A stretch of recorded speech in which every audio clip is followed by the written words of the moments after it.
Sup, my fellas. Don't forget to leave feedback, and enjoy the story. The protagonist suddenly woke up in the body of a little boy. He was greatly surprised by the human body. Adults with terrifying faces tried to feed the child, but instead of tasting vegetable juice, he smelled demonic energy. This is all because the protagonist was previously a demon king. After reincarnating as a skeleton, he rose in rank to fulfill the conditions of the gods.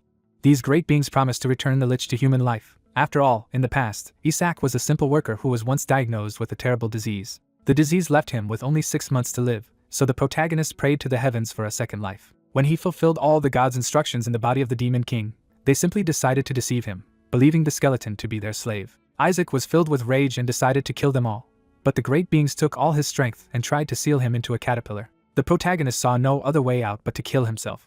So Isak is forced to survive in the body of that very same infant. He remembers that Isaac can also be pronounced Isaac, closer to his true name Yishak. The gods must have written the wrong pronunciation when sealing him. That mistake explains why his soul was never sealed, and why he reincarnated into a body sharing his name. Delighted by their blunder, he starts laughing at the gods' carelessness. In the middle of that triumph, the bottle is forced into his mouth again. Even as the attendants struggle to restrain him, they are shocked by how strong the baby is. The liquid tastes awful, but Isaac keeps analyzing it instead of panicking. He senses that the drink contains something dark and dangerous. As it enters him, he recognizes the threat immediately. The story shifts to the Holy Hellon Empire's eastern central temple, where this child is being kept. Elsewhere in the temple, a bishop walks with attendants, satisfied with how events are unfolding. He privately believes the child should be dead by now. A nobleman notices the bishop's unusually good mood. That nobleman is Emperor Alexander Heathcliff Hella, ruler of the Holy Hellon Empire. The bishop formally greets the emperor as the empire's son. The emperor immediately questions why a bishop is here in person. The bishop claims the Joshua family merely came to pay respects to the saint candidate, and that the church naturally concerns itself with the saint. The emperor accepts the explanation on the surface, but his expression shows suspicion. The bishop hints that if another accident were to happen after the saint was entrusted to the church, it would be regrettable. Before the threat can settle, a scream erupts from the saint's room. The bishop's composure breaks as someone rushes in with alarming news about the young master. People sprint toward the room in panic. The emperor bursts in demanding to know where his son is. A maid tries to explain what happened but can barely get the words out. The emperor braces for disaster. Instead, everyone finds the baby happily drinking and being adored for how cute and healthy he looks. When they hear he has already downed 15 bottles of the foul drink, the bishop is horrified. The impossible truth becomes clear. The child is still alive after consuming all of it. The bishop finally reveals why this should have killed him. The drink was not vegetable juice at all. A moment earlier, Isaac had already sensed the danger in it. He realized that the liquid entering his body was something he had encountered before. The recognition hits him all at once. The drink is Hallowbane.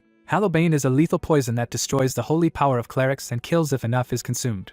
For Isaac, however, that poison becomes demonic mana, turning the murder attempt into nourishment. He is thrilled that someone unknowingly handed a former demon king a perfect source of power. So instead of dying, he demands even more bottles. The attendants, still thinking it will work eventually, eagerly keep feeding him the poison. Isaac celebrates every swallow as a victory and a massive boost to his recovered mana.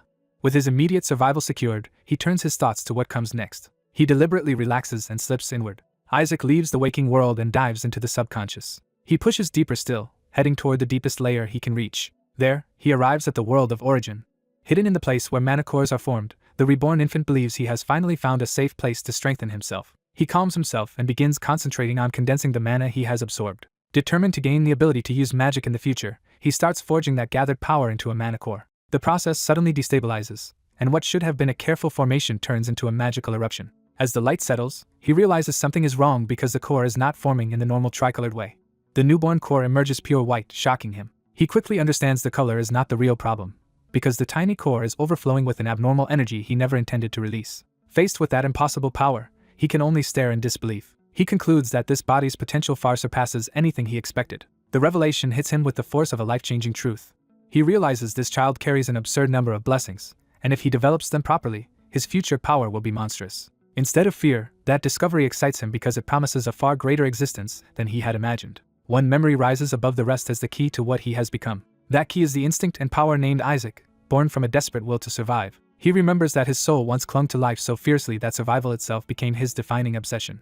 From that obsession came the origin of the Skeleton King and the special original buffs and skills he later created. Now he realizes that this new body has inherited those same abilities, including Isaac itself. Back in the present, attendants checking on the infant wonder whether the poison has finally killed him. Their fear turns to shock when the child suddenly shows he is still alive. He wakes just enough to babble, confusing everyone watching over the crib. Still acting like a baby, he immediately demands another bottle and even wants a stronger one. As the adults relax in relief, He dryly notes to himself that nearly being assassinated apparently counts as nothing serious here. The bishop notices something off about the child's stare and grows uneasy under it. The infant notices the emptied bottles and wonders if overeating might expose him. He decides he cannot risk acting too strangely yet, so he forces himself to play the harmless baby. He puts on a bright innocent smile to sell the act. The bishop is unsettled because the child should not look this healthy after the poison. He remembers that the dose was supposed to leave the infant dying and vomiting blood, not smiling at him. The bishop's unease turns into humiliation as he convinces himself the child is mocking him. A few days earlier, at the central papacy, the bishop had already been stewing over the struggle to control the next saint. He bitterly recalls how every noble house, even the low ones, began claiming that their own child was the true saint candidate. His superior reassured him that the rival candidates were already being quietly eliminated. Even so, the bishop brought up troubling rumors that House Joshua also had a saint candidate. That rumor immediately caught the attention of the man he was speaking to. The bishop panicked because House Joshua was too close to the emperor to be handled openly. His superior answered by smashing his goblet, making clear that hesitation was unacceptable. He coldly promised that the Joshua child would be dead before anyone arrived. The bishop's only role would be to confirm the corpse, because the rest had already been arranged. The order came from Cardinal Hyriad Barrett, Patriarch of House Barrett, who intended the saint to come from his own house. Remembering that promise, the bishop cannot understand why the Joshua infant is still alive. His panic deepens because the failure threatens everything he was told would happen. In the room, the emperor himself approaches the crib and finds the child unexpectedly interesting. He points out the infant's shining silver hair, the same color associated with the founder of the Holy Empire, while the bishop nervously protests. The reborn child is stunned to realize that the imposing man before him is the emperor. The emperor goes further and suggests the child may be closer to God than even the current pope, effectively recognizing him as the final saint candidate. The infant is blindsided by the revelation that he himself has become the saint candidate everyone has been talking about. The bishop sees the emperor beginning to favor the child and decides the situation can no longer be allowed to continue. He asks to take charge of the infant himself, pretending concern while seeking another chance to remove him. To justify it, he claims something is wrong because no newborn should have been able to drink that much of the clergy's food. The child is horrified by the absurdity of becoming a saint candidate, while the bishop pushes to keep him under church control. The emperor delays that request by saying someone from House Joshua will come for the child first. At that moment, a trace of undigested dark manna slips out of the infant, and the bishop notices it immediately. The child panics, thinking his true nature may have just been exposed. The bishop leans in toward the crib with sudden predatory intent. He declares that he sensed dark manna coming from the child. The bishop's suspicion hardens into certainty, and the infant realizes he is in real danger. He fears the bishop has figured out exactly what he is. The bishop announces that the child may be a false saint candidate tainted by manna and says he must summon the inquisitor at once. Before that can happen, another voice cuts in to defend the infant as a precious saint candidate and calm the emperor. The emperor reveals that the pope has already chosen House Barrett's candidate as the next saint, exposing the church's political bias. The infant finally understands that the church is trying to erase him because he threatens Barrett's chosen child. The bishop prepares to move first now that his scheme is unraveling. He seizes the infant and calls for the inquisitor, while the child sees that being used as a prop in the bishop's accusation. The emperor tries to stop him before he goes too far. He insists that House Joshua's close ties to the royal court mean the child must still be considered fairly. The bishop outwardly submits, but only on the surface. He immediately adds a condition that changes the situation again. He reminds the emperor that the crown prince's blessing will not happen until the saint is decided, turning the child into a political necessity. The emperor realizes that if he opposes the pope's chosen candidate, the papacy may refuse to bless the crown prince. The infant bitterly recognizes that church and throne are bargaining over him. He understands that if his true identity is uncovered in this struggle, he is finished. The bishop presses his advantage by proposing an immediate test. He declares that he will use his exorcism powers on the child. He frames it as harmless if the infant is truly human. But he makes clear that if the child is a demon, the exorcism will destroy him on the spot. Before the ritual can finish, the infant smashes the bishop in the face with the bottle. He does it with cold satisfaction rather than panic. Then he instantly resumes baby babble, deciding that if he must fight, he will do it while still looking adorable. The bishop reels from the blow, stunned that a baby's bottle strike hurt that much. The clergy around them mistake the flash of power for divinity, and begin praising the child as the true saint. Sensing an opportunity, the infant swings the bottle again with deliberate force. The second hit lands even harder, further humiliating the bishop. The child keeps battering him, while the bishop struggles to hold on. Only then does the bishop realize the power involved is not ordinary. The emperor and the others see dark manna in the clash, but it is wrapped in such brilliant light that the contradiction leaves them stunned. The infant secretly reinforces the bottle with strengthening magic and keeps up the act of an innocent baby. As the bishop collapses under the beating, the onlookers interpret it as him being overwhelmed by the child's divinity. The infant notices that every time he uses dark manna, a faint trace of divine power appears with it. He reasons that the impossible coexistence of those opposite forces must be connected to the white mana core he formed. The bishop, now terrified, realizes the child is doing something he cannot explain. Desperate to regain control, he swears by his authority that the child is a heretic. The infant, no longer impressed, decides the bishop is too stubborn to stop on his own. He reaches for the bishop's chest while still babbling like a baby. His hand finds a hidden object beneath the bishop's robes, and he realizes the man has been carrying something dangerous. He pulls out a chained relic that radiates the remains of demonic power.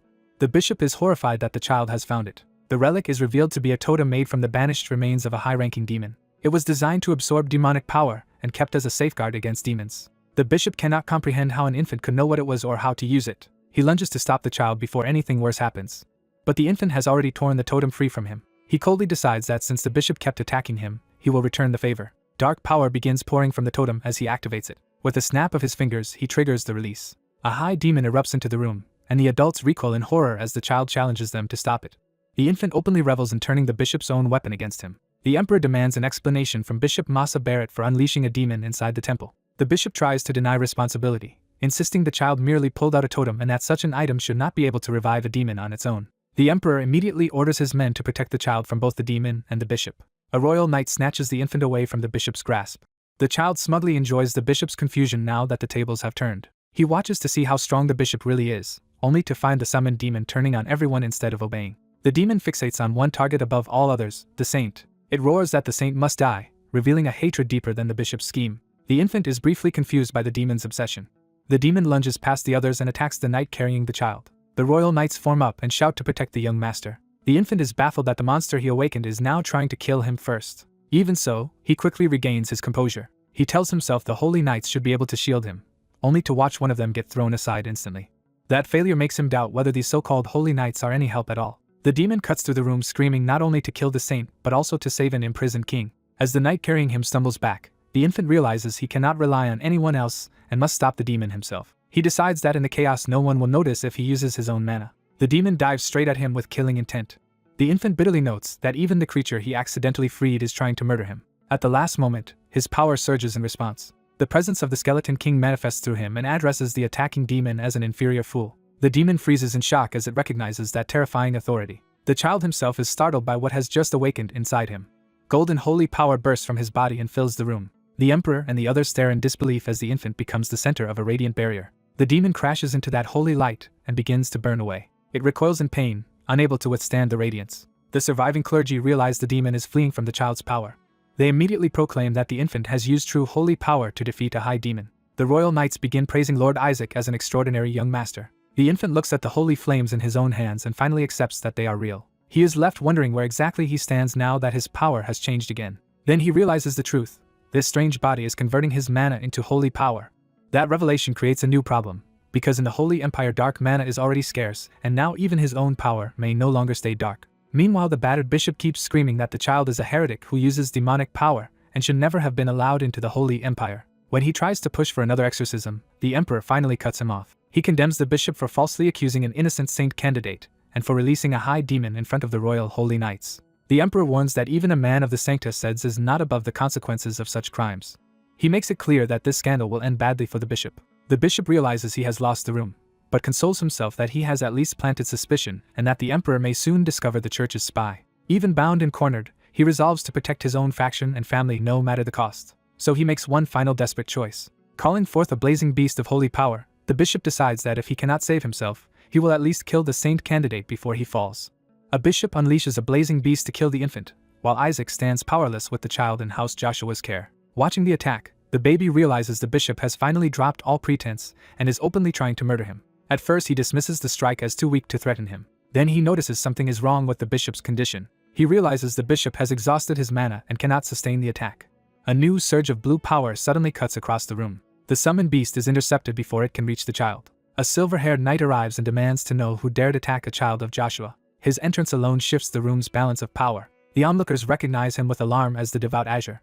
He is introduced as Relai Joshua, seventh son of House Joshua and commander of Joshua's knights. Relai immediately takes control and orders the bishop arrested. As the bishop is seized and rages, the baby fixates on the name Joshua and starts connecting it to old memories. Relai demands proper respect while the child strains to remember where he has heard that name before. The Joshua knights kneel and formally greet their young master, confirming the baby's status within the house. Relai apologizes to Isaac for arriving late, and the baby notes how rigidly disciplined he is. Trying to smooth over past grievances, Relai offers Isaac a present. The gift is revealed, and the child briefly mistakes it for gold. Instead, it turns out to be a decorative figure of the skeleton king being beheaded. The baby freezes as the image hits far too close to home. The knights proudly explain they even own versions of the Skeleton King being burned and crushed, all while doting on how cute their young master is. Their enthusiasm only leaves the child horrified. As the household gushes over his reaction, he wonders how he is supposed to survive among people this obsessed with destroying him. The repeated name Joshua finally triggers a full memory. He remembers Joshua as the saintess who once tried to defeat him. That memory sharpens into the revelation of Exo Joshua, the 45th saintess. Then another name follows, Ox Joshua, the 61st saintess. When he presses for more, the memory refuses him, but he now understands that the saintesses all belong to the Joshua bloodline, and that he himself was born into that family. The realization leaves him cursing the Joshua name while everyone around him remains oblivious. The arrested bishop erupts again, denouncing the Joshuas as heretics and demanding to know where they got the child. He vows to expose their true identity. Still ranting, he declares that bringing such a creature into Joshua means the family is finished. He swears he will annihilate the Joshuas. Relai answers that threat with a swift slash across the bishop's throat. He coldly tells the bishop to be grateful Joshua showed mercy by sparing his head. Seeing Relai attack a bishop over insults to his family, the baby briefly considers that this man might be useful against the church. That thought dies when the surrounding knights prove themselves hopelessly overprotective and stupid. Even so, the child recalls that the Joshua of Blue were once formidable enemies. The knights gleefully reenact the Skeleton King's defeat for him until he gives up and silently admits he owes Relai for stopping them. Relai accepts Isaac's thanks and starts to leave. Before he can go, a prince of the imperial family arrives and asks Relai to address the empire's interest in raising the child. Relai rejects the idea at once, while the baby is startled to realize the imperial family is trying to recruit him. The prince warns that both the empire and its enemies will target the child and questions whether Joshua can protect him even from the devout Azure. Relai answers with silence, weighing the challenge. The prince adds that the Pope is especially troubled because the child's hair matches that of the Holy Empire's founder. He further warns that even the Skeleton King may come after the child, which makes the baby inwardly protest the absurdity of being hunted by himself. Isaac firmly states that because the child is Joshua by blood, the house will raise him as one of their own. Relai declares that whether the threat comes from the Pope or the Skeleton King, Joshua can handle it. The prince counters by invoking the previous saintess Melissa, suggesting she would be pleased to face the Skeleton King again. That name shocks the child because he recognizes it immediately. Melissa was the last and most dangerous saintess he fought before attacking the divine realm. He reels at the thought that he is not only a saint candidate from Joshua, but a direct descendant of Melissa herself. The discussion turns into an explanation of what a saintess truly is. After repeated defeats by the Skeleton King, the gods decided to create saintesses as their ultimate weapon. They were designed as holy embodiments of divine punishment, and became the Empire's highest-ranked force of light. People believed their overwhelming power would soon destroy the Skeleton King. Instead, the Skeleton King proved merciless. He tore through saintesses and their armies without hesitation. Yet he insists he never actually killed a saintess, because their deaths would only return holy power to the gods and strengthen the next generation. Even so, he admits Melissa nearly killed him and was unlike the others. Relai explains that a saintess exists for one purpose alone, the destruction of the Skeleton King. He adds that the Joshuas alone produce saintesses and exist to destroy everything opposed to God, so they will protect the child themselves. Others cite the many saintesses lost to the Skeleton King, while the child silently protests that their deaths were not his doing. One example given is a saintess who died trapped in a maze, which he bitterly remembers as an accident he never meant to be fatal. Relai reassures the child that Joshua will protect him even if he is cursed, while the baby inwardly begs not to be protected that way. Relai then tells him the family is simply grateful he was born. What parents want, he says, is only that the child not grow into another evil Skeleton King. That lands awkwardly on the one person who actually is the Skeleton King. The child silently apologizes to his unknown parents for already failing that hope. The prince urges Relai to think carefully and reminds him the Skeleton King was sealed 150 years ago. During that time, demonkind expanded, making the child politically valuable to the imperial family as a future symbol of holy authority. He also notes there is currently no active Joshua saintess, because the last one vanished after giving birth to this child. The baby is stunned to learn his mother was a saintess. Relai insists that even without the absent father, Joshua's matriarch is strong enough to protect the child. He adds that Melissa is away destroying the Skeleton King's subordinates, and will soon return to meet her grandson. The child is less reassured than horrified, especially after realizing Melissa is still alive thanks to saintesses' long lifespans. He concludes that if Melissa learns who he really is, he is finished. The prince, meanwhile, decides that if he wants to survive politically, he must take the child with him. When the baby reaches toward him, the prince takes it as a plea to go with the imperial family. He uses that gesture as proof the child prefers the empire, though Isaac dismisses it as simple friendliness. The prince argues that the imperial family can offer many things Joshua cannot. Relai counters that the child is destined to become a demon-slaying exorcist, and Joshua is the best place to train one. The argument escalates until both sides are literally pulling the child between them. To avoid being torn apart, the baby decides he would rather go with the imperial family. The prince senses victory. The child also notices a powerful light of survival around the emperor, and decides that following that light may keep him alive. So he commits to that choice, and the prince praises his wisdom. But the child suddenly realizes something else is terribly wrong. Elsewhere, the bishop cannot accept what he witnessed and insists the child used mana. He kneels before hidden church agents and declares the child must be demonkin.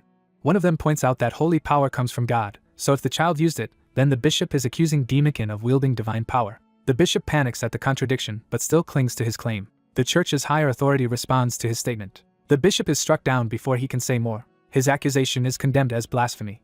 The agents decide there is no need for an immediate assault because the emperor will take the child away himself. Instead, they plan to kill him later at the imperial estate, where opportunities will be easier to create. By morning, the child is already on the move. He steels himself for what comes next. He resolves to go to Joshua after all. Far away, the hidden church agents are left reeling by that sudden reversal. A flashback reveals the moment a few days earlier when the child first emitted a blinding light. The emperor and Relai were both overwhelmed by its intensity. Relai judged that Joshua, for all its strength, was no place to raise a child whose only wish was to survive. To him, Joshua's greatest treasure was merely the skeleton king's corpse, while the child's will to live outshone everything there. That light unexpectedly drew the skeleton king's old body out of storage, shocking the child. Relai realized the child's reaction meant he had a special connection to Joshua's hidden relics. The baby then pointed toward Joshua and asked to go there instead. He made his choice directly, asking to be taken to Joshua. Relai was deeply moved by that request. So even though the child was being taken toward the imperial household and military power, he decided he had to return to Joshua if he wanted any chance of reclaiming his old body. He remembers that body as the vessel in which he refined his mana to a level rivaling the gods, and regaining it would restore much of his former strength. More importantly, the same light of survival that shone from Relai convinced him that staying with Joshua would greatly improve his odds of living. Back in the present, a knight asks why the Pope's faction is so desperate to seize Isaac. Relai explains that the gods prophesied the saint would become the child of the gods. That implies the child could become the next pope, which explains why Barrett and the church are panicking. The story expands to explain the pope's status as the strongest cleric in the empire, second only to the emperor in practical authority. The child realizes Barrett's line has produced popes for ages, so losing that future to a saint-born child would drive them mad. Their conversation is interrupted by a disturbance outside the carriage. A servant reports that they have reached the duchy, but something is wrong at the gate. He warns that a serious problem has arisen. The guards at the entrance refuse to let Joshua's party enter the duchy. Relai storms out in disbelief that anyone would bar house Joshua itself. The answer comes from an enemy voice that says of course they cannot enter. Demonkin reveal themselves and declare they have come to erase the child who inherited Saintess blood.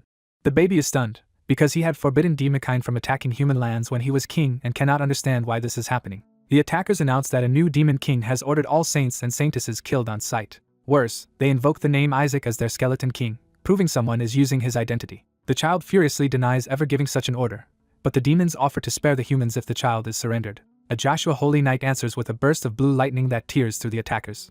The surviving demons curse the Holy Knight as he cuts them down.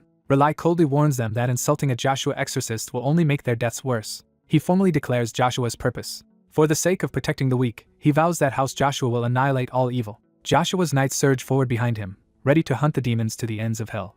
Relai denounces the skeleton king for using subordinates to steal back his own body, completely misunderstanding what is really happening. The demons rage at a human daring to speak that way. They insist everything they do is for reviving their king, Isaac. As the battle erupts, one knight pulls the child away from the carriage to safety. He apologizes while shielding the young master from the fighting. The child, bewildered, wonders whether someone is impersonating him as the skeleton king. The knight carries him deeper into the forest away from the clash. He sets the child down and asks him to wait there. Before returning to battle, he leaves behind a strong protective barrier. The child quickly confirms that even high-ranking demonkin would struggle to break through it. But that also means he himself cannot escape from inside. So he decides to use the one thing he can still rely on, his overwhelming desire to survive. He activates his magic and begins a summoning spell aimed at a being made of magic yet possessed of a mind. He calls forth Whisper, the Watcher. The summoned creature recognizes him at once, and the child hurriedly tells it to stay quiet before anyone notices. Isaac is relieved to find that his old detection spirit survived and can still recognize him. He explains that Whisper was created to handle detection magic automatically and developed a mind of his own over time. Whisper immediately proves that personality by praising his master's wickedness and mocking Isaac for ending up in a child's body. Still furious that the gods trapped his master in such a body, Whisper is ordered to stop ranting and search for enemies instead. Whisper eagerly accepts the command. He expands his search across a 100-meter radius around Isaac. Whisper reports 88 nearby monsters, making Isaac realize the scale of the attack is almost like a war. Isaac decides he must finish things quickly before the Joshua family's forces discover him and tighten security. He resolves to intervene personally even if it drains all the mana he has stored. Before he can act, Whisper suddenly notices the enemy count dropping to 51. The number keeps falling so fast that Isaac is left wondering what changed. As only 13 remain, the Joshua Knights sense a new threat approaching and form a defensive line. When only 4 enemies are left, one surviving demon recognizes a newly arrived ally and greets him as brother. The two demons join forces with the shared goal of killing the saint. Their obsession with slaying the saint sharpens the danger of the battlefield. Before they can finish their declaration, the knights cut them down. The human soldiers are startled by the sudden violent end of the last attackers. Whisper confirms that the immediate enemy force has been wiped out, letting Isaac relax for a moment. That calm ends when Whisper detects the true source of the attack, a Shadow Lich. The Shadow Lich appears in full and condemns the humans for touching his king, vowing to kill them. Isaac is baffled by the Lich's sudden fixation on him. The Lich's devotion becomes clear as he addresses Isaac as his one true king and master. Because Isaac once freed him, the Shadow Lich's twisted loyalty erupts into open rage at seeing his king trapped in a child's body. He warns the knights not to even look at Isaac with contempt. The humans cannot understand his language, so they only hear incomprehensible threats while wondering what he wants. Isaac realizes the Lich has figured out that he is the Skeleton King, though he notes the creature's persistence with mixed annoyance. The knights prepare for battle, while Isaac scolds the Lich for drawing so much attention to him. The Lich ignores that and instead fixates on Isaac as a precious source of mana he must protect. One knight tries to reassure Isaac that they will handle the monster for him. The Shadow Lich, thrilled that Isaac has acknowledged him at all, becomes even more excited and hostile.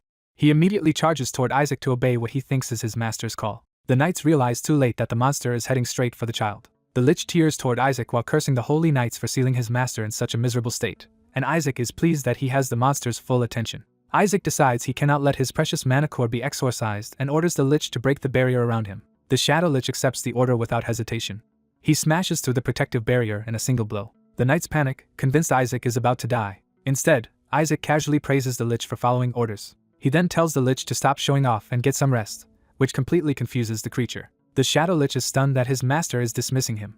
Isaac forcibly sends the Lich away, and the rejected servant cries out in despair as he is banished. Watching this, the Joshua captain begins to suspect an explanation beyond ordinary holy power. He wonders if Isaac has somehow performed a totemization and bound a demonkin to himself. Rely excitedly treats that possibility as proof of Isaac's brilliance, praising him for succeeding on the first try. When someone calls it a holy spell, Isaac privately insists he only used mana, but the others remain unconvinced. The captain notes that the effect resembled a high-level holy totemization spell, yet Isaac gives off no holy aura at all. Rely interprets the Lich's rush toward Isaac as instinctive fear of the child's overwhelming importance. He becomes certain that Isaac must be the saint they have been seeking. The captain admits the evidence is hard to dismiss, since even the demon targeted Isaac specifically, whether or not he is truly the saint. Even so, he is troubled that this extraordinary child is a boy, which complicates expectations. He starts to speak about the Skeleton King's curse on Joshua's son, but then makes a firm decision. As captain of the Order of Blue, he vows to protect Isaac as the future of the Joshua family. That resolve settles into a quiet personal commitment. He realizes he had been letting fear of the curse cloud his judgment. Accepting Isaac's potential, he declares that the child will restore Joshua's name. He gently tells Isaac they are going home and promises to teach him many things. He even decides to raise Isaac into a great holy knight, while Isaac inwardly just wants his original body back. The captain goes further and promises to save Isaac no matter how short his cursed life may be, shocking Isaac. He enthusiastically imagines Isaac becoming famous across the continent, while Isaac is horrified by where this is going. The captain cheerfully plans to teach Isaac how to curse the Skeleton King, and Isaac can only curse the Joshua family in return.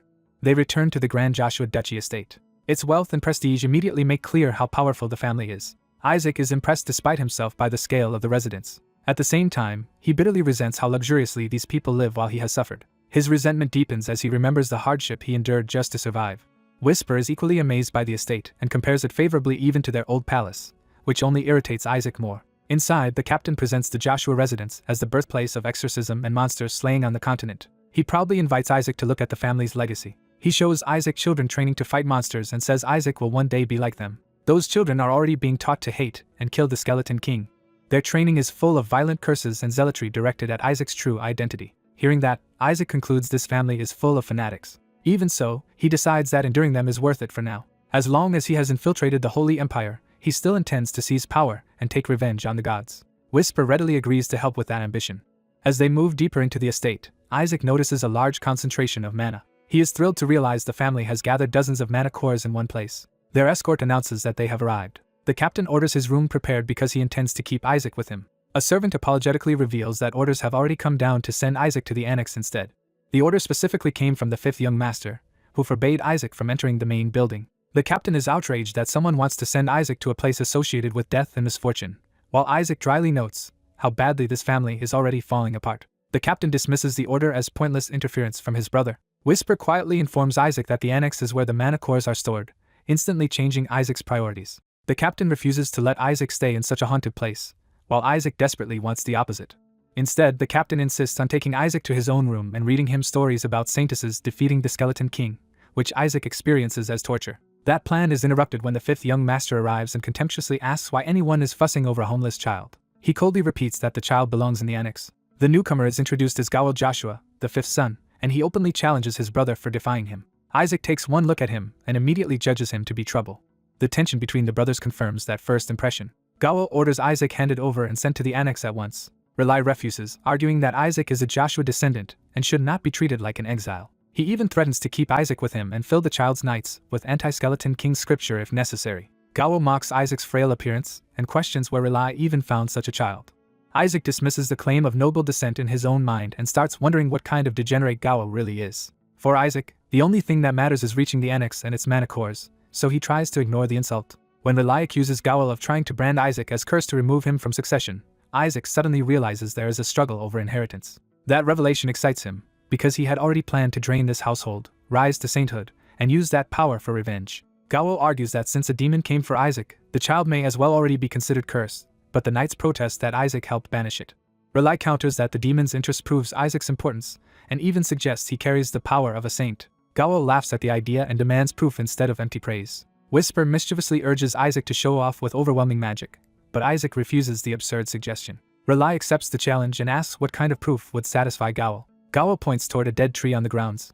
He proposes that Isaac revive the family's symbolic holy tree if he is truly saintly. Gawel explains that the tree died from demonic dark mana and says a real saint candidate should be able to restore it easily. Relai is appalled by the cruelty and impossibility of demanding that from a baby. Then Gawel lets slip a far more shocking truth, that Joshua's first son is missing and the second son is adopted. Isaac is stunned by the implication and immediately wants to know more.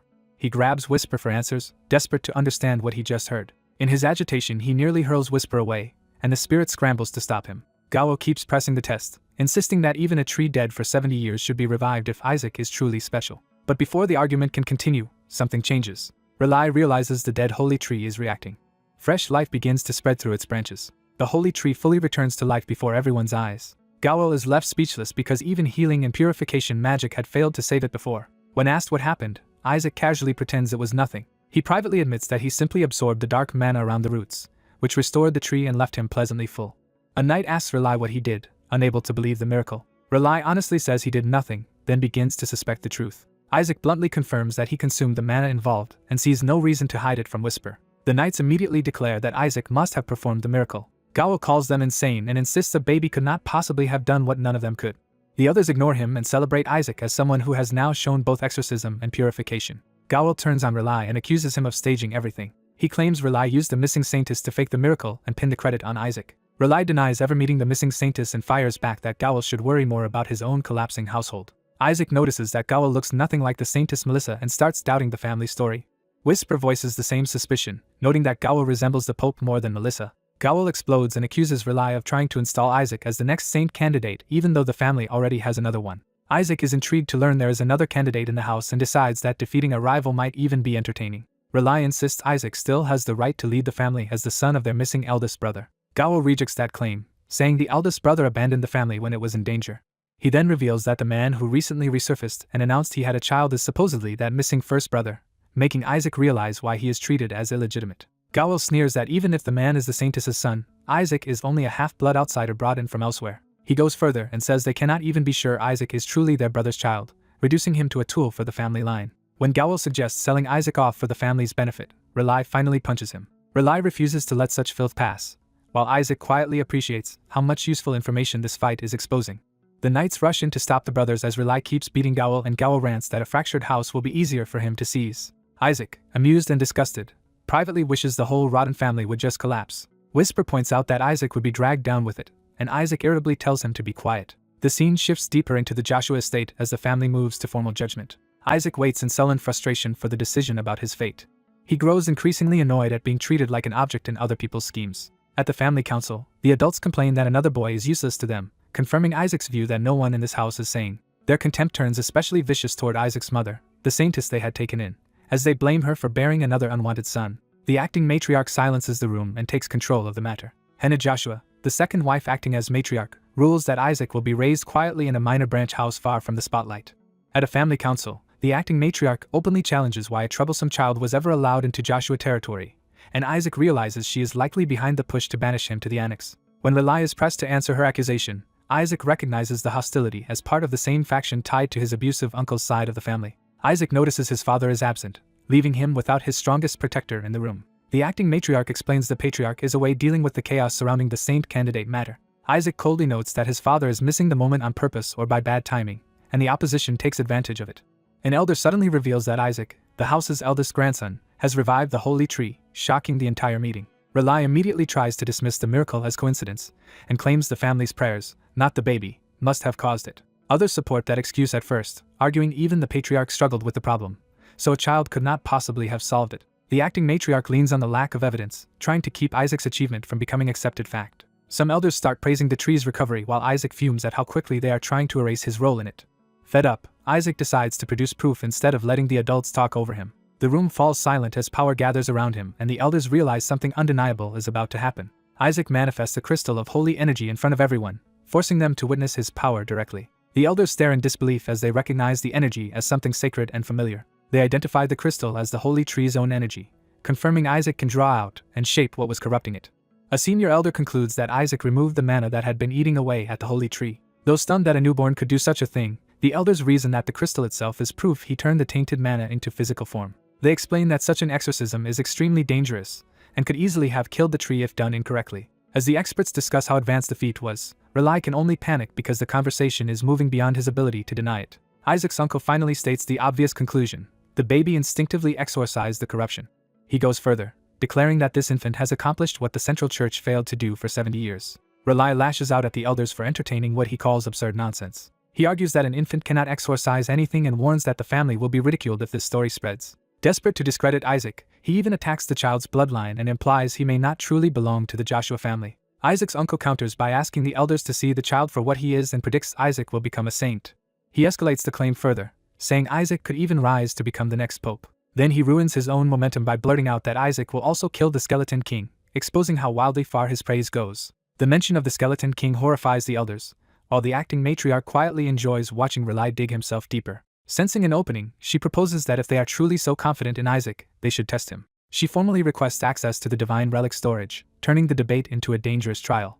The story shifts to the dark forest in the Northwestern Empire, where the Joshua Patriarch is away on a grim battlefield. There, a holy strike cuts through a monstrous enemy, showing the Patriarch is still fighting far from home. He stands amid corpses and bones, surrounded by the aftermath of brutal combat. The Patriarch remarks that this place is a disaster too, mirroring the turmoil back at the estate. A subordinate kneels and reports urgent news from the family council. He informs the Patriarch that his proxy has requested use of the divine relic storage. The Patriarch initially refuses, reminding them that the Central Church has no right to use that place, only to learn the request concerns his own grandson. The messenger explains that Isaac revived the holy tree and the proxy wants to test whether he has the qualities of a saint. The Patriarch is baffled by the idea and demands clarification. He cannot understand why a saint would appear in his own household at all. After being identified as Eli Joshua, he still refuses permission, warning that only a saintess can survive entering the storage and urging them not to provoke needless conflict. Before the refusal can settle the matter, another voice overrides it and orders the test to proceed anyway. Melissa Joshua, the former saintess and family matriarch, arrives and asks whether the child in question is Isaac. Once she hears he revived the holy tree, she treats it as an extraordinary sign rather than a threat. Melissa proposes opening the storage not just for Isaac but for every saint and saintess candidate among the great houses. When someone worries that another family's child might take a valuable relic, she welcomes the possibility instead of fearing it. She reveals the deeper reason. If someone can retrieve the best item from the storage, that relic may finally lead them to the Skeleton King and his death. With that goal in mind, she decides the challenge needs a reward worthy of obsession. She announces that whichever child brings out the finest treasure will receive a prize beyond even the Pope's reach. The winner will inherit the Joshua family's generational heirloom and be personally taught the household's secret technique. Melissa raises the stakes to the absolute limit, promising the victor everything the Joshua family can offer. It is explained that the divine relic storage holds ancient secret arts and sacred relics guarded for generations by saintesses, though the Joshuas are considered its owners. Because only children under 10 can enter, it once served as a ritual where one-year-old saintess candidates chose an item that foretold their future gifts. But the place proved so lethal that even saintess candidates died inside, and after several such deaths the storage was sealed. Back in the present, Isaac's shadowy companion frames the coming test as a question of whether their little master can survive and return with treasure. Isaac grumbles at the dramatic narration, but the warning lands because he knows the challenge is real. The companion points out that Isaac is excited too, and Isaac readily admits it. What truly excites him is the rumor that the Skeleton King's body lies inside the storage. A servant notices Isaac's eagerness and asks if the young master is looking forward to the event. He reports that the matriarch has opened the storage to every candidate, not just Isaac. All children from the 5 renowned households will participate, including the Pope's line, though the servant still believes Isaac will win. Isaac privately welcomes the crowd because more competitors will create more confusion, making it easier for him to reclaim his original body. As he is handled and prepared, he is reminded to be careful, which only sharpens his focus. His uncle warns that demons captured from the battlefield guard the inside of the storage. Isaac initially dismisses that danger, assuming captured demons would be weak enough for him to overpower. Then he learns the guardians include 8th rank demons, which are far beyond what he expected. The servant adds that a 9th rank dragon may be the worst thing inside, and Isaac is horrified by how insane the trial really is. Even his companion calls the Joshua family mad for sending babies into a place guarded by a dragon. The companion tries to reassure Isaac by noting he at least knows a lot about dragons. That only makes Isaac more alarmed, because he knows from experience how dangerous dragons are in ways the others do not understand. He remembers having scammed many young dragons in the past, enough that they would likely recognize his soul if they met him again. Realizing that could expose him, he worries the companion may abandon him at the worst possible moment, only for the companion to casually admit the thought. Isaac decides he has no time to hesitate and resolves to act before the storage test begins. He reviews the impossible odds inside the storage and admits he cannot handle 8th rank demons or a 9th rank dragon in his current state. So he forms a new plan. Before the trial, he will steal enough mana cores from the Joshua household to power himself up. His first target becomes the annex, where he believes a mana core can be drained quickly. Night falls over the estate as Isaac prepares to move in secret. He slips toward a closed room, aiming for the annex without attracting attention. With his companion floating beside him, he studies the route and keeps low to avoid being seen. The companion notices Isaac's tense expression and asks whether he is all right. Isaac is not worried about being caught so much as being exorcised, because he is studying holy magic meant to destroy beings like himself. He laments that if he could only manipulate holy power properly, he could master those spells instead of merely reading about them. He briefly considers using dark magic to force knowledge out of his uncle, but the companion warns that doing so in the heart of the church would get the whole house branded demonic. Isaac admits theory alone is useless to him, and that he needs practical understanding instead. Before he can keep studying, his uncle notices his exhaustion and intervenes. His uncle carries him back in, assuming the child is simply worn out after an eventful day. Isaac remembers that babies are expected to sleep most of the day, and that expectation suddenly becomes useful. His uncle reaches out to settle him down, unaware Isaac is about to turn the moment into an experiment. When touched, Isaac instinctively triggers a holy regeneration spell, proving he can in fact activate holy magic under the right conditions. Thrilled, he wants to test an attack spell next, but the companion begs him to stop before he draws more attention. The companion reminds him that he still needs to reach the annex and cannot keep adults hovering around him. Isaac agrees and decides the fastest way to clear the room is to make everyone think he has fallen asleep. The adults immediately accept the act, praising how quickly Isaac sleeps and treating it as another sign of his excellence. Once they begin leaving, the companion marvels at how absurdly easy these people are to fool. Just before going, Isaac's uncle orders a servant to take Isaac's first totem away for safekeeping because it may be dangerous.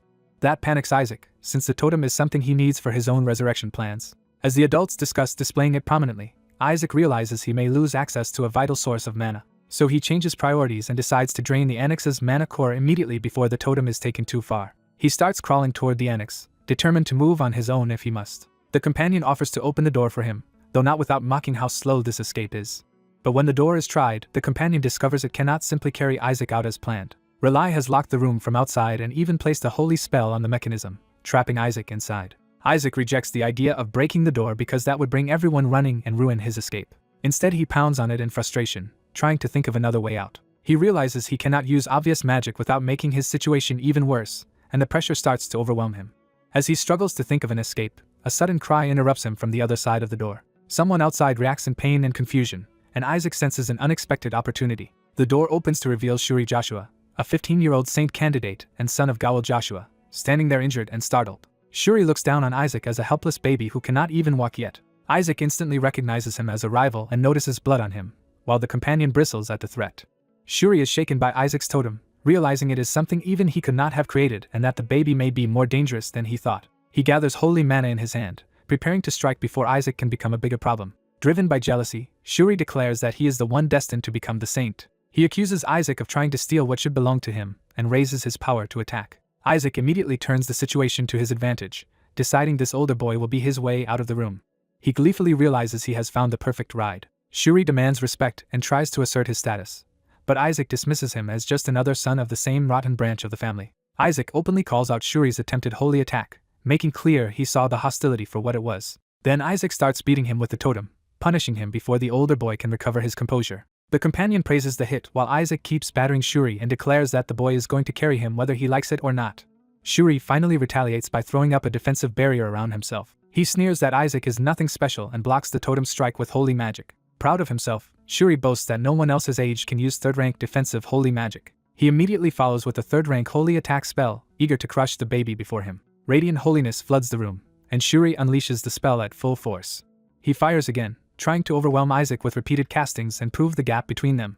Isaac calmly thanks him for the meal, revealing that the attack is helping rather than hurting him. The holy power erupts around Isaac and is absorbed into his body instead of destroying him, leaving Shuri stunned. Shuri cannot understand how a defensive spell became so huge or why his attack is failing completely. Isaac realizes he has just learned the spell Shuri used and is delighted by how easily he copied it.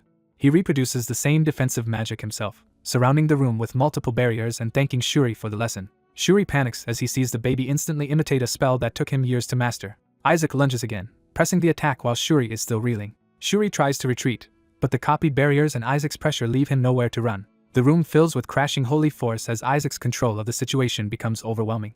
The companion asks whether killing a Joshua heir is really wise, and Isaac makes clear that death is not his goal. He points out that Shuri was never actually hit by the holy attack itself, only terrified by it. Shuri, realizing he is still alive, explodes in anger at being humiliated and frightened by a baby. He tries to recover his pride by insisting that no amount of attack magic can threaten a saint candidate like him, but his confidence is already cracking. Then he senses something far worse than Isaac's copied holy spell rising behind him.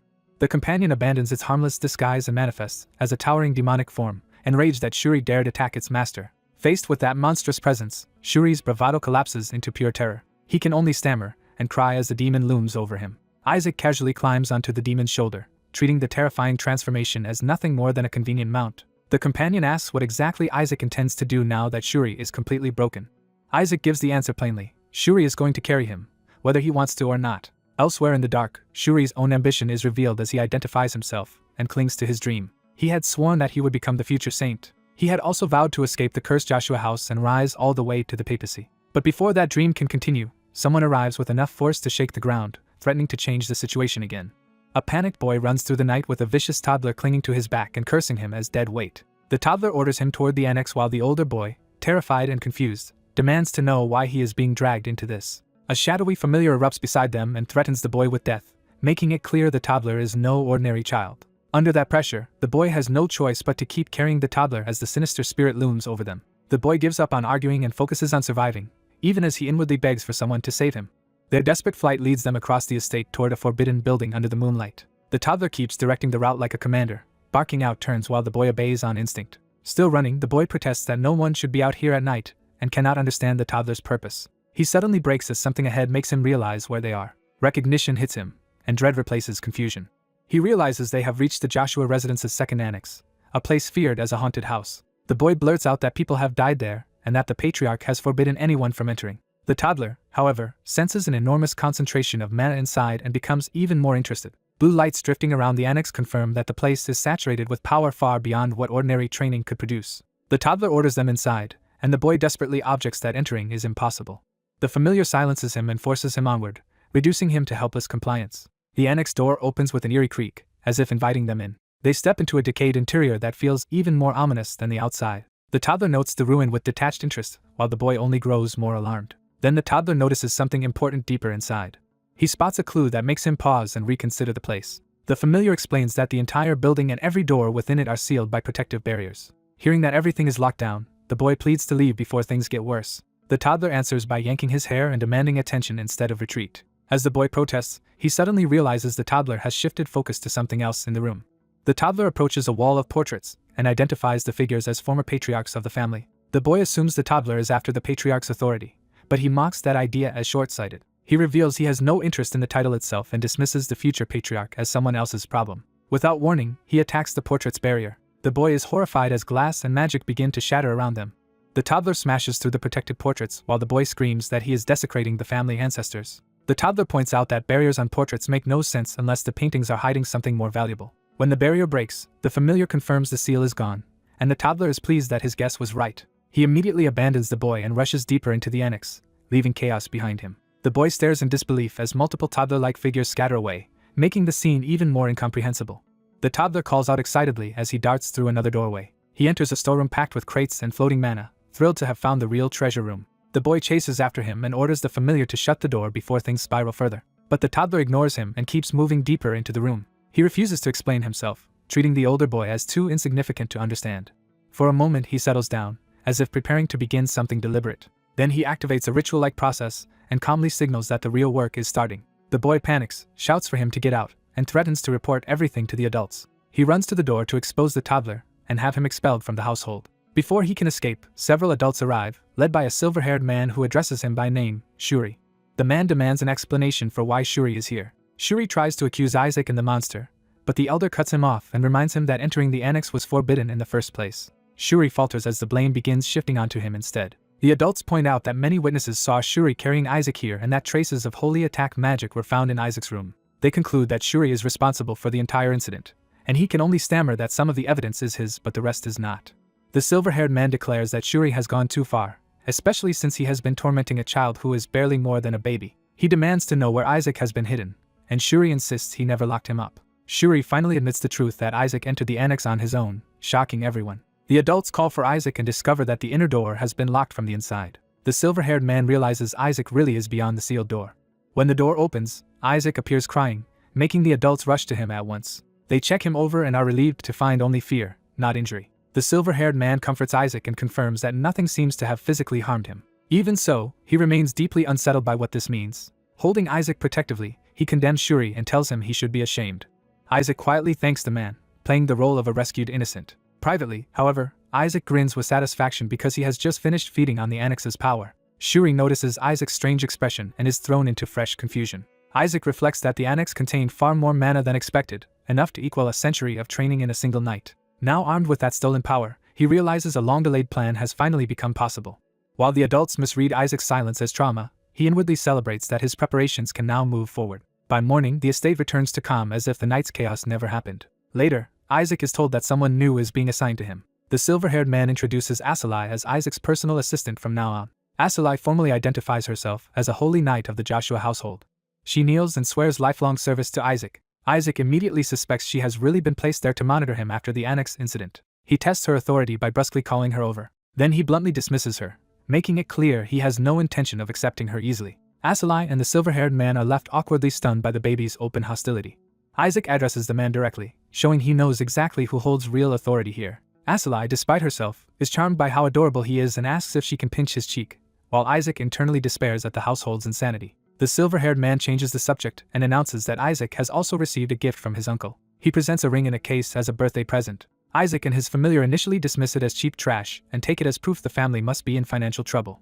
Asura suddenly recognizes the ring and reacts with shock. The silver-haired man explains that it is the Saintess heirloom, obtained from the council specifically for Isaac. Isaac's attitude changes at once when he realizes the ring is genuine. He remembers it as the Elder Ring, a relic once used by saintesses in battle and containing a fragment of divine miracle. The ring's stored holy power is immense, making it far more valuable than it first appeared. Isaac judges that it may only survive 1 or 2 uses, but he already has a method to restore it. That discovery makes him start thinking several moves ahead. Elsewhere, Shuri seethes in private, still consumed by resentment. Isaac notices Shuri's murderous glare and immediately concludes that this must be the real owner of the gift. A cheerful man arrives and greets Isaac as his adorable nephew, drawing everyone's attention. Shuri instantly switches to a fake, affectionate smile, revealing himself as the uncle behind the present. He sweetly asks whether Isaac has been comfortable, but Isaac only finds the act revolting. Isaac decides Shuri may have finally gone mad, while Shuri inwardly curses the situation for becoming more complicated. Shuri recalls sabotaging the blessing device in the relic storage so Isaac could not receive a proper blessing, never expecting the family to compensate him with the Saintess heirloom instead. In that earlier discussion, the silver-haired man argued that since Isaac could not receive a blessing, giving him the heirloom was only fair.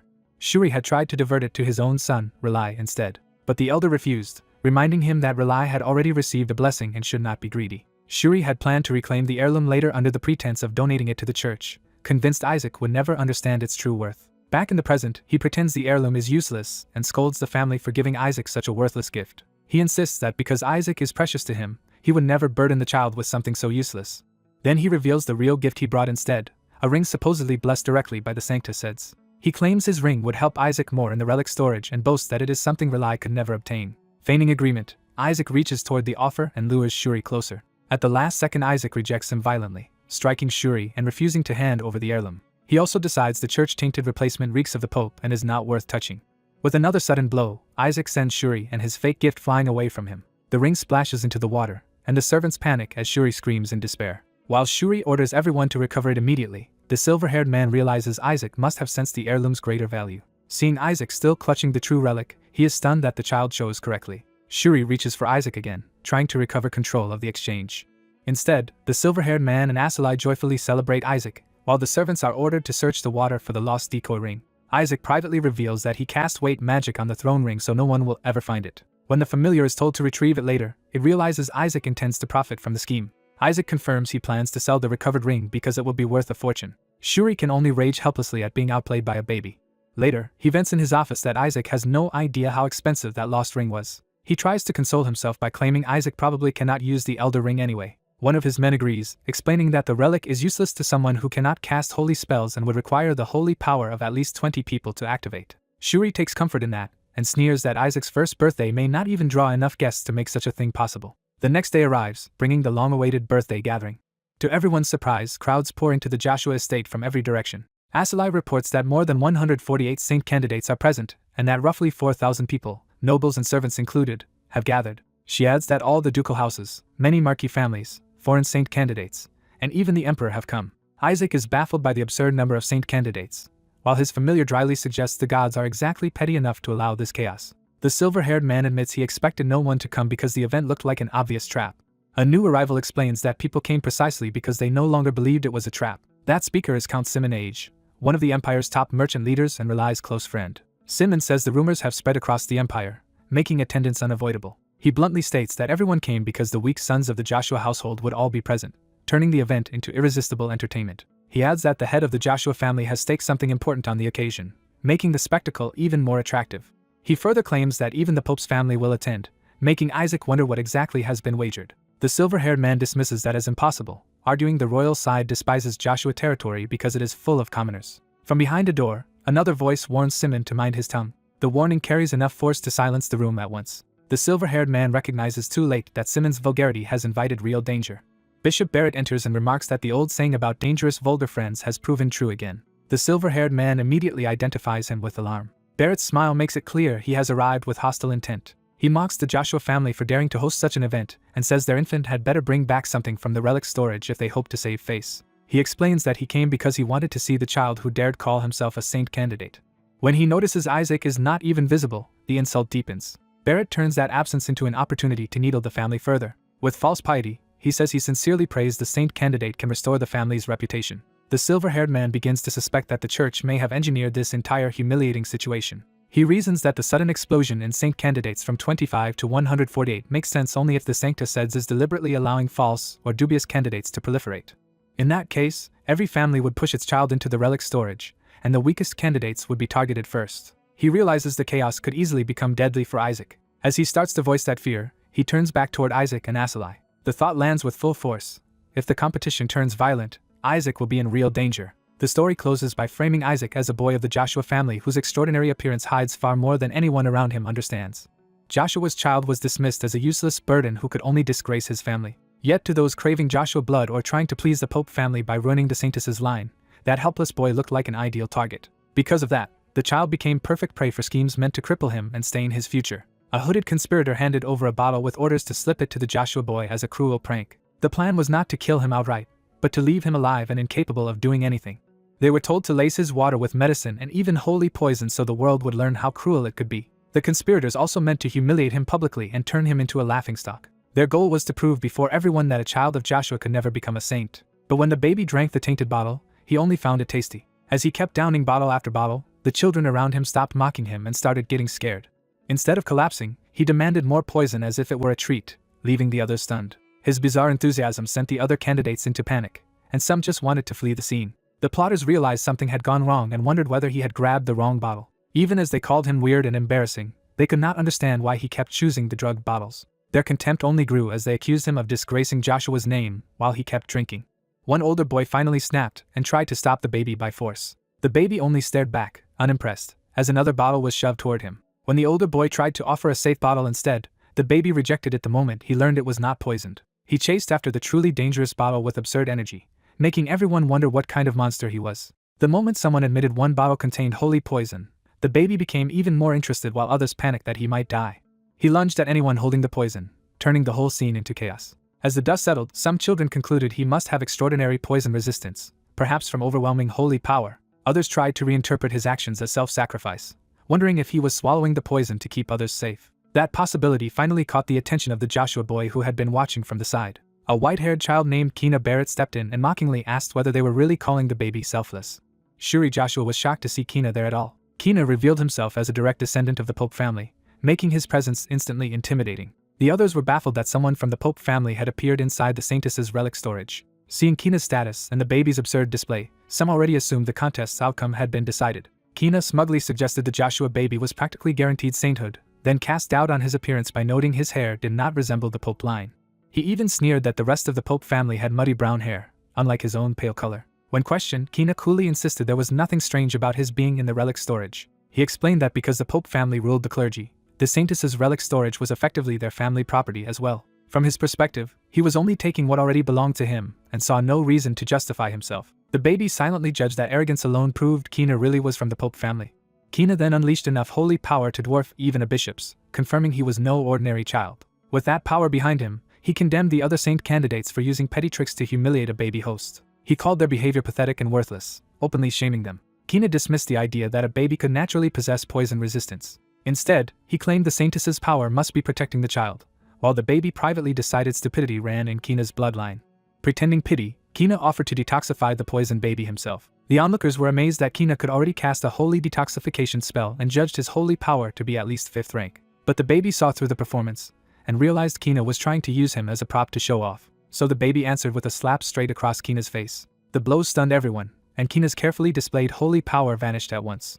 Kina froze in disbelief as he realized something impossible had just happened to him. He concluded that the baby had somehow nullified his holy power, a thought that shattered his confidence. For the first time, Kina wondered in horror whether the Joshua baby might actually be stronger than him. His fear quickly curdled into rage as he reduced the child to nothing more than a Joshua insect in his mind. The baby only glared back and threatened him in baby babble while clutching a bottle like a weapon. Before the baby could swing it, Shuri Joshua threw himself in to stop him from escalating further. The crowd misread the moment as family loyalty, and mocked the baby for striking someone who had supposedly tried to save him. Shuri, however, angrily admitted he was protecting them all from getting smashed by flying bottles. Kina recovered his composure and dismissed the slap as a childish surprise, insisting the baby was still just a baby. He then took his leave with a final insult, telling the Joshua children to salvage their family's honor if they could. Shuri held the baby close, still tense and furious after the confrontation. As he walked away, Kina declared that the finest treasure in the relic storage would belong to him. He added that no Joshua could even approach the body of the skeleton king, hinting at a secret objective hidden in the trial. Shuri was disgusted by Kina's fixation and could not understand what the baby was suddenly trying to do. The baby exploded in outrage the moment he heard the phrase body of the skeleton king. He grabbed Shuri and demanded an explanation, while Shuri was left reeling by the sudden obsession. Shuri finally revealed that the family head had promised a secret technique to whoever brought back the skeleton king's body. That revelation instantly sharpened the baby's focus. He connected the name Melissa to the skeleton king and realized the relic mattered personally to him. In his mind, the skeleton king himself erupted in outrage at the idea of children playing with his body. While the others regrouped, the baby sat among the emptied poison bottles, still processing the new information. His expression hardened as he started thinking beyond the farce around him. The skeleton king's spirit reflected that his body held centuries of accumulated mana, enough to push him to the 10th rank if recovered. But with so many children now searching the storage, stealing it away unnoticed would no longer be easy. The baby decided that if obstacles remained, he would simply push through them. At that moment, a voice called all the candidates together. An elder announced that the children would soon depart and needed to listen carefully to the rules from that point onward. He began a formal explanation of the relic storage as a sanctuary preserving the Saintess's remains and treasures. The baby immediately lost interest and decided to leave before the lecture finished. Shuri tried to stop him and demanded to know where he was going. Before he could catch him, a trap detonated nearby and sent debris flying. Shuri recognized the elder as Isaac and realized the situation had gone badly wrong. The baby burst forward using a newly learned holy spell called High-Speed Stride. Isaac shouted that the area ahead was restricted and that entering it would trigger the entire storage's defenses. The other children panicked as they learned the whole relic storage could become one giant trap. The baby ignored every warning and kept charging deeper while the others screamed for someone to stop him. Outside, at the Joshua residence banquet hall, the adults overseeing the trial remained unaware of the full disaster unfolding inside. A worried attendant hoped the young master was safe, while Isaac's father remained grimly silent. The observers then established a magical connection to the interior of the relic storage. Through familiars tracking the third-place candidate, they began receiving updates on the children's progress. They learned the first storage door had already opened and the candidates were moving through it far faster than expected. The current third-place candidate was announced as Armanage, to his father's delight. Second place was then revealed to be Shuri Joshua, which shocked his father into proud disbelief. As they prepared to announce first place, the monitor operator hesitated. Isaac's father immediately sensed something was wrong and demanded the name. The answer stunned everyone. First place was Isaac Joshua, the baby. Isaac's father panicked at once because he knew exactly where the child was heading. Inside, a hidden mechanism clicked underfoot. A new trap erupted, and Shuri could only scream as the elder's warnings came true. The corridor descended into chaos as children were thrown around by collapsing structures and surging hazards.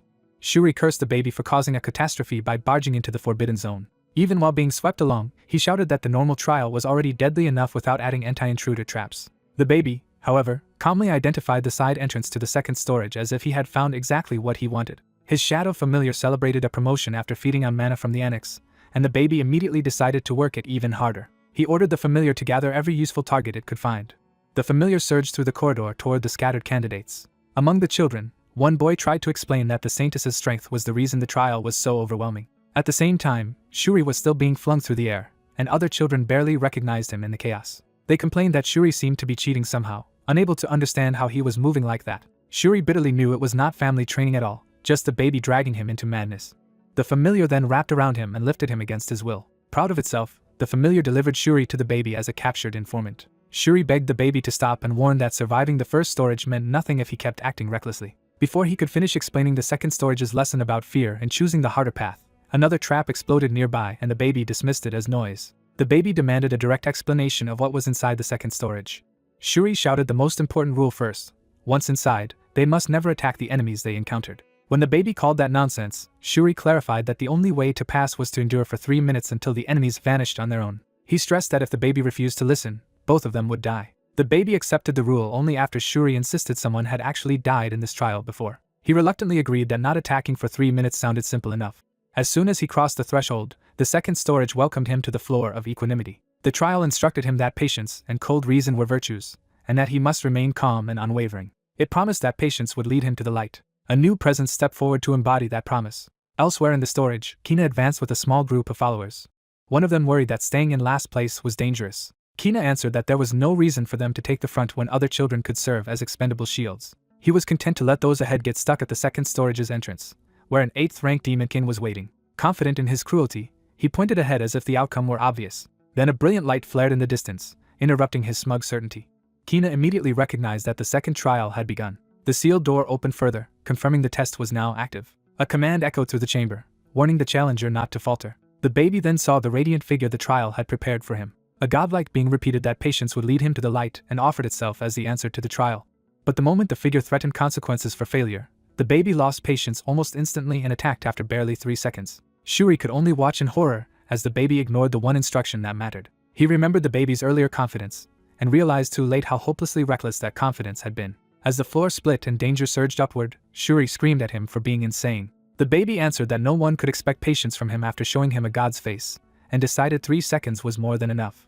The trial immediately declared him a failure. For those who could not endure, the punishment began at once. A monstrous executioner rose from the floor to deliver divine punishment. Shuri despaired, convinced they were finished. The baby instead gathered crackling red power into his hand and prepared to strike back. His attack blasted into the executioner with overwhelming force. Shuri could only stare as the baby casually continued his assault. The executioner's core was torn open by the blow. Even after seeing it happen, the baby only wondered what that thing had been. The punished guardian collapsed into rubble, leaving the baby standing before the wreckage. He scoffed that calling such a creature 8th rank had to be a joke. The Skeleton King then realized the golem had been created with his subordinate's magic. He identified it as a form of magic unique to the Skeleton King's elite demonkin, the 14 familiars. That discovery made him suspect either those familiars had once served the Joshua family like dogs, or this relic storage was directly connected to his missing body. Determined to confirm the truth himself, the baby crawled onward toward the next answer while Shuri shouted after him. A rival group realizes the Joshua family has cleared the way for them, leaving Isaac confused by their sudden delight. They begin searching the area for whatever the Joshuas uncovered. The loudest of them, Nizer Sepet of the Sepet Ducal family, boasts that he knew the Joshuas would be the key to passing this trial. Nizer openly thanks them for defeating the gatekeeper and orders the Joshuas aside so his group can claim the second storage first. He complains that Isaac's side already forced everyone through enough trouble and assumes the Joshuas were only useful because the baby somehow avoided every trap. Nizer twists that into an accusation, calling the Joshua children despicable for using underhanded means. He even claims Shuri must be secretly cooperating with Isaac, which only leaves Shuri baffled. Isaac denies any alliance, but Nizer presses the others to believe the baby could not have dodged the traps without help. To prove it, Nizer points to the ring hanging on Isaac and declares it must be a special artifact. He snatches the ring away, convinced it contains the secret to bypassing the dungeon. Nizer proudly announces that the ring will let his group avoid every trap ahead, while Isaac realizes he has completely misunderstood what he stole. Isaac stays unnervingly calm, making Shuri suspect he is waiting for the thieves to trigger something worse. Nizer marches forward with the stolen ring and orders the Joshuas to remain behind him. Drunk on ambition, he starts proclaiming that he alone will achieve the impossible feat of retrieving the Skeleton King's body. He grandly shouts his own name as if victory is already his. The moment he steps forward, the room answers with a dangerous reaction he did not expect. A massive explosion erupts around Nizer's group, engulfing the area in fire. The survivors finally understand they walked into a trap, and Shuri immediately realizes Isaac had anticipated it. Shuri sees the truth at once. Isaac deliberately let the others take the bait. The ceiling and chamber begin to shake from the blast. When the smoke clears in the second storage, Isaac is already moving through the wreckage with Shuri on his back while the rival children lie scattered and unconscious. Isaac calmly notes that the mines in this section have now all been cleared thanks to the fools who rushed ahead. Even so, he notices a problem before he can relax. A few children from another group are still following him, and Isaac cannot understand why they have attached themselves to him. Those boys decide the baby must possess some kind of divine instinct because he comes from the Saintess family. They also conclude that Nizer must have been the suspicious one, while Isaac wants no part of their admiration. Shuri, meanwhile, decides Isaac is more dangerous than any demonkin and silently urges the others to flee while they still can. One of the boys sincerely tells Isaac that if a true saint exists, it would be someone like him, and Isaac accepts the praise as obvious. A new figure approaches and politely introduces himself as Paris Julius, second prince of the Julius kingdom. Isaac immediately recognizes the prince's homeland and recalls rumors that a prince from that kingdom received a god's blessing, marking Paris as potentially useful. Shuri tries to get Isaac's attention, but Isaac remains focused on the newcomer. Their advance stops when they reach the next destination. Isaac identifies the great door before them as the entrance to the third storage. A radiant gatekeeper appears and formally welcomes the candidates. The being announces that this place is the floor of remembrance.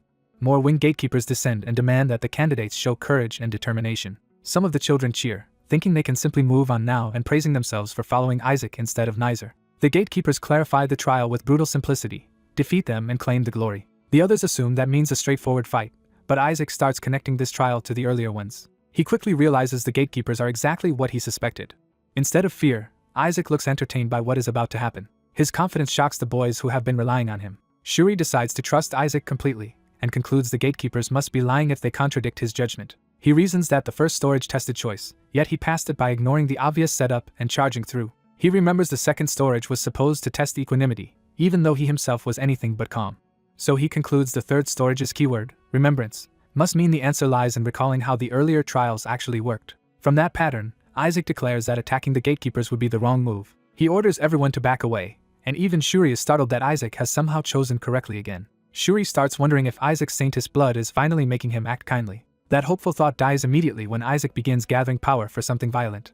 He blasts one of the winged gatekeepers out of the air while internally mocking the idea that he would ever sacrifice himself for others. Shuri is left staring, unable to understand why Isaac attacked after insisting no one should. The struck gatekeeper rises again and begins to respond. It condemns Isaac for choosing the wrong answer after all. The surviving gatekeepers retaliate with a sweeping attack toward the children. The blast explodes among the candidates, sending them screaming for help. Isaac and Shuri remain untouched in the middle of the chaos, making the others wonder what they are seeing. Shuri starts to grasp that Isaac may have planned even this. Isaac only grins wider when Shuri calls him insane. Seeing the gatekeepers attack, Isaac recognizes a familiar mechanism from his past. The gatekeepers reveal the truth themselves. The earlier guides were lying puppets created by the magic of the 14 familiars, and the candidates were foolish to trust them. Isaac gleefully orders the monsters to show the children how cruel life can be, while Shuri can only despair at his personality. The chamber erupts again in fire and destruction as the false guides continue their assault. In the confusion, the other children suddenly lose sight of Isaac and the Joshuas. They panic and search for him, unaware that Isaac has hidden himself with a 6th rank holy spell, invisibility. Isaac smugly notes that his uncle gave him this spell for a critical moment, and he is delighted to finally use it. Paris realizes Isaac even included him in the invisibility, and thanks him, though Isaac dismisses it as nothing. Isaac casually tosses the stolen ring to Paris. Paris catches it, and realizes Isaac has entrusted him with the ring. He assumes Isaac is lending it to him because he lacks experience fighting demonkin, while Isaac wordlessly lets him keep believing that. Paris gratefully vows to remember this kindness, and begins channeling power through the ring. The ring suddenly reacts violently in his hand, interrupting him with a burst of force. Isaac's familiar praises its master, and Isaac realizes the prince possesses exceptionally strong holy power. Shuri is horrified that Isaac has already turned someone as important as a prince into another accomplice.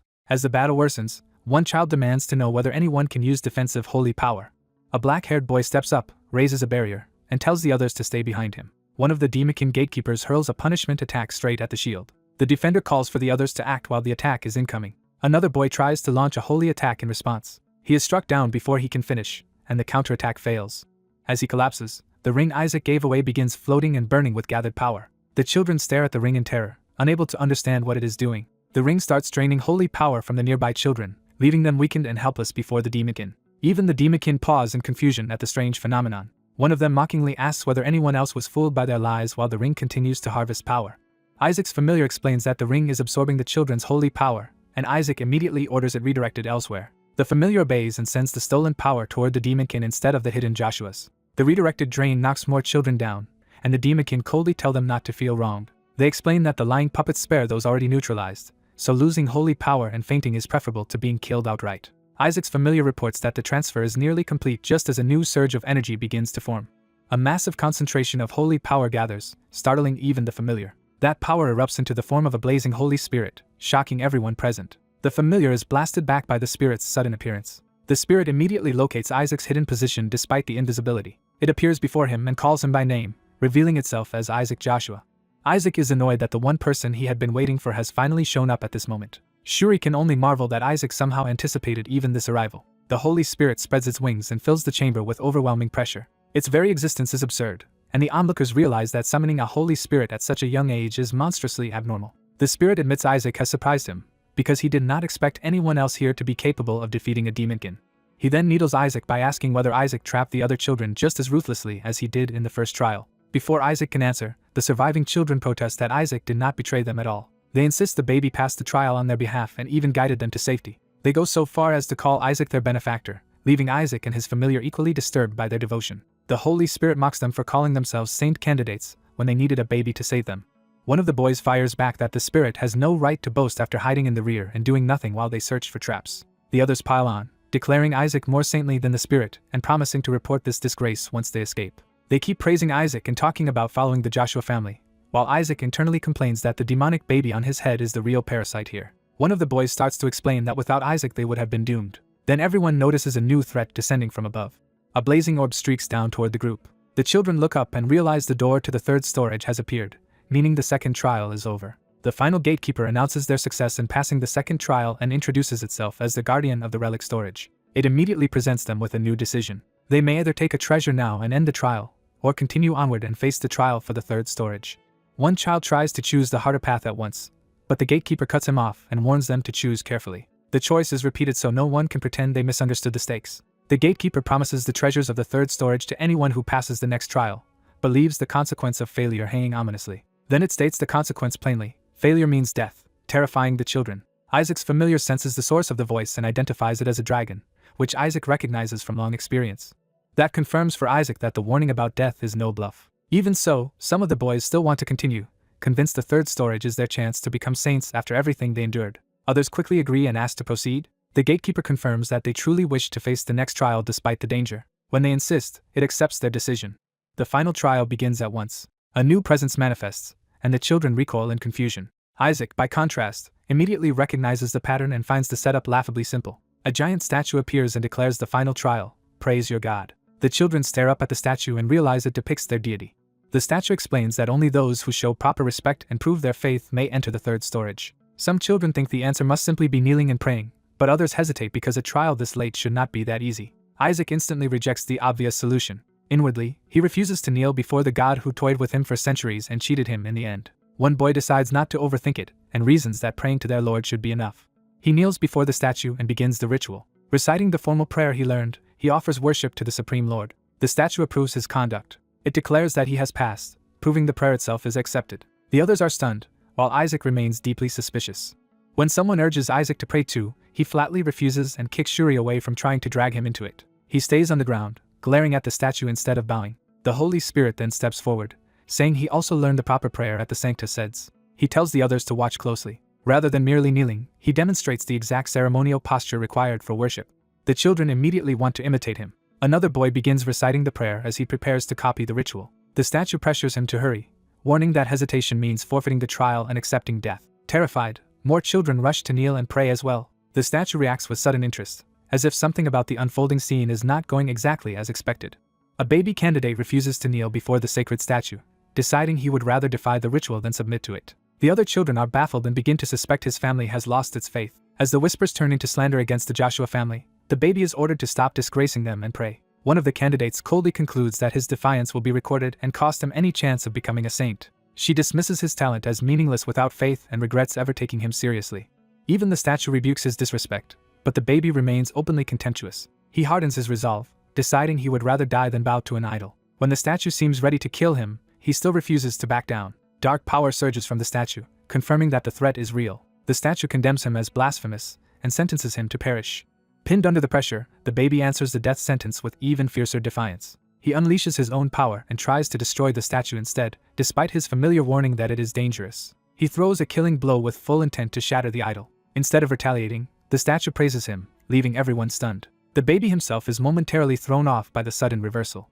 The statue declares that he has passed and orders him to proceed to the third storage. A rival protests that the trial was supposed to measure prayer and faith, not open rebellion. The statue answers that the baby alone is qualified to go forward because he alone showed faith in the god. Seeing their confusion, the statue prepares to explain the true meaning of the test. It reveals that the others knelt before a statue rather than before the god himself.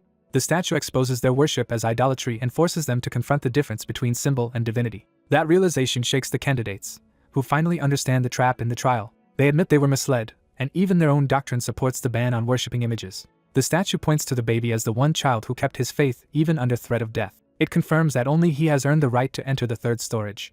The silver-haired rival refuses to accept that outcome. He argues that a baby cannot even explain his motives, so no one can prove the refusal came from faith. The baby silently agrees that the objection is logically sound, even if it annoys him. Seizing on that opening, the rival presses the attack. He claims that if the baby truly had such faith, he should bear a stigmata like a real saint candidate.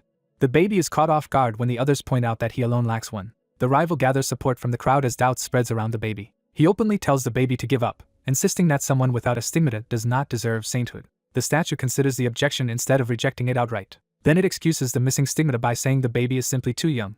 That absurd explanation leaves the candidates speechless. When challenged, the statue stubbornly repeats the same reasoning and expects them to accept it. The rival immediately twists that loophole, demanding entry for himself and everyone else who does have a stigmata. The crowd eagerly agrees that they all want access to the third storage. The statue pauses as if weighing their greed.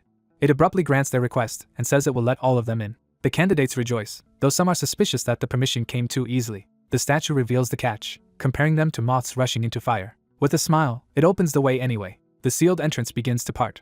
A vast darkness spills out from within, and the children realize too late that they have stepped into something monstrous. The dark mana immediately overwhelms them, leaving them choking and panicked. The statue explains that this is the dark mana leaking from the body of the skeleton king. It mocks their ambition and says it had intended to spare anyone too weak to endure this pressure. The silver-haired rival alone keeps smiling, revealing that he has been waiting for this moment.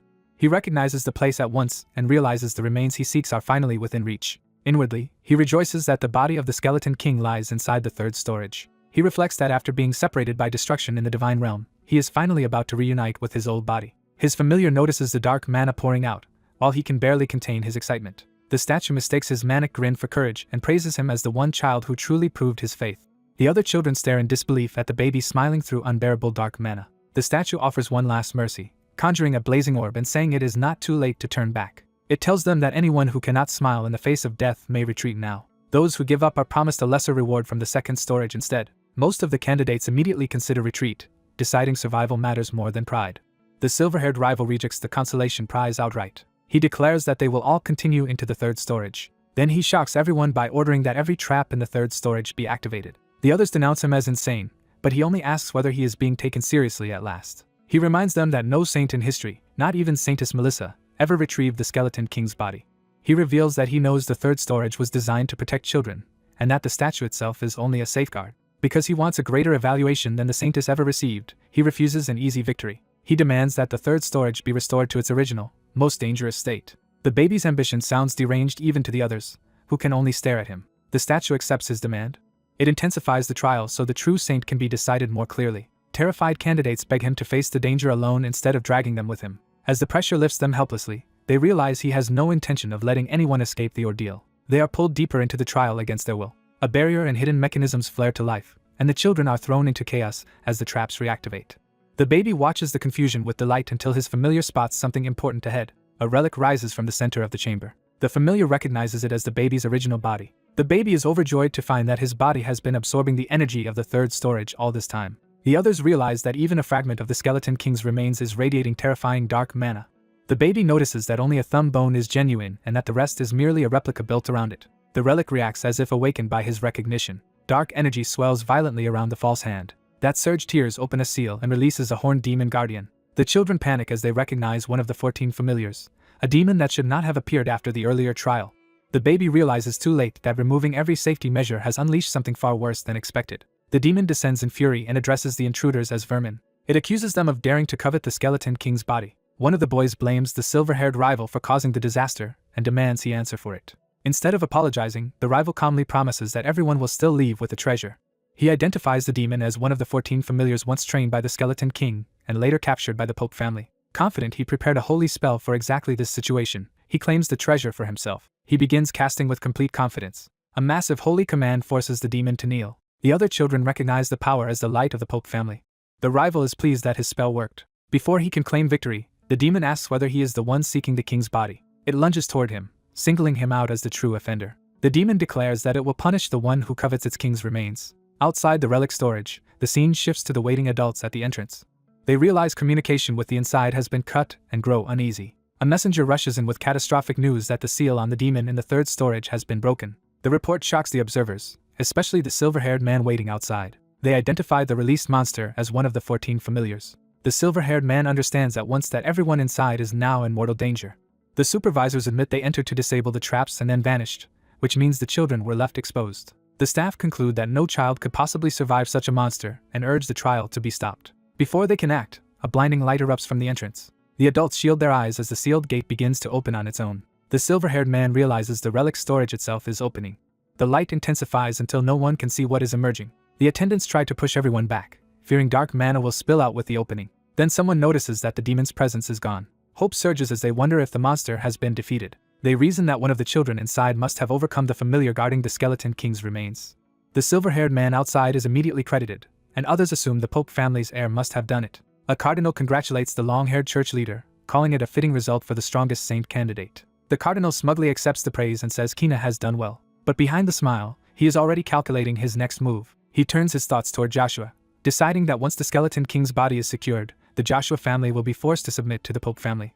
He prepares to end Joshua's resistance for good. His confidence falters when the children begin emerging from the gate. The silver-haired man outside watches closely, sensing something is wrong with the expected outcome. He searches the crowd for Isaac and Shuri instead of celebrating. As the dark entrance clears, he silently prays that they are safe. The gate finally settles, leaving the waiting crowd gathered in tense silence. Reports come in that some children are injured, but none appear gravely harmed. Yet the children who entered deepest into the third storage still have not returned, raising fresh alarm. The silver-haired man grows more anxious as the delay stretches on. Then word comes that the final group is approaching. Armin and Shuri stagger out exhausted, carrying younger children with them. Their families rush forward in relief, calling their names. Shuri collapses into her father's arms and confirms she made it out alive. The adults immediately check the returning children for injuries. The silver-haired man's relief vanishes when he realizes Isaac is still missing. Seeing the whole group, he confirms Isaac is not among them. The cardinal notices the tension and turns his attention toward the silver-haired man's concern. He confronts the silver-haired child candidate and demands to know what he is holding. He presses further, asking where the Skeleton King's body is, and the child falters under the question. The cardinal dismisses the object in the child's hand as worthless, trying to reassert control. At that moment, another burst of holy light flares overhead and interrupts him. Someone points upward as a new presence descends from the sky. A radiant wolf appears, carrying the missing baby Isaac in its jaws without harming him. The silver-haired man outside instinctively calls out for Isaac to stop or come down. Everyone recognizes the missing child at last, safe atop the glowing beast. The silver-haired man and the attendants rush toward Isaac in disbelief and relief. A woman identifies the beast as the young guardian dragon that protects the relic storage. The creature's true nature becomes clear as a holy dragon's presence manifests through its wolf-like form. The observers realize this is the hatchling guardian of the relic storage itself, personally carrying Isaac out. The silver-haired man concludes that although it looks like a wolf, it is unquestionably the holy dragon summoned into the relic storage by the dragon-linked matriarch, a being of unmistakably noble rank. A strange sound draws everyone's attention to the baby Isaac. They realize the child has put a suspicious bone in his mouth and is somehow absorbing power from it. The elders panic as they suspect the object Isaac is chewing on may be tied to the Skeleton King. Their fear sharpens into shock when they conclude it may actually be the Skeleton King's body. Even while scolding the child, the elders excitedly celebrate that the lost remains have finally been brought back. Kina freezes as the situation suddenly turns against him. A stern man presses Kina to admit whether he handed the Skeleton King's body to Isaac. Kina awkwardly tries to justify himself, claiming it was not wisdom but mercy meant to spare his host embarrassment. His excuse only sounds more absurd, and the silver-haired Joshua man rejects it outright. The dragon familiar publicly identifies Isaac as the one who truly claimed the Skeleton King's body, overturning the false narrative. Kina is openly ridiculed as his attempt to take credit collapses. He can only stammer in disbelief as the accusation rebounds on him. The scene flashes back to the relic storage, where Kina's holy magic failed against the Demonkin. The Demonkin recognized the clergy as enemies and cursed them as insects. It saw the children gathered before it and focused on them as prey. The Demonkin moved to slaughter the trapped children without hesitation. Kina was left screaming helplessly as the others braced for death. At the last moment, a violent blue force erupted and interrupted the attack. Kina looked up in confusion, unable to understand what had saved them. A blue defensive barrier had formed around the children. Kina recognized the color and began to suspect the barrier's source. The impossible answer emerged. The protection came from Joshua's baby, Isaac. The Demonkin turned its fury on the clergy instead, accusing them of coveting the Skeleton King's body. It lunged again, but Isaac met it head-on with blue power. The baby struck back fiercely, treating the monster like a disobedient servant. He even mocked it for failing to recognize its own master. Back in the present, the witnesses accept the dragon's testimony and begin asking what Kina actually accomplished. When the dragon complains that releasing the familiar was too dangerous, the silver-haired Joshua man demands an explanation. He points out that the 14 familiars are far beyond what children can handle and asks why the seal was broken at all. The dragon calmly answers that the release was requested by the white-haired brat standing there. Kina is exposed as the one who ordered the familiars freed. The rescued children immediately testify that Kina activated every trap in the third storage and dragged them into danger with him. The crowd turns on Kina, horrified that the Pope's family nearly got their children killed while Isaac was the one who saved them. The humiliation deepens as people openly note that Joshua's child has beaten the Pope family's child again. Praise spreads through the crowd, and Isaac is recognized as proof that the Joshua family's return to prominence is real. Meanwhile, the elders still fuss over the bone in Isaac's mouth and beg him to spit it out. Their attempts to take it from him fail, and they are baffled by how strong the baby is. Isaac quietly notes that he now has so much mana that he can absorb it almost instantly. The Joshua side warmly agrees that Isaac has done something worthy of reporting to their matriarch. Elsewhere, one elder's smile twists into something far darker. He reveals the church's true goal: use the Skeleton King's body to cast a tracking spell and hunt down the Skeleton King's soul. Isaac finally understands why they were so desperate to seize his body. The church elders creep toward him and demand that he hand the remains over. They openly fantasize about finding the Skeleton King and tearing him apart. Their obsession is driven by a grudge that has lasted 150 years. Isaac decides these fanatics are beyond reason. Rather than cooperate, he has the dragon carry him away from the grasping elders. As he escapes, he dismisses them as lunatics and hopes never to deal with them again. Later, inside the Joshua estate, the church faction searches for the remains but cannot find them. When asked whether the body has been located, they admit it is nowhere in the room. Their search turns frantic and frustrated as nothing appears despite all their efforts. Isaac secretly watches their failure and taunts them to keep searching forever. Even so, what happened in the relic storage troubles him more than their incompetence. He keeps replaying the moment when he called the Demonkin his servant. In that memory, the Demonkin had been knocked down by Isaac's blue flames. The creature sensed his mana and wondered if its master had truly returned. It mourned the news of its master's death, then rejoiced that he had come back alive. Even while dying, it begged only to keep serving him. Isaac tried to force answers out of it about the church that captured his former self, but the creature could barely speak. From its broken words, Isaac infers that the Pope's family was involved in the Skeleton King's capture. He resolves to investigate that connection further. A bottle interrupts his thoughts as someone tries to feed him again. His guardian desperately begs him to finally relieve himself, turning the moment absurd. The elders panic that if the Joshua matriarch learns the remains are still inside Isaac, she might literally cut him open to retrieve them. Their fear grows when they recall she has already done something similarly brutal to one of her own sons. Isaac checks whether Melissa is away with the matriarch and decides he must absorb all the mana before she returns. Just as he settles on that plan, a visitor enters. A messenger summons Relai because the matriarch is calling for him. The summons shocks Relai, who immediately fears the matriarch may have returned early. He panics because she never comes back from pilgrimage this soon. Isaac realizes his own actions may have accelerated her return and that he has not finished absorbing the mana. He sees the danger clearly. If she arrives now, she will search his insides for the remains. Before that crisis can unfold, everyone is distracted by a mountain of gifts that has arrived. The Joshua household is stunned to learn the presents are all for Isaac. Relai had expected the matriarch herself, not a delivery. The messenger teases him for getting scared and clarifies that only a voice message came ahead of her return. Isaac fumes at the needless panic the messenger caused. Another announcement follows. The Pope has also sent gifts. The Joshua elders immediately want the Pope's offering sold off without a second thought. A formal envoy explains that the gifts were prepared as apology and thanks from the Pope's side, under the Emperor's watchful interest. He politely notes that Joshua's people seem to dislike the Pope's generosity. He then presents one item he insists they will appreciate. The item is introduced as something the Cardinal said would greatly help Isaac. The elders stare in disbelief as they recognize what it is. It is the Triple Crown, a medal bearing the Pope's seal. Isaac asks what the medal means, and his shadow companion explains it is a token from the Pope. The adults immediately sense something is wrong and refuse to believe the Pope would send that lightly. Relai is called forward to receive it. To Isaac's confusion, the medal meant for him is handed to his uncle instead. He wonders why something supposedly his is being diverted to another family member.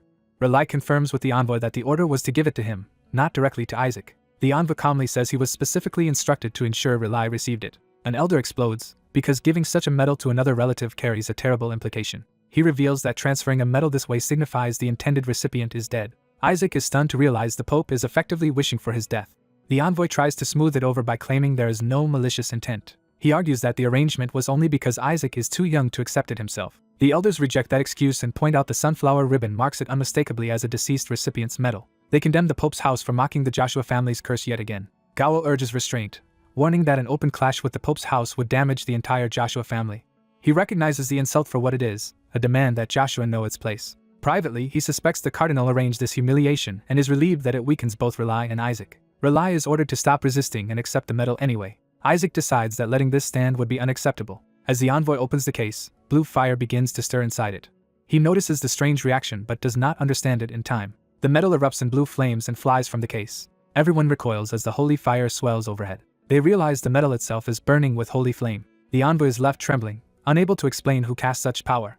The elders turn toward Isaac as blue fire gathers around the child. Isaac cheerfully reveals himself as the caster. The envoy accuses him of defying the Pope by destroying a gift sent personally in his name. The Joshua elders immediately defend Isaac, arguing no child could be blamed for failing to accept a medal he never truly received. They declare the incident happened before acceptance, and therefore the family can pretend the gift was never received at all. The envoy is horrified as the Joshua side calmly turns the Pope's insult back on him. Relai presses the point further, asking whether they should really accept a medal that melted under a baby's flames. That possibility unsettles everyone, because it means the Pope's blessing was wiped away with ease. The envoy tries to recover by asking for the medal back and claiming he must have brought the wrong item. Before he can fix the situation, Isaac's flames leap onto him as well. The envoy is engulfed in harmless but humiliating blue fire. The Joshua elders laugh it off as Isaac merely playing, while Isaac threatens to burn them too if they do not let go of him. The envoy, furious and humiliated, storms out cursing the Joshua family. The Joshua side celebrates the reversal and orders the offensive medal disposed of. They laugh that their matriarch would have loved seeing the Pope's servant disgraced. They even praise Relai for using holy flames so effectively, assuming he orchestrated the whole thing. Relai is baffled when they accuse him of casting the fire on Isaac. He insists he only used invisibility in the relic storage, while the elders remind him Isaac had also used quick strides there. The realization slowly dawns that Isaac may have cast every one of those holy spells himself. Isaac, hearing this, is startled that they are finally connecting the dots. The elders begin to understand that all the holy magic in the storage may have come from the baby. Isaac braces as they start asking how he could possibly know so many divine spells. The answer is the secret scripture, a legendary treasure that lets its user instantly learn and cast the spells written inside. Isaac reflects that bringing that book out of storage was a smart move, even if its fire magic is weaker than what he wielded as the Skeleton King. The adults struggle to explain his feat, since his mother is not even a fire user and ordinary talent cannot account for it. As the debate grows more confused, a woman cuts in with a sharper observation. She argues that the real miracle is not Isaac's talent but his ability to erase the Pope's blessing itself. The elders instantly latch on to that idea and become excited again. They demand the medal be brought back so they can inspect it personally. When they look for it, the box is empty. Relai admits the medal is gone. He explains that after being told to get rid of the hateful thing, he simply threw it away. The others are left speechless that he obeyed the order so literally. They immediately send people to recover it before the family heads hear anything about this mess. Privately, Gowel is pleased, because without the medal there is no evidence for the claims being made. He decides the Joshua leaders must never learn that a supposedly unmelting papal medal was destroyed. A few days later, the story shifts west of the Joshua dukedom. Someone in dark clothing moves through the new location, hinting that another thread of the story is about to begin. The scene settles over a remote lakeside area, marking the transition to the next development. A cloaked figure arrives there in secret, setting up the next encounter. A stern patriarch advances with his retinue as the household rushes toward the mansion under his command. He orders everyone to stay focused until they arrive, and his men obey without hesitation. As they near the estate, something catches his attention. He realizes the disturbance is coming from the mansion itself. Inside the grand house, a crisis is already underway. The elders stare in disbelief, unable to process what they are seeing. They realize the infant Isaac is manifesting the Skeleton King while casually finishing off what should have killed him. After surviving hundreds of bottles of poison and sacred fruits, Isaac innocently notes that the food meant to strengthen bonds with holy beasts tasted good. He immediately decides those holy beasts will be useful allies when he eventually moves against the Pope and even the gods. He also concludes House Joshua must possess such a beast of its own. That thought is interrupted when he senses a response. A holy beast of House Joshua, Terenblum, answers his call. Isaac is confused by the sudden development just as someone tries to stop him from leaving the feast. The patriarch arrives and takes control of the room. The entire household bows to him, formally acknowledging his authority. Isaac is stunned to learn that the patriarch of House Joshua is his own grandfather. Seeing the man's overwhelming aura, Isaac becomes optimistic that this family may finally be useful to him. One of Isaac's uncles begs the patriarch not to cut the child open, while Isaac privately vows not to let that happen. The uncle steps forward to shield Isaac from the patriarch's judgment. The patriarch coldly orders that Isaac be thrown into the sacred flames instead. The uncle desperately objects, and Isaac is horrified that only this one relative seems to be protecting him. The uncle argues that Isaac is still too young, though Isaac notices that this only delays the threat rather than removing it. Another relative joins in, absurdly calling the flames a reward, which only deepens Isaac's disbelief. The uncle explains that burning Isaac could both extract the skeleton king's remains and strengthen him with the fire's blessing. He pleads for more time, or at least a less destructive method. Then he proposes a compromise. Instead of the flames, he suggests dropping Isaac into the sacred waters, while Isaac curses the entire family as lunatics. A rival relative rejects that idea, insisting the temple's flames and waters are treasured resources reserved for raising a saintess. When Isaac hears that same rival dismiss him as worthless, he immediately decides the man is an enemy. That rival tries to redirect the honor to Shuri, falsely claiming she defeated the demon in the relic vault rather than Isaac.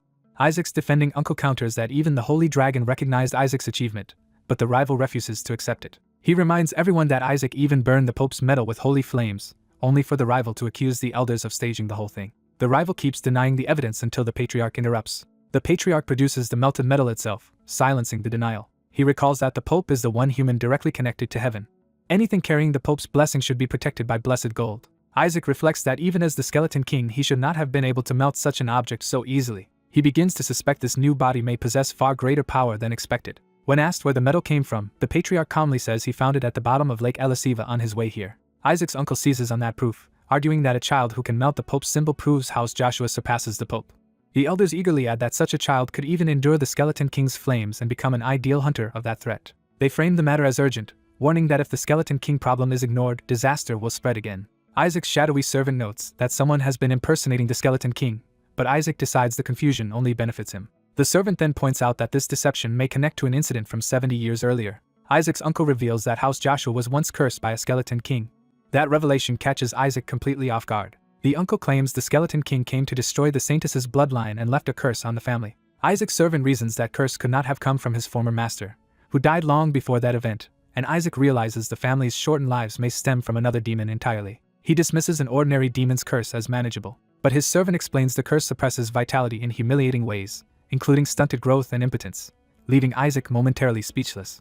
Isaac becomes furious at the unknown impostor for tarnishing his name and blaming baldness on a curse. The patriarch returns to the subject of the family curse. He notes that Isaac's red eyes mark him as cursed as well. He concludes that the sacred flames and waters alone will not be enough. Instead, he decides to grant Isaac a Holy Spirit.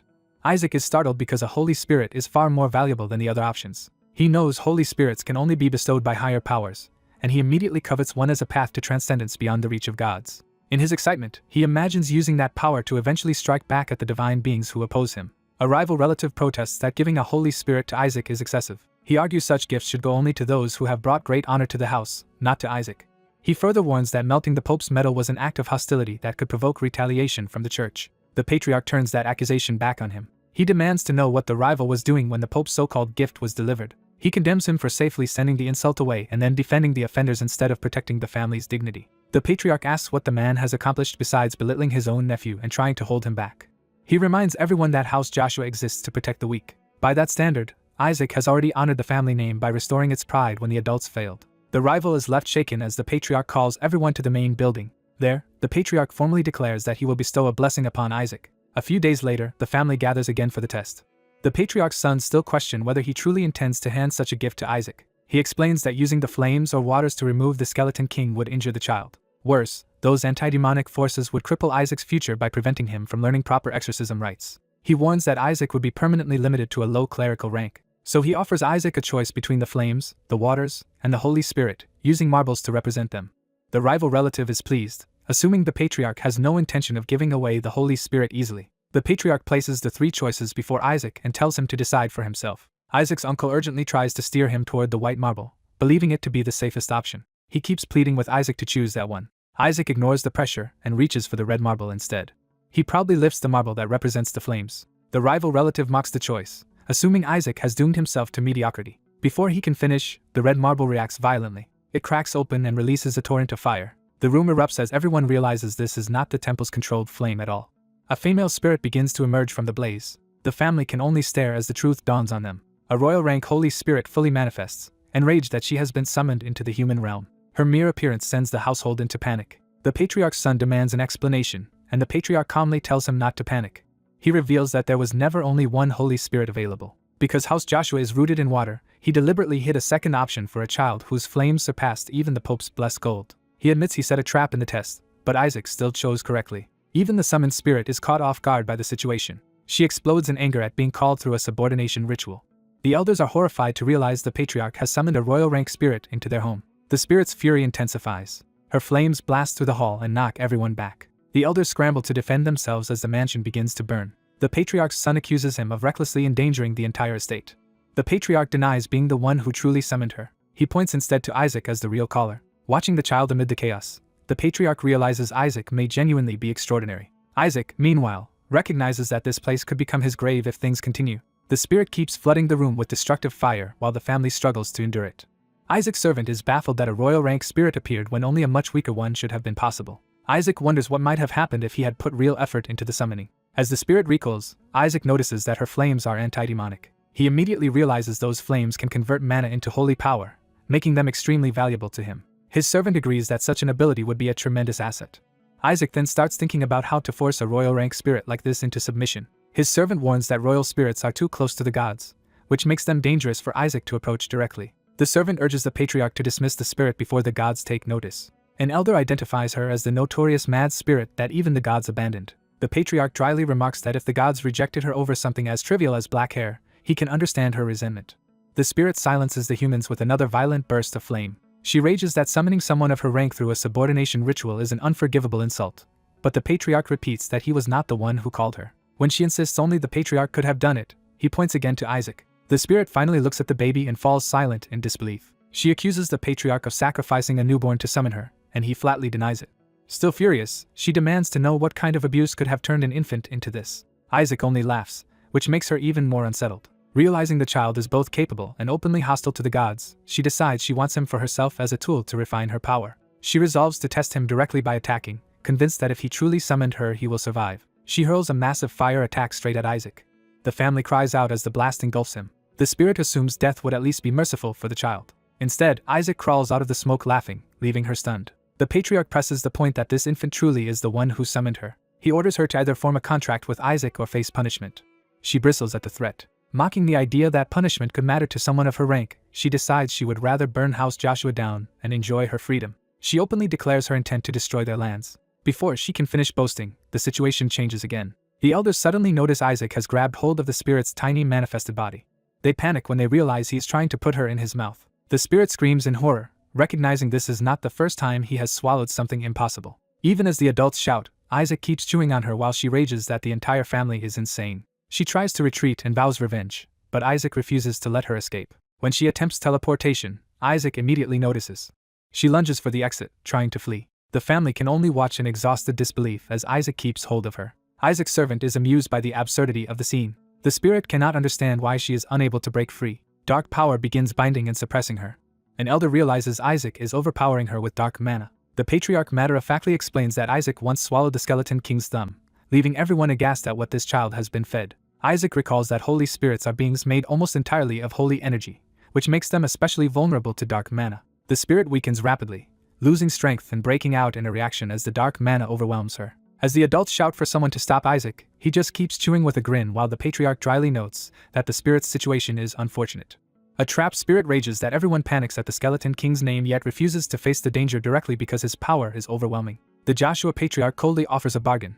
If the spirit stays with his grandchild and purifies all of the skeleton king's dark mana, it will be sent back. The spirit explodes at the insult, but the patriarch makes clear the alternative is simply to remain and be devoured. Furious at the saintly bloodline that cornered it, the spirit vents that only that lineage is keeping it from slaughtering them.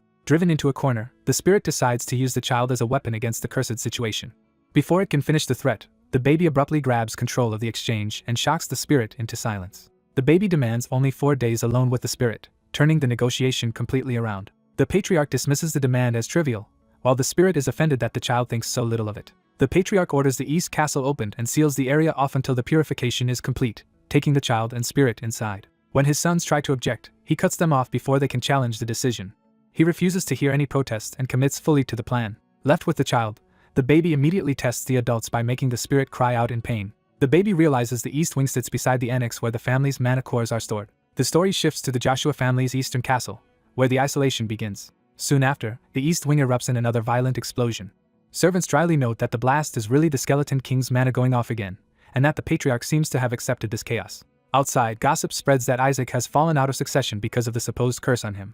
But some begin to question whether Isaac is truly cursed at all. A frightened witness reports that someone checking on Isaac fled in terror from what he saw. The rumor becomes stranger when the figure inside is described not as a monster, but as a balding old man.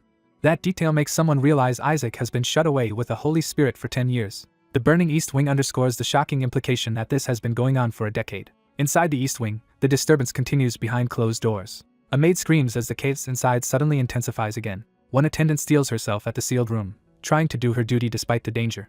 She reaches for the door to enter. Upon opening it, she announces her arrival to Lord Isaac. Seeing the room's condition, she anxiously asks whether he is all right. The answer comes only as the sound of someone calmly eating candy. The baby sits in perfect comfort, making it clear he is far less helpless than anyone assumes.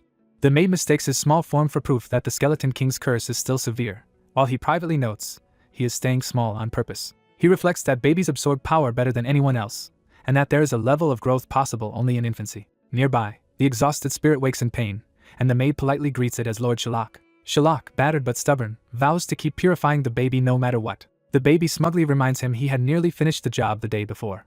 Shalak snaps that the baby somehow has even more mana than before, and the child only mocks him. Shalak demands to know how the baby could have consumed so much of the Skeleton King and still leave so much mana after 10 years. The baby reveals the truth to himself. He has secretly been draining mana cores beneath the annex every night for the past decade. That hidden supply let him finish gathering mana far faster than anyone would have imagined, and he realizes he is finally done. Though self-taught, he has now reached the point of casting even 6th rank holy spells. The maid reassures him that things will be fine, but warns that the Pope is mobilizing too. That immediately catches his attention. She explains that the church plans to execute the Skeleton King's surviving subordinates, the 14 demons. She still believes the last of the Skeleton King's mana will soon be removed from him, unaware that this news enrages him for another reason. As she tucks him in with candy and rest, he decides he needs to deal with the church before they act.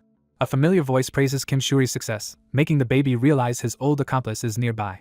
Outside, Shuri is being congratulated for becoming the youngest ordained priest after skipping a grade. He is told even the princess will attend his ordination. His father boasts that escorting the princess as top of his class is a great honor, and Shuri plays the dutiful son. The praise continues until Shuri suddenly vanishes mid-conversation.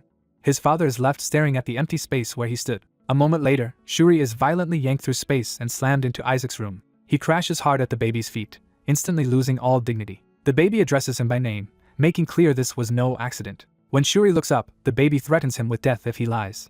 The child accuses him of being a habitual liar who thinks academy status will protect him. He reminds Shuri that his achievements were only possible because he personally coached him. Shuri protests that he worked hard too, but has to admit he never could have reached this point alone. The baby starts planning ahead, noting that many holy spells only become available after ordination. He tells Shuri that he will be helping with that next step. Shuri nervously asks what he can possibly do for him. The answer is simple extortion. The baby wants every reward and gift Shuri has received, including his quiz prize money and Goel's support. Shuri realizes all over again that the harmless-looking child is a demon in disguise. Once that is settled, the baby asks about the planned execution of the Skeleton King's minions. Shuri explains that since the relic storage incident they no longer obey orders and seem to be waiting for death, so the church intends to execute them. The baby accepts that he cannot stop it immediately, and decides he will act within the year. His first target is the priest ordination ceremony. Shuri points out that Isaac is not even enrolled in the academy, so attending should be impossible. The baby laughs at the objection, already seeing a way around it. Shuri explains the loophole. With a recommendation from academy professors and a past test, someone can be ordained without normal enrollment. The baby bluntly calls him an asshole, while privately acknowledging that Shuri has correctly understood him. Shuri adds that recommendations are only given for major public deeds like saving an important person, and Isaac has only a month left to arrange that. Isaac immediately focuses on one detail: the princess will be present. Realizing a princess is exactly the kind of high-status target he needs, he starts plotting around her attendance. The scene shifts to the Joshua training grounds as events outside continue moving toward the festival.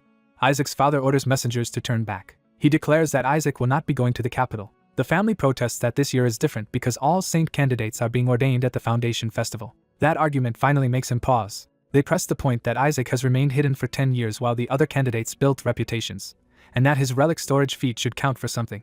They even gush that Isaac is living in the East Wing like the saintesses of old, and that they cannot wait to see how much he has grown. An academy professor eagerly adds that he has always wanted to teach Isaac, and that the ordination will also be attended by the princess and even the Pope. The mention of the Pope sharply changes Isaac's father's mood. When told the Pope will personally grant hero titles to those ordained, the stakes rise even further. A hero title would multiply Isaac's strength, making the ceremony far more valuable than a mere public appearance. The professor objects that Isaac is still too young, but Isaac's father rejects age as irrelevant beside talent. The others are overwhelmed by his intensity as he thinks it through. At last he gives in and allows preparations to proceed. But he warns that everyone involved will be held accountable for what they have claimed. Back inside, Isaac and Shuri wait, while the dark spirit lingers nearby. Another fire breaks out in the East Wing, signaling that a new threat has arrived. Outside, a robed man watches the burning manor with deliberate interest. He confirms that Isaac is indeed inside. He reveals his goal, to summon and seize a royal rank spirit during the chaos, something normally beyond even the Pope except briefly. The spirit he wants is a black-haired fire spirit tied to the barriers of heaven, a vicious being denied the rank of spirit king because of its temperament. He reasons that the Pope's family, obsessed with collecting spirits, would reward him richly if he delivered such a prize. He prepares special tools for the theft. Among them is an item that neutralizes divine mana, completing his plan. His scheme is to suppress Isaac's holy power, drive the Skeleton King's dark mana berserk, and smuggle the spirit out amid the confusion. The professor is led straight to Isaac's room, unknowingly helping the intruder get close. The visitors enter, excited that they will finally see the hidden little lord. They are startled to find Isaac still looking exactly as he did 10 years ago. Isaac notices the newcomers and instantly understands an opportunity has arrived. He turns on an irresistibly cute act, silently welcoming the recommendations he needs. The professor and attendants are completely overwhelmed by the sight. The intruder, however, sees through the charm and decides to force the Skeleton King's mana berserk with everything he has. As he reaches for Isaac, the baby notices the move. The man snatches Isaac up and triggers his sabotage, expecting the dark mana to explode. Instead, nothing happens at first, leaving the room in stunned silence. Isaac clings to him sweetly and calls him Daya, as if greeting a familiar protector.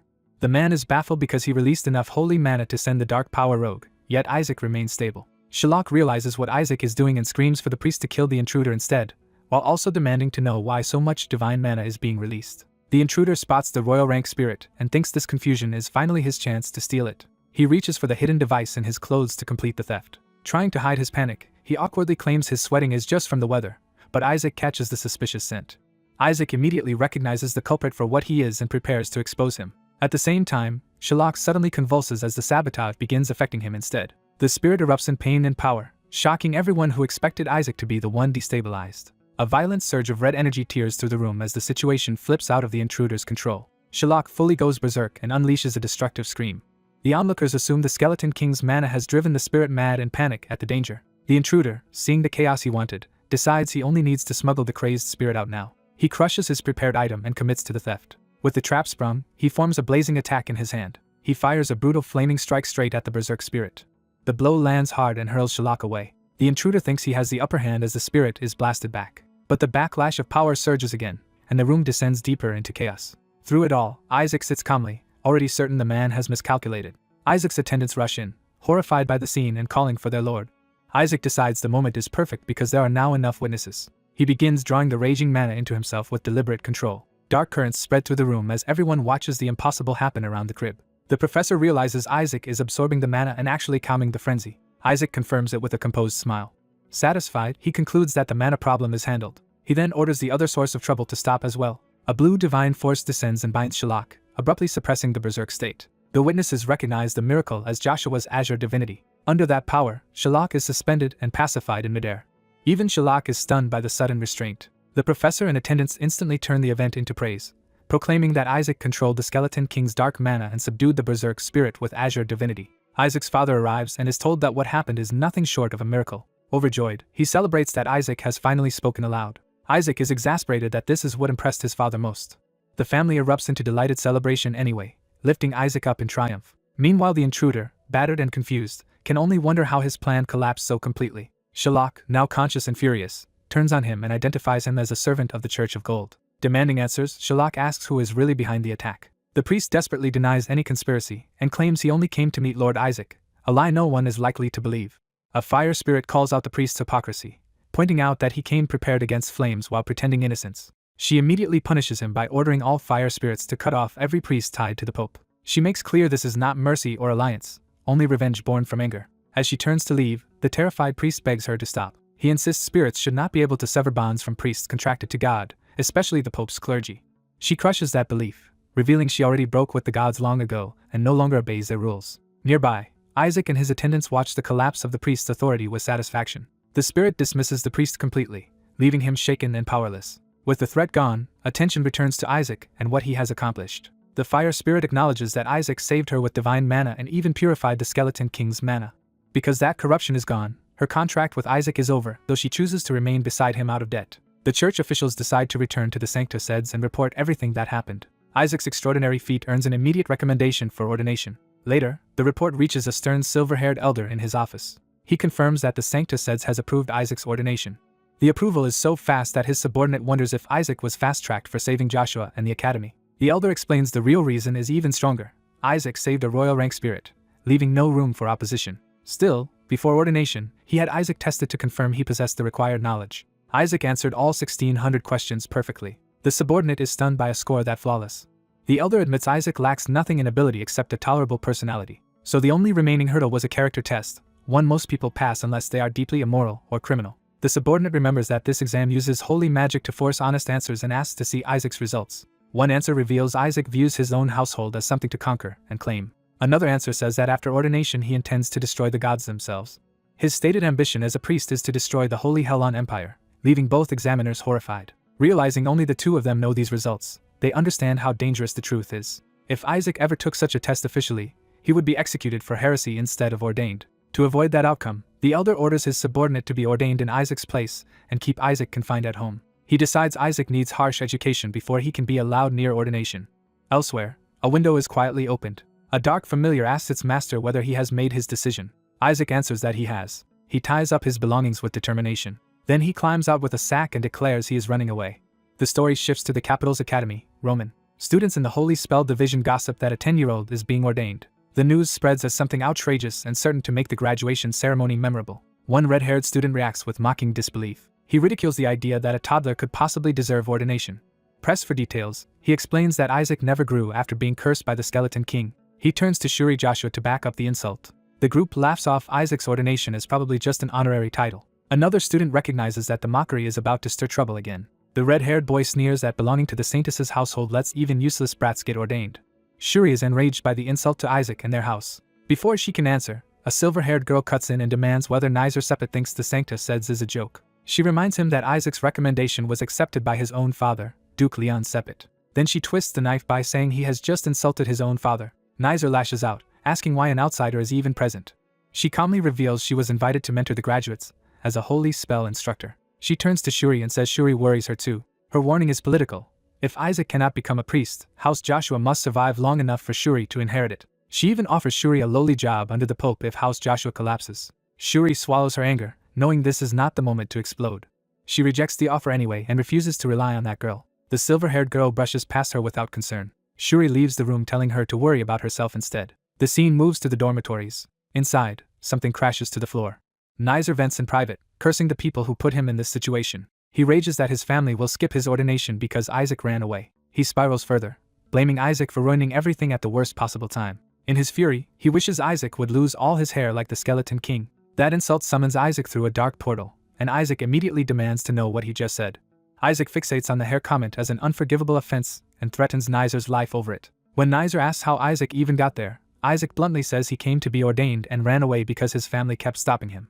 Isaac starts to call out Kim Shuri next. Nizer panics as Isaac pulls out a heavy object and advances on him. Isaac is outraged that members of the Pope's house dared offer Shuri a menial position.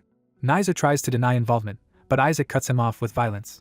Isaac beats him while roaring that no one gets to disrespect the Joshua name. In a warped confession of loyalty, Isaac declares Joshua belongs to him alone, including the right to ruin it himself. He forces Nizer to remember exactly who he is dealing with. Isaac vows that if House Joshua is ever destroyed, he will be the one to do it, then orders Nizer to take him to the ordination.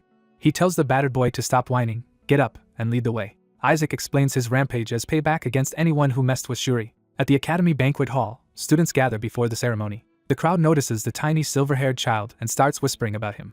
Isaac knocks over a chair as he enters, drawing more attention. He strides in gleefully, announcing that no one dares mess with the Joshua. A red-haired girl notices the disturbance. Nizer recognizes her as someone suspicious from the relic storage years ago, and realizes Isaac may cause trouble if he reaches her. He panics, deciding he has to stop Isaac before something even worse happens. He also realizes the girl is Sepet, his own sister. He lunges forward to intercept Isaac. Thinking he has succeeded, he reaches out toward the target. Isaac ignores him and directly singles out the redhead instead. He climbs onto the table and demands to know whether she was the one who troubled Kim Shuri. Naki answers coolly that she never touched Shuri herself and that Nizer was the one who did. Isaac immediately treats that as a useful admission, even though she is trying to shift blame. His dark familiar senses a familiar power from Naki, and Isaac recognizes it too. He realizes she carries the energy of one of the 5 major gods. Naki studies him and identifies him as the rumored Isaac. She mocks the state of the current candidates, dismissing Isaac as a cursed infant and herself as a child of the Pope's family. Then she coldly predicts that House Joshua will soon be erased from the 5 faiths. Nizer desperately tells Isaac to leave because they cannot afford to provoke the House of Crimson, but Isaac refuses to abandon his ordination. Naki adds that Isaac will never be ordained because Nizer promised to appeal to the Pope and have it cancelled. Nizer is furious that his own scheme has been exposed in front of Isaac. A church attendant quietly warns Naki that Isaac's behavior alone may already be enough to cancel the ceremony.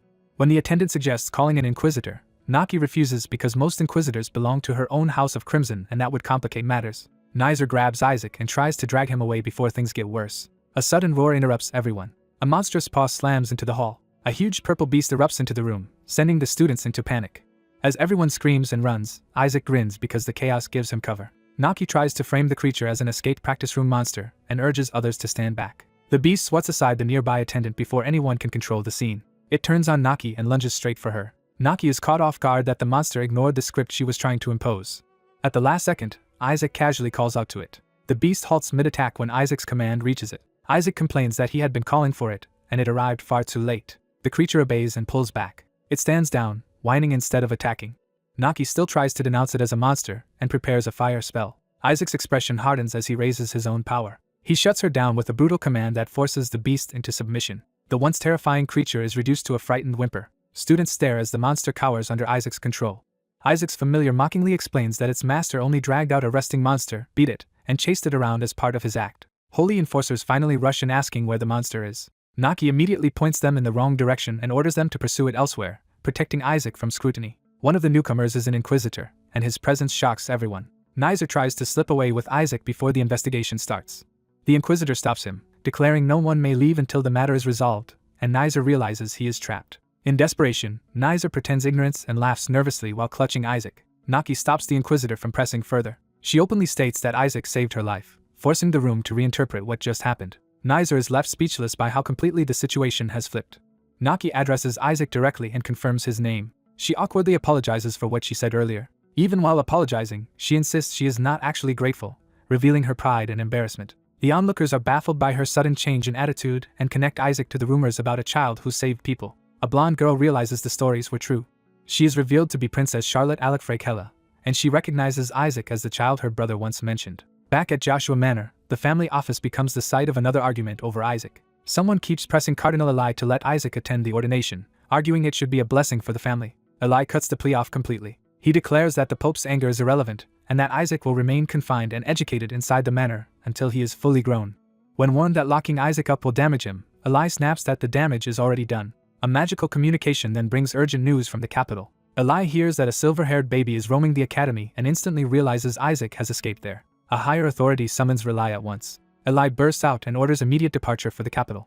He insists they must arrive by tomorrow no matter what. When told the trip should take at least a week, he checks the time and sees less than a day remains. Rather than accept reality, he decides they will somehow outrun it. By the next day, the academy stands ready for whatever Isaac has set in motion. And Isaac is already forcing his way through another door, charging ahead before anyone can stop him again. A nervous attendant pounds on the door, trying to drag a reluctant child out to the ordination banquet before everyone notices his absence. He bluntly warns the boy that hiding will not spare him from ridicule, so they should stop delaying and face the ceremony. The child gives up in despair and begs the person inside to abandon the whole ordeal and just go home. His plea is cut off when something unexpected finally happens behind the door. The sudden change leaves him completely stunned. A transformed voice identifies him as Kim Shuri and orders him to come along. The story shifts to the final day of the Foundation Day Festival, where the ordination banquet is already underway. The hall hums with quiet conversation as the candidates and guests wait for the ceremony to begin. An official command brings the room to attention and everyone rises for the arrival of the highest authority. The formal entrance begins. The Pope enters with the patriarchs of the 5 great houses, each taking his place as a power in the empire. Among them, one ambitious noble applauds with smug confidence. He privately boasts that he will soon control House Joshua and even claim the Cardinal of Azure for himself. His scheming is interrupted when a breathless relative named Relai suddenly appears. Instead of helping, the noble dismisses the intrusion and assumes Isaac should be safely at home. Relai reveals he ran there in panic because Shuri has vanished and may be with Isaac. Before they can sort it out, the ceremony advances with the announcement of the Pope's arrival. Pope Julio Barrett enters, and the hall is forced into full reverence. The Pope is formally introduced as the supreme religious figure presiding over the rite. The crowd kneels and chants blessings over Hela and the Empire as the Pope takes his seat. The Pope settles in with quiet authority. He ascends the throne prepared for the ordination. As the guests sit again, one patriarch notices Isaac is still missing and grows uneasy. The officiant announces that the ordination will now begin and calls the chosen candidates forward, briefly easing some tension. That relief vanishes the moment Isaac Joshua's name is called. A patriarch mocks the officiant for calling someone absent, but an unexpected answer comes back that Isaac is present. The shock is so great that one man spits out his drink. The nobles stare toward the entrance, unable to believe Isaac would dare appear now. Isaac walks in transformed into a healthy, older-looking boy, leaving the hall in disbelief. The patriarchs recoil as the impossible sight overturns everything they thought they knew about him. The officiant repeats the summons, and Isaac calmly steps forward to claim his place. Those who knew the cursed child can only watch in stunned silence as he advances. One elder is overwhelmed with joy that Isaac has grown and is even wearing the priestly robes prepared for him. Rumors spread instantly that the infant cursed by the Skeleton King has somehow overcome it and become both powerful and beautiful. Even the other candidates are left asking how such a change could be possible. Isaac himself remains composed, as if he expected the uproar. But one patriarch refuses to accept the miracle and accuses the Skeleton King of corrupting or possessing the boy. He insists the real Isaac would never smile like that and fears his grandson has been taken over. Others begin to wonder if the Joshua family curse has truly ended at last. Some observers go further, saying Isaac looks blessed rather than cursed, which only deepens the confusion. Isaac reaches the Pope, and the old man addresses him directly. Isaac immediately senses that the Pope is no ordinary frail elder. He recognizes the Pope as a veteran monster in human form, carrying the presence of many predecessors and immense hidden power. For a moment, Isaac considers simply killing him on the spot. His murderous impulse is so blunt that even his own inner voice frames it like a joke about beheading the Pope during the rite.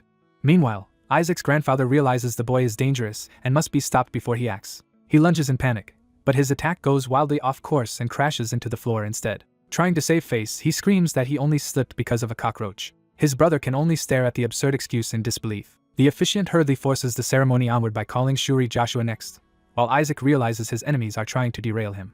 Shuri approaches the Pope as Isaac lingers nearby, still under pressure. The Pope remains unreadable and allows the ritual to continue despite the chaos. The officiant announces the next stage, where the candidates must pay their respects to God. The Pope asks which God will bestow a blessing on the child, turning the rite into a test of divine favor. The holy vessel is brought forward for the selection. Watching from above, Isaac's grandfather desperately hopes the patron saint of Azure will answer. He reassures himself that no evil god could possibly choose Isaac. His brother coldly adds that if an evil god did appear, they would simply destroy it. That confidence falters when Isaac points out the bowl of holy water and seems to understand something they do not. The Pope asks what Isaac means as the vessel is presented before him. Isaac pricks his finger without ceremony. He lets a drop of blood fall into the holy water. The water reacts at once, surging with blue power. A towering divine manifestation rises from the vessel, stunning everyone present. Isaac's grandfather exults, convinced the patron saint of Azure has personally answered his grandson. Isaac recognizes the god of light that once favored Joshua, but he regards it with contempt rather than reverence. He notices a tiny detail that confirms his suspicion. To Isaac, the identity of the god hardly matters because he is angry no matter who appears. He points straight at the Pope's glowing emblem, and the old man suddenly realizes something is terribly wrong. The Pope recognizes the sign too late. Black-red power erupts from the holy vessel instead of a blessing. The corruption explodes outward and engulfs the ritual space in demonic energy. From the balcony, the patriarchs watch in horror as the darkness spreads through the hall. Isaac's grandfather instantly recognizes the returning presence and panics. The Skeleton King manifests before Isaac, proving the ancient curse has not ended at all.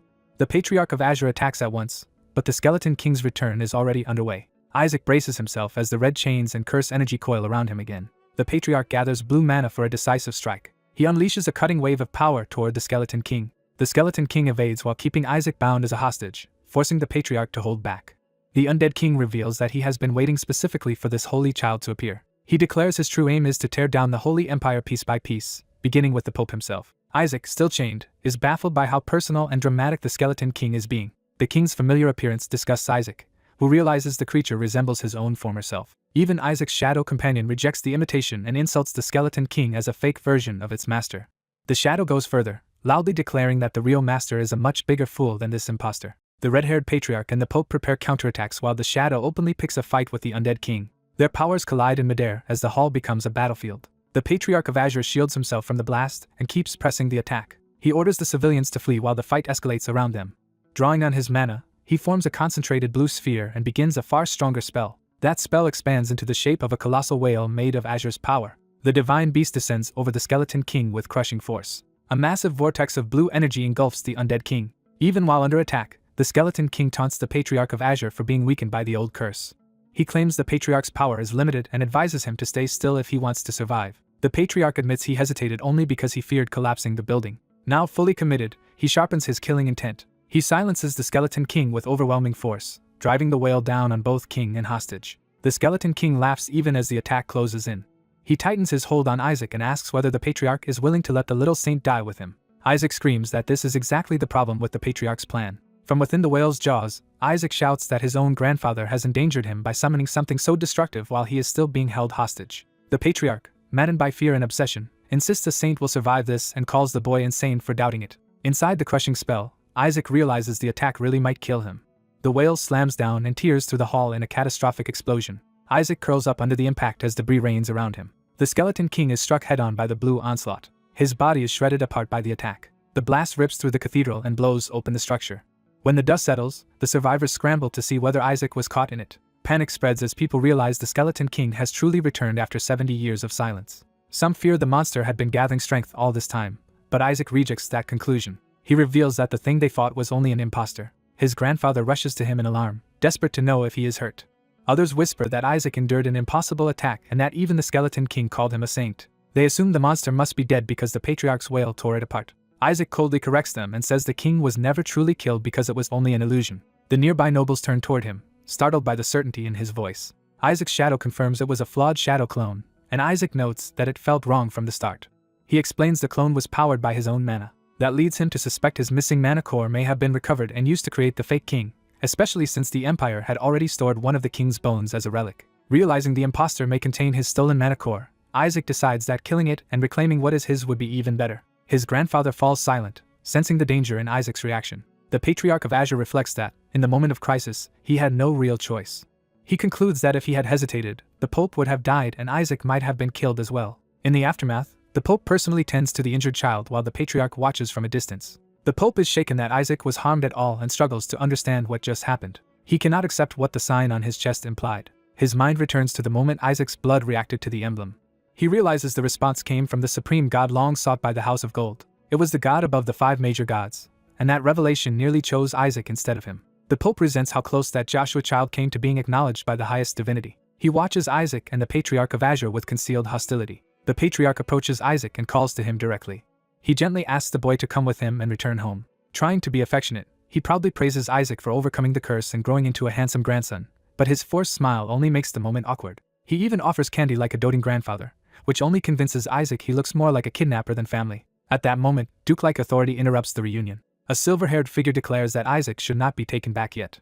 Before anyone can object, a new rupture opens in the ruined hall. Monsters begin pouring through the breach, proving the crisis is far from over. The silver-haired newcomer states that there is still unfinished business here and prepares to deal with the threat. The Patriarch reluctantly accepts that the situation cannot be ignored. Isaac, however, grins and agrees that leaving now would be a waste. He steps forward beside the silver-haired ally, ready for another fight. The ally privately resents Isaac's sudden rise and the fact that he has become the saint, but decides to make use of him anyway. Isaac senses the hostility yet welcomes the arrangement, intending to exploit the other boy in return. Together they advance into the ruined hall, and Isaac declares that he will prove who the real saint is. He raises a crackling sphere of blue mana in his palm, preparing to strike. At the ordination, Isaac unexpectedly unleashes an exceptionally pure purification spell instead of a normal attack. The holy light tears through the undead and demonic creatures, forcing them back in pain. The onlookers are stunned because his purification is clearer and stronger than anything seen in a century. Some priests in training are confused that he is using a cleansing spell rather than trying to kill the monsters outright. They reason that Isaac may be purifying the surrounding mana to stop more monsters from spawning. Isaac privately notes that he only had Shalak to learn spells from, so his holy magic has developed in an unusual direction. He recalls that higher purification ranks can do more than cleanse, and the monsters begin to sense the danger. Isaac realizes that advanced purification can inflict lingering area damage over time. As the corrupted creatures start coughing and weakening, his theory proves correct. Before he can finish explaining, a silver-haired trainee cuts in and warns that Isaac still cannot defeat them with his current magic alone. The older trainee acknowledges Isaac's absurd talent for doing this much with only 5th-rank magic. He insists talent is not enough and explains that these monsters must be struck with stronger holy attacks from multiple directions. When the trainee demonstrates, his own spell fizzles, leaving him momentarily confused. Isaac immediately breaks into laughter at the failed attempt. The silver-haired trainee snaps that Isaac clearly does not understand what kind of monsters they are facing. He starts to explain that their regeneration demands overwhelming force, but Isaac keeps interrupting. Amused and irritated, Isaac dismisses the trainee as ignorant and regrets not letting Azure's patriarch deal with him earlier. Isaac reveals that the visible monsters are only bait. He starts searching the room for the real source of the threat instead of focusing on the obvious enemies. After locating suspicious mana, he prepares a precise spell at floor level. He exposes a hidden glowing bug and declares that he has found the true culprit. The silver-haired trainee can only stare, unable to understand why Isaac is targeting an insect. Isaac pins the bug with a needle-like strike. The bug explodes in toxic energy, proving that it was the hidden trigger behind the spreading corruption. Isaac explains that the insect slowly poisons everything around it. As the poison begins affecting the trainees, he warns that victims would die without ever realizing what was happening. The silver-haired trainee suddenly remembers the skeleton's earlier threat to destroy everyone present. Isaac points out that eliminating the priests in training would be the first step toward crippling the empire. He orders everyone to search for more hidden bugs and detoxify anyone already affected. Just as he takes control of the situation, Isaac senses a new threat. A barrage of holy attacks suddenly sweeps through the hall. Isaac realizes someone is trying to wipe out the monsters too quickly, which would ruin his plan to expose the poison source. Dark energy surges overhead, and the trainees panic as the situation escalates again. Shalak encourages Isaac to purify the fallen so everyone will finally recognize his ability, and Isaac delights in the idea. He eagerly looks toward the source of the overwhelming holy power. The Pope arrives and casts a 9th-rank holy spell. Instead of destroying the poison outright, the Pope's spell absorbs the surrounding mana. Isaac and the silver-haired trainee watch in alarm as the Pope neutralizes the toxic field by draining its energy. The Pope calmly announces that no one will be poisoned anymore. Isaac is annoyed that the Pope solved the crisis before he could capitalize on it. A surviving wolf monster suddenly lands nearby, still intent on revenge. It accuses Isaac of defying its king and vows not to forgive him. The beast decides to take at least one enemy down with it. It lunges straight at Isaac from behind. Isaac turns with a cold, focused stare. Without moving, he releases a terrifying pressure that halts the monster in mid-attack. The wolf realizes in horror that Isaac's presence alone is overpowering it. Broken by fear, the creature retreats instead of fighting, and Isaac dismisses it as pathetic. Once the battle ends, the trainees report that the remaining monsters have been cleared and the wounded are being moved for treatment. The silver-haired trainee is left shaken by the fact that Isaac drove off a monster just by glaring at it. He cannot accept that such intimidation should be possible for someone like Isaac. He concludes that only someone on the Pope's level should be able to do that. In the aftermath, the Empire is thrown into panic as news spreads that the Skeleton King appeared at the ordination and then retreated after being repelled. Church officials publicly claim the holy water vessel was tampered with by an illusion spell and say the source is under investigation. When questioned, they imply that the presence of outsiders contributed to the disaster. The blame is also redirected toward the Empire's failing barrier, and the holy dragon tied to the royal side rather than the church. The scene shifts to the palace after the crisis. Reading the reports, Isaac immediately sees that the church is using the incident to protect itself and shift responsibility. He concludes that those in power are behaving exactly as deviously as expected. A relative mockingly congratulates him on finally being ordained, while Isaac internally wonders how to get rid of the man. Another family member is overjoyed that Isaac can now speak and even imagines using him in a ritual against the Skeleton King. Their conversation is interrupted when a stern blue-clad elder enters. The newcomer dismisses the others and asks to speak privately with the two men while Isaac is sent out. Once the door closes, the meeting becomes secretive. The elder makes sure no one can overhear them. He seals the room with a soundproofing spell before speaking openly. Only then does he ask what is important enough to require that level of secrecy. Admitting he trusts even his own office only so far, he reveals that the matter concerns Isaac. His suspicion is that Isaac was chosen by an evil god during the ordination. He explains that the sigil that appeared was unlike anything ever seen before. Because only the Pope and the Cardinal of Gold saw it, and because the Pope immediately tried to kill Isaac, he treats that as proof something was terribly wrong. He argues that the Pope would never have acted that way unless Isaac had chosen an evil god. The brown-haired noble proposes another possibility. He suggests Isaac may have chosen a god belonging to the House of Gold instead of an outright evil deity. He reasons that Gold's faction is possessive enough to react violently if someone from Joshua touched what they considered theirs. The elder admits that if the Pope reacted that strongly, Isaac may indeed have chosen a god unique to Gold, or at least one tied to them. He even considers that Isaac may have reached a god the House of Gold itself has never successfully claimed. That hope collapses when they remember Isaac's personality and doubt he would ever choose a proper god. Even so, the elder orders an investigation into which god contacted Isaac, bribing his subordinate with a relic for his daughter if he succeeds. Until Isaac begins practical training, they decide to keep him under special watch. The elder warns that if Isaac repeats his previous test of faith result, he may become something far worse than an ordinary priest. He names the feared possibility outright: Isaac could become a dark priest. The three men are horrified by what that would mean. They realize that if Isaac falls that far, their entire house could be branded traitors and dragged down with him. The elder resolves that they must prevent that outcome at any cost. Soon after, Isaac is told that practical training for the nephews of the great houses will begin. One relative fondly recalls his own miserable upperclassman hazing, while Isaac hears it as a threat of military-style abuse all over again. They explain that the trainees will work with upperclassmen, discover their specialties, and be judged for future assignments by the results. Isaac is reminded that after this period he will formally contract with a god. His uncle brightens when Isaac asks when they will be allowed to join the offering ceremony. Isaac admits he is especially interested in the execution of the Skeleton King's minions during that ceremony. His uncle is delighted, believing Isaac's faith is finally deepening in a healthy direction. Isaac offers to explain his interest himself. He listens as the offering ceremony is described as a personal act of devotion that also raises the question of whether such worship should be communal. His uncle launches into a long-winded theory that rituals are communal by nature, and that shared enjoyment itself may be part of faith. While pretending to follow along, Isaac privately reduces the whole thing to one useful fact: lower gods and angels attend, which means more targets for him someday. His uncle mistakes Isaac's murderous enthusiasm for righteous zeal and praises it. He adds that the team with the best grades in practical training will earn the right to execute the Skeleton King's minions. Isaac is horrified to learn that this opportunity depends on a team project. His uncle insists he only wants Isaac and Shuri to succeed together.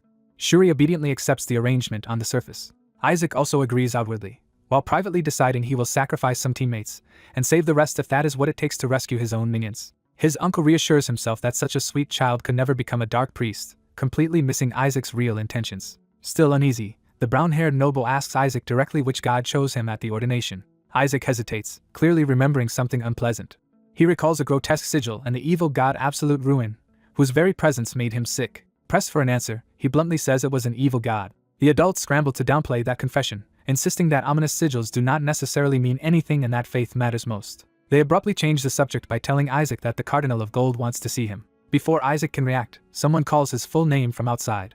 The men freeze at the interruption. The silver-haired woman from earlier storms in and announces that she has come specifically for Isaac. The adults panic, fearing she may be here because of the evil god or to harm Isaac on the Pope's orders. Instead, she grabs Isaac's hand and addresses him directly. She admits that she once thought he was worthless.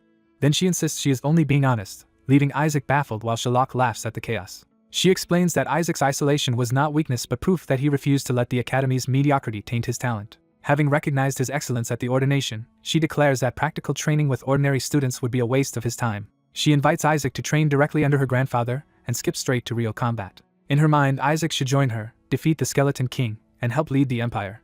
Isaac is tempted because the offer is absurdly favorable, and even he can tell she seems serious. He starts to answer, but his patience snaps and he rejects her outright. He declares that he will proceed with practical training instead, while Shuri quietly confirms that she has always been this unhinged. The woman keeps pushing, promising him years' worth of experience and dismissing concerns about formal qualifications. Isaac tries to redirect her toward the brown-haired noble instead. She rejects that suggestion immediately, saying Isaac and that man are nothing alike. She argues that Isaac has enough talent to drive away monsters with a glance. Sherlock realizes she must have seen Isaac use Intimidate and now wants to learn that ability from him. That only hardens Isaac's refusal, and he says the thought of being taught by the Pope's side makes him sick. The woman takes that as an insult to her grandfather and demands to know if Isaac is calling him disgusting. Isaac starts to answer with murderous honesty, but someone clamps a hand over his mouth before he can finish. The room jolts as a new presence intervenes. Azure's patriarch arrives and cuts in before the argument can explode further. He physically pulls Isaac away and tells the woman he does not want her anywhere near their child. She protests that even a patriarch should not keep Isaac from her if he spends time with the wrong people. Azure's patriarch coldly warns that Isaac would only pick up bad influences from her side instead. The others can only watch the two factions square off around Isaac. Inside Isaac's head, Absolute Ruin rages that the Joshua family will be brought to ruin for this. The story then shifts to explain the Pentagon, the exam every trainee priest must pass. The trainees will be tested in order by the 5 faiths: white, gold, azure, black, and red. Each stage will be overseen by the cardinal of that faith. Passing the Pentagon is mandatory to become an official priest. When Isaac arrives for the exam, he asks whether his group mates are already inside. Seeing that the groups are organized by similar background and faith, he immediately suspects the church wants factional conflict. Shuri reassures him that their group is mostly made of his own friends, so it should be manageable.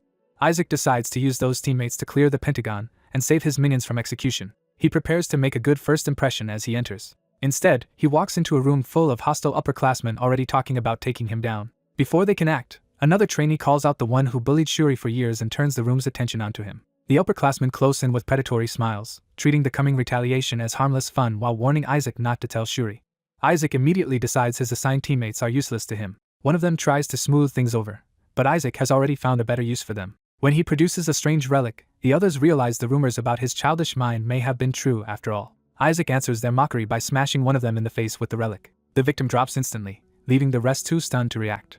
As panic spreads, they can only conclude Isaac has lost his mind. Isaac calmly insists this violence is simply the start of getting closer as a team. He doubles down on the threat and declares that they will become very close whether they like it or not. He unleashes overwhelming pressure, forcing the whole group into submission. The scene shifts to the academy as the aftermath settles in.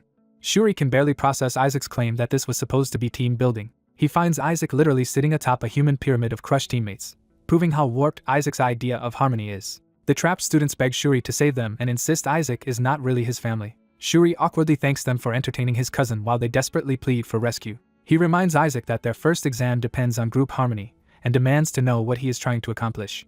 Isaac argues that total submission looks harmonious enough, while Shuri calls it deranged coercion. Ignoring the complaint, Isaac hands Shuri a document. He explains that it is a list of people who have been exploiting Shuri. Isaac says these teammates have spent 7 years draining value from Shuri's generosity under House Joshua's name. One of the students protests that House Joshua never asked anything in return and that they have nothing Isaac could want.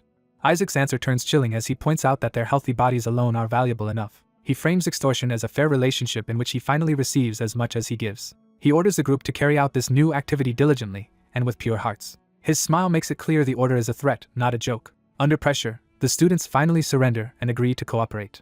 Satisfied, Isaac ends the exercise and walks away, leaving the heap of students collapse behind him. Shuri worries that this madness will make them fail the exam, but Isaac tells him to follow because he has a plan. Isaac reminds him that one failing score means immediate failure, yet claims he already knows how to avoid it. He leads Shuri to a wardrobe and tells him to look inside. Inside, Shuri finds a bound and gagged student hidden away. Isaac presents the captive as if unveiling a clever surprise. Shuri is horrified until Isaac explains the captive belongs to their group and had been carrying a letter about quitting as a spy. That revelation makes Shuri realize Isaac may have uncovered a real plot. He drags the captive out for questioning while the boy trembles. A quick blow loosens the captive's resistance. Shuri immediately guesses that Dronzer was the one who ordered this sabotage. The captive breaks down, apologizes, and claims he had no choice. Isaac dismisses the excuses and demands the exact order Dronzer gave him. The spy confesses that Dronzer told him to keep making outrageous demands of Shuri until Joshua's group collapsed during the test. He also admits his earlier hostility toward Isaac at the entrance ceremony was staged on Dronzer's orders so Dronzer could claim credit for defeating the Skeleton King's minions. Isaac finally puts a full name to the mastermind, ManhwaCapped. He decides on the spot that Dronzer needs to be taught a lesson. A few days later, Dronzer is already furious that his spies keep failing him. He berates one subordinate for being so incompetent that multiple infiltrators have already quit. The servant can only weakly blame Joshua's bizarre team building exercises. Dronzer gives up on the excuse and sends the servant away. His remaining aides reassure him that he still has 3 loyal people inside Joshua's group, enough to finish the job. Even so, Dronzer remains fixated on Isaac and decides the boy must be removed quickly. What truly fuels him is jealousy that his father has taken an interest in Isaac and even invited him to their house. He convinces himself that once today is over, Isaac and House Joshua will be finished. With that confidence, Dronzer heads out to watch Joshua's downfall. The first exam begins in a hall called the Pentagon of Harmony. As the ceremony drones on about faith and comradeship, Isaac barely hides his boredom. The rules are finally revealed. Harmony will be tested through a team vote. If even one member votes against keeping the team together, the entire team fails, and the dissenter is reassigned elsewhere. Dronzer immediately sees the loophole and expects Joshua's team to be destroyed while any traitors survive. He remains confident because he still believes he has spies inside Isaac's group. Certain of victory, he mentally condemns Isaac in advance. The official calls Isaac's team forward for the result. The result is announced for the Azure team. To Dronzer's shock, every member voted to remain together. Joshua's team passes the Pentagon of Harmony intact. Isaac answers the result with a smug grin that makes clear this was his doing. Outside afterward, Shuri chases after him, desperate to know how he pulled it off. He asks how Isaac convinced everyone to vote to stay together. Isaac reminds him that the Cardinal of Gold had been trying to meet him earlier. Instead of meeting the Cardinal directly, Isaac demanded a legendary golden pill as the price of an audience. The Cardinal actually sent it, and Isaac used it to bribe his teammates before the vote. Shuri is appalled that Isaac handed over the reward in advance, since they could have betrayed him anyway. Isaac simply says he trusted his team. Shuri is unsettled by how naturally Isaac now talks like a priest. He starts to relax, only to realize that trusting Isaac is usually a mistake. Back in the room, the bribed teammates are writhing in agony and begging for help. They demand the antidote, convinced Isaac poisoned them. Isaac cheerfully insists he knew they would not betray him, prompting Shuri to ask what he actually did. Shuri accuses him of feeding them poison while lying about it. Isaac reveals the so-called golden pill was mostly flour and junk, with only a microscopic trace of the real medicine. He says Shuri's freeloaders had it too easy for too long, so a little suffering is overdue. The victims beg again, believing that passing the exam entitles them to the promised cure. Isaac pretends to honor the promise and starts rummaging for the antidote while they crawl after him. He triumphantly announces that he has found it. What he produces is only an old diaper, and Shuri can hardly believe the cruelty of the joke. Isaac offers the diaper to the desperate students as if it were medicine. At that moment Dronzer storms in, furious that Isaac has stolen his spies. He demands to know what Isaac gave them to turn them against him. Before Dronzer can act, the abused teammates themselves rise up to block him from touching Isaac. They openly defend Isaac and ask why Dronzer is interfering. A stunned Dronzer is confronted by one of the boys repeating Isaac's lesson about people seeking overwhelming power in desperate times. Dronzer rejects the idea and insists people only save themselves first. Isaac answers that, before death, every other value becomes meaningless. That logic finally rattles Dronzer. He realizes too late that Isaac has turned his own pawns through fear and survival instinct. Faced with Isaac's monstrous presence, Dronzer can only wonder if the boy is even human. Elsewhere, the Cardinal of Gold waits in his office. He allows a servant to enter.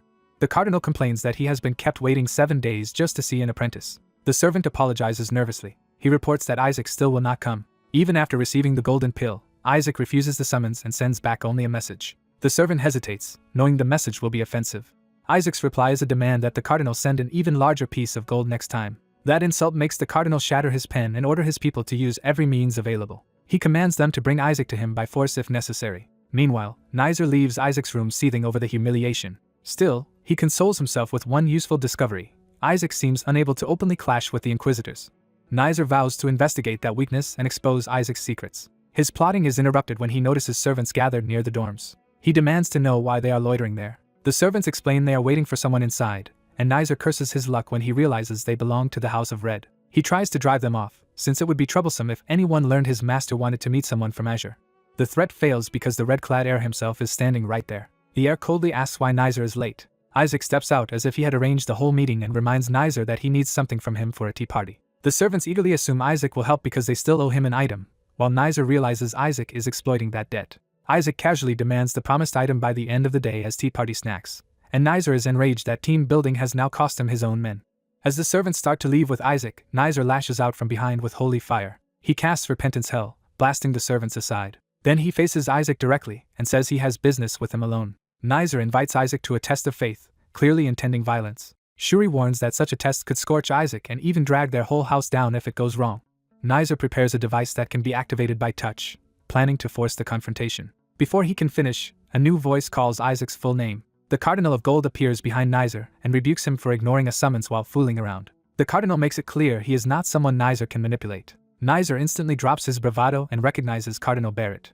Barrett notes that Dronzer has also grown suspiciously close to the House of Red and is now trying to interfere with his servant. That wording stuns Dronzer, because it means Isaac already belongs under Barrett's protection. Dronzer hurriedly apologizes, realizing he has blundered into a Cardinal's personal affair. Isaac adds fuel to the fire by claiming Dronzer told him not to associate with people of gold, which is why he could not answer Barrett sooner. Barrett accepts the explanation at face value while Dronzer is left speechless beside him. Dronzer protests in outrage, but only makes himself look guiltier. He tries to change the subject by asking how a Cardinal was even allowed to contact a student during training. Isaac finds that objection hilarious. Barrett responds by reminding Dronzer that he spared him only out of respect for his father, and gave him time to learn teamwork. Dronzer tries to backpedal, but Barrett is finished being patient.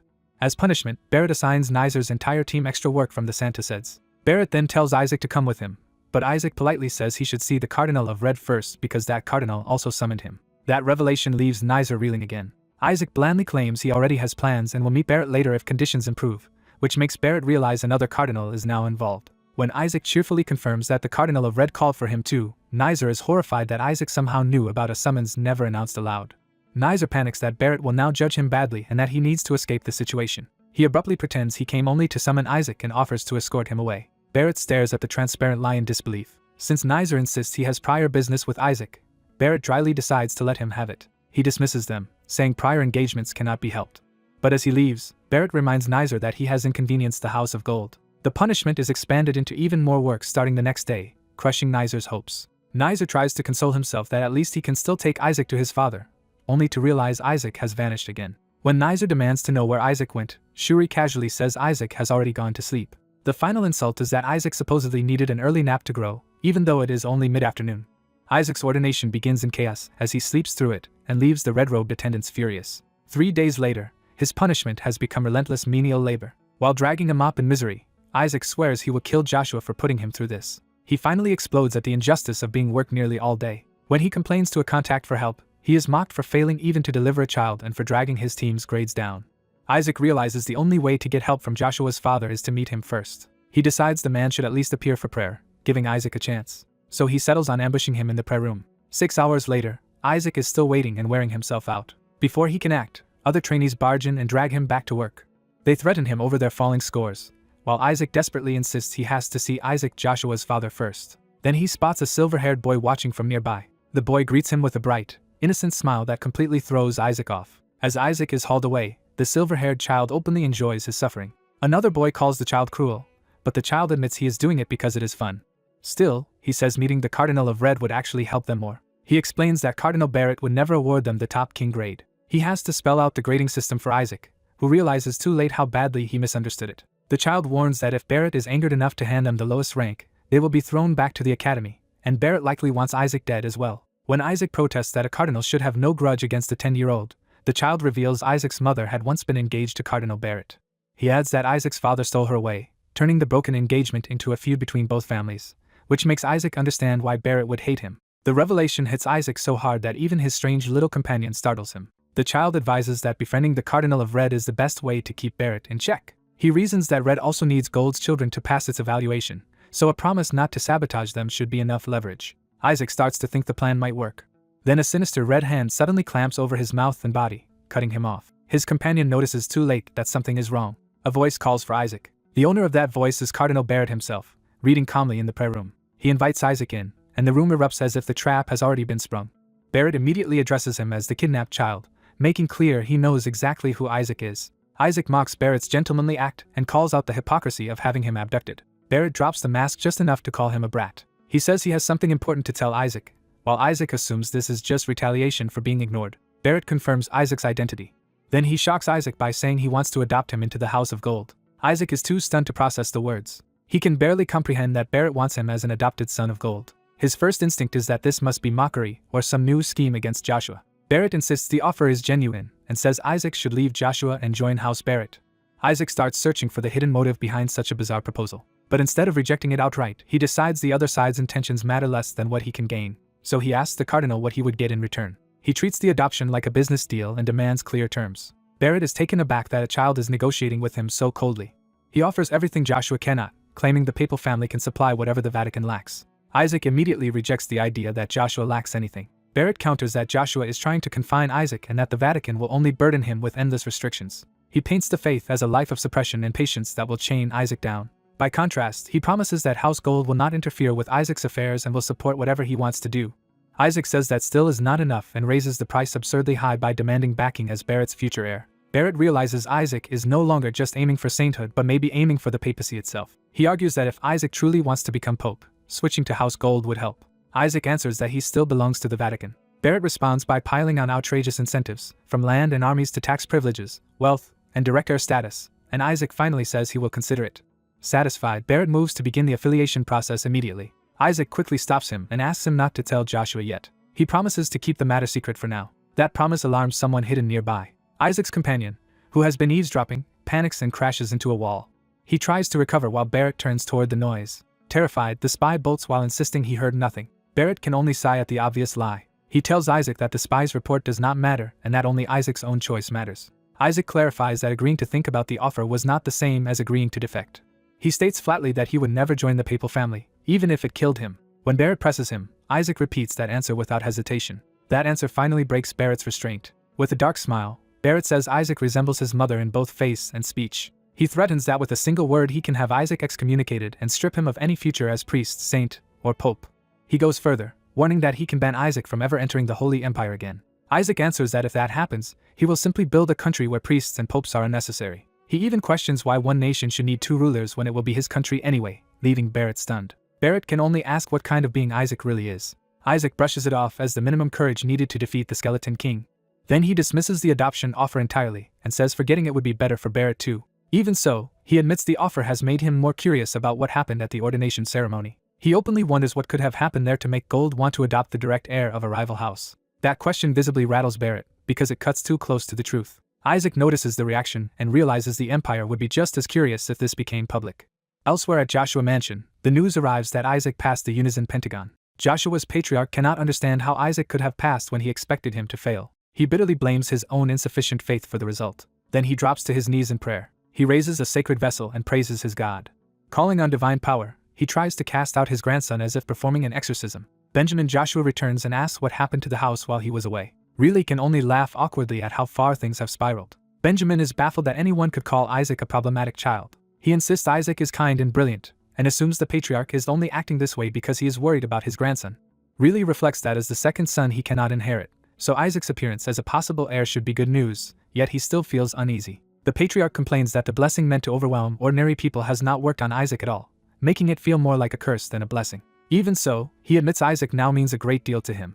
At that moment Leah Joshua, a Saintess candidate, returns and greets the family. While welcoming her back, the patriarch keeps obsessing over how Isaac passed a test he should not have been able to clear.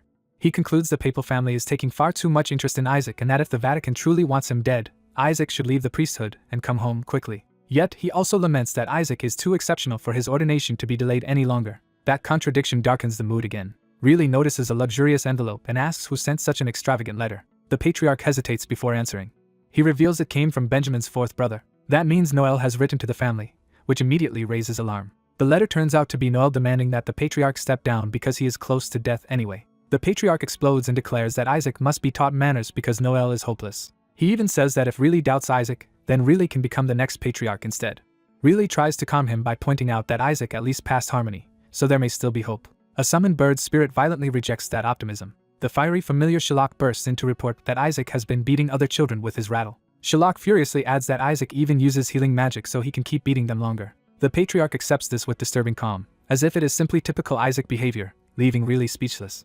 Sherlock piles on by saying Isaac also poisoned and blackmailed his teammates into passing. The patriarch starts to reassure himself that it is fine as long as the papal family never learns any of this, when another emergency interrupts him. A servant arrives with even worse news about Cardinal Barrett. Barrett has asked for Isaac to become his stepson, not merely his adopted son, which shocks everyone. Benjamin demands to know how Isaac responded, insisting Isaac would never simply defect from Joshua. The answer is devastatingly simple. Isaac said great. Benjamin grabs the messenger in panic and demands to know what trick Barrett used, only to hear that the offer involved too much money to refuse. Nearby whispers immediately conclude that money explains everything. The patriarch's fury turns murderous as he realizes Isaac's other grandfather is still alive and trying to steal him away. He vows not to let anyone take his kin. Then the scene shifts to a mountain of treasure that makes the scale of Barrett's offer painfully clear. The trainees stare at the gold and realize it all came from House Barrett for Isaac's sake. Rumors spread that Isaac really is close to the Pope's family, and Isaac privately admits the treasure is both compensation and hush money. But he decides gold alone is not the real issue. What truly enrages him is the banner naming him Joshua Isaac of the Faith of Azure, which makes him suspect Joshua's patriarch sent this cheap, humiliating display. He snatches the attached note and fumes at the patriarch's stinginess. He reads it in disbelief. The note effectively calls him one of them, and the patriarch even makes a heart with his hands, leaving Isaac horrified by the forced affection. At that moment Benjamin notices someone unexpected nearby. He is stunned to find Leah here as well. Isaac is even more alarmed when he hears the matriarch has come too. The arrival of Joshua's saintesses sends the trainees into a panic, and Isaac especially dreads facing Melissa, whom he has been trying to avoid. As the room fills with pressure and confusion, he desperately looks for somewhere to run. Meanwhile, he and another boy watch a communication orb projection and marvel at how real it looks. When the boy startles him, Isaac lashes out and kicks him on reflex. The boy complains, and Isaac blames him for making him think Leah had actually arrived in person. Then a projected voice addresses Isaac directly. Through the orb, a silver-haired woman says the rumors were true and that he really has grown quickly. She praises him for overcoming the Skeleton King's curse. Isaac relaxes for a moment, thinking the orb will keep her from recognizing that he is the Skeleton King himself, until she mentions his recent kidnapping. Mid-sentence, she suddenly falters as if sensing something off. She calls him Isaac instead of Isaac, and the slip makes him realize she has noticed something. He panics that she sensed the truth even through the orb. Her aura turns ominous as she asks why she can feel Isaac's power on him, and Isaac realizes he could die if she figures it out. He frantically remembers the real cause. 10 years ago he swallowed one of the Skeleton King's fingers. The women wait, while Isaac struggles to recover his composure. The silver-haired woman then casually says she heard from Riley and laughs that there is no way Isaac himself would be there anyway, which saves him. Relieved, Isaac thinks swallowing that finger may have been the best decision of his life, even while wondering how anyone could skin a skeleton. Watching from the side, Leah wonders why saintesses have come all this way just to see trainee priests. A red-haired trainee voices the same suspicion, questioning why saintesses who supposedly avoid family politics are interfering here at all. Leah abruptly singles out Isaac, the third son of House Red, and declares that he is the one who interests her. She immediately humiliates Nizer by reciting his recent failures and knocks him into a panic. As Nizer's allies scramble to wake him, Leah treats his collapse like a joke and unsettles everyone watching. Ignoring the chaos, Rosario announces that he has prepared a special reward for Isaac. Isaac first assumes the reward must be money and eagerly waits for the answer.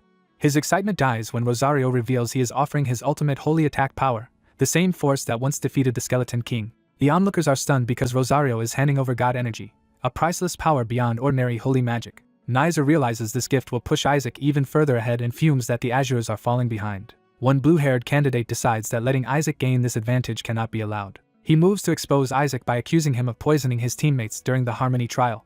He shouts to the Saintess that Isaac is not what he seems and identifies himself as Molech, Nizer's planted spy. Molech claims that Isaac fed poison to the group. He insists Isaac did it to pass Harmony, shocking Rosario. Molech tries to frame the accusation as proof that a saint candidate used forbidden means. Rosario is caught off guard by the charge, while Leah reacts with sudden concern at the mention of poison. Seeing a chance, Nizer praises Molech and promises to recruit him if Isaac is expelled. Leah cuts through the noise by calling Isaac forward. Instead of denying the act, Rosario angrily asks whether Molech really thinks poison was all Isaac used. Rosario declares that poison is too mild for proper mental training and treats Isaac's conduct as a problem of insufficient severity, not immorality. Molech desperately adds that Isaac also beat them until they were badly bruised, expecting this to condemn him.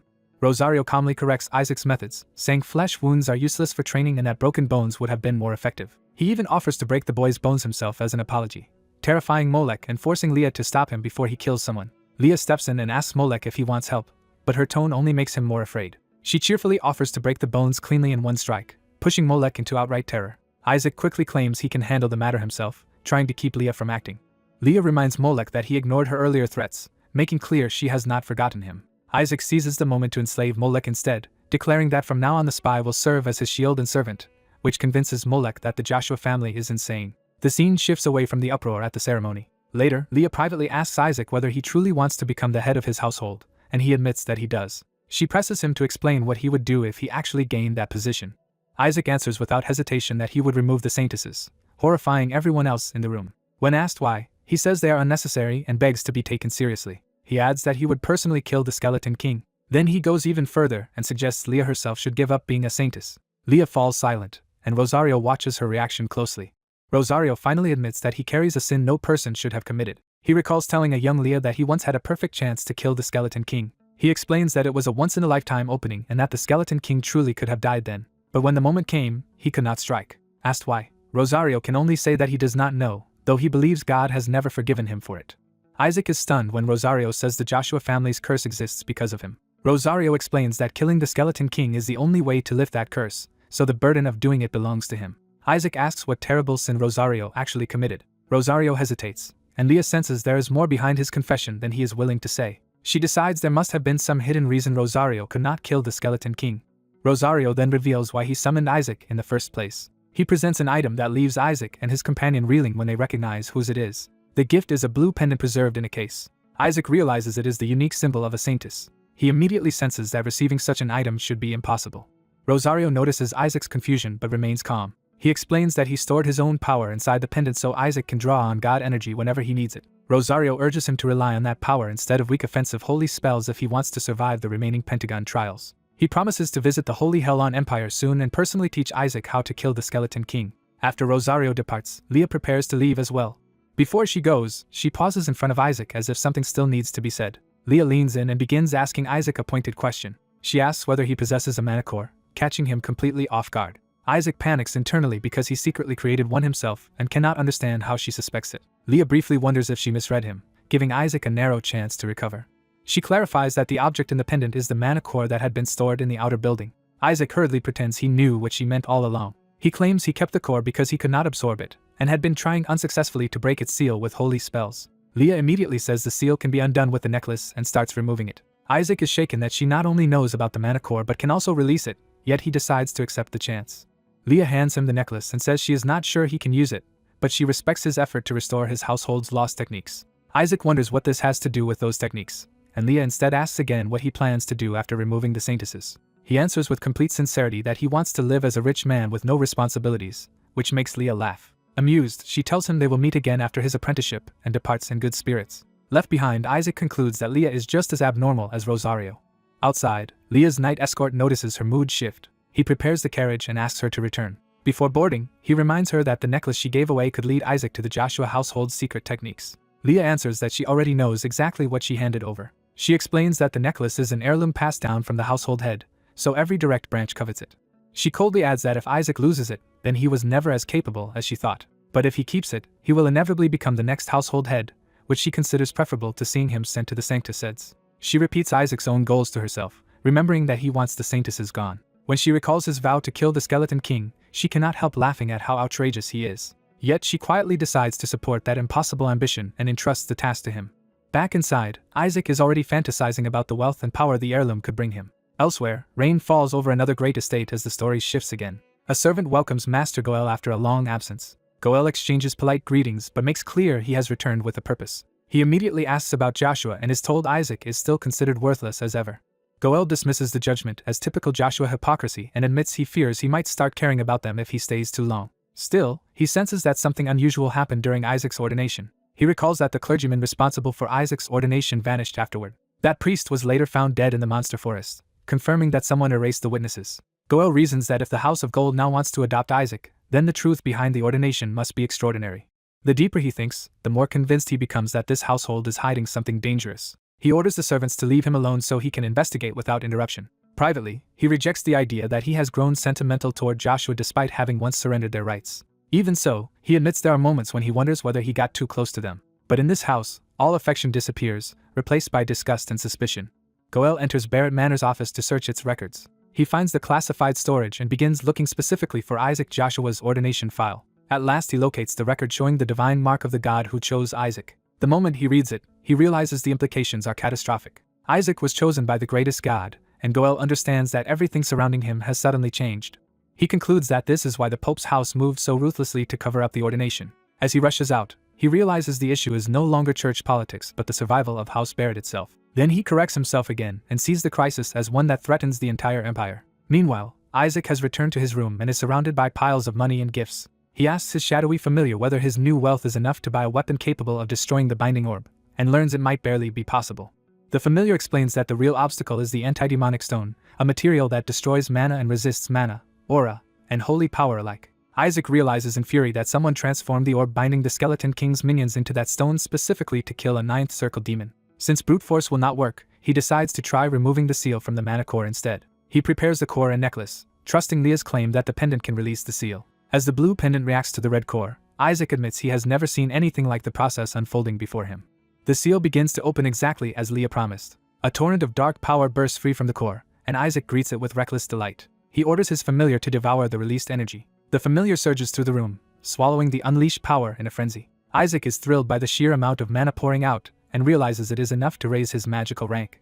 He imagines himself freely casting far stronger spells once the absorption is complete. The released power keeps roaring upward in a violent vortex. The familiar revels in the feast as the dark energy continues to pour in. Isaac laughs triumphantly, convinced he has finally seized a huge advantage. His laughter abruptly falters when he notices something is wrong with his own body.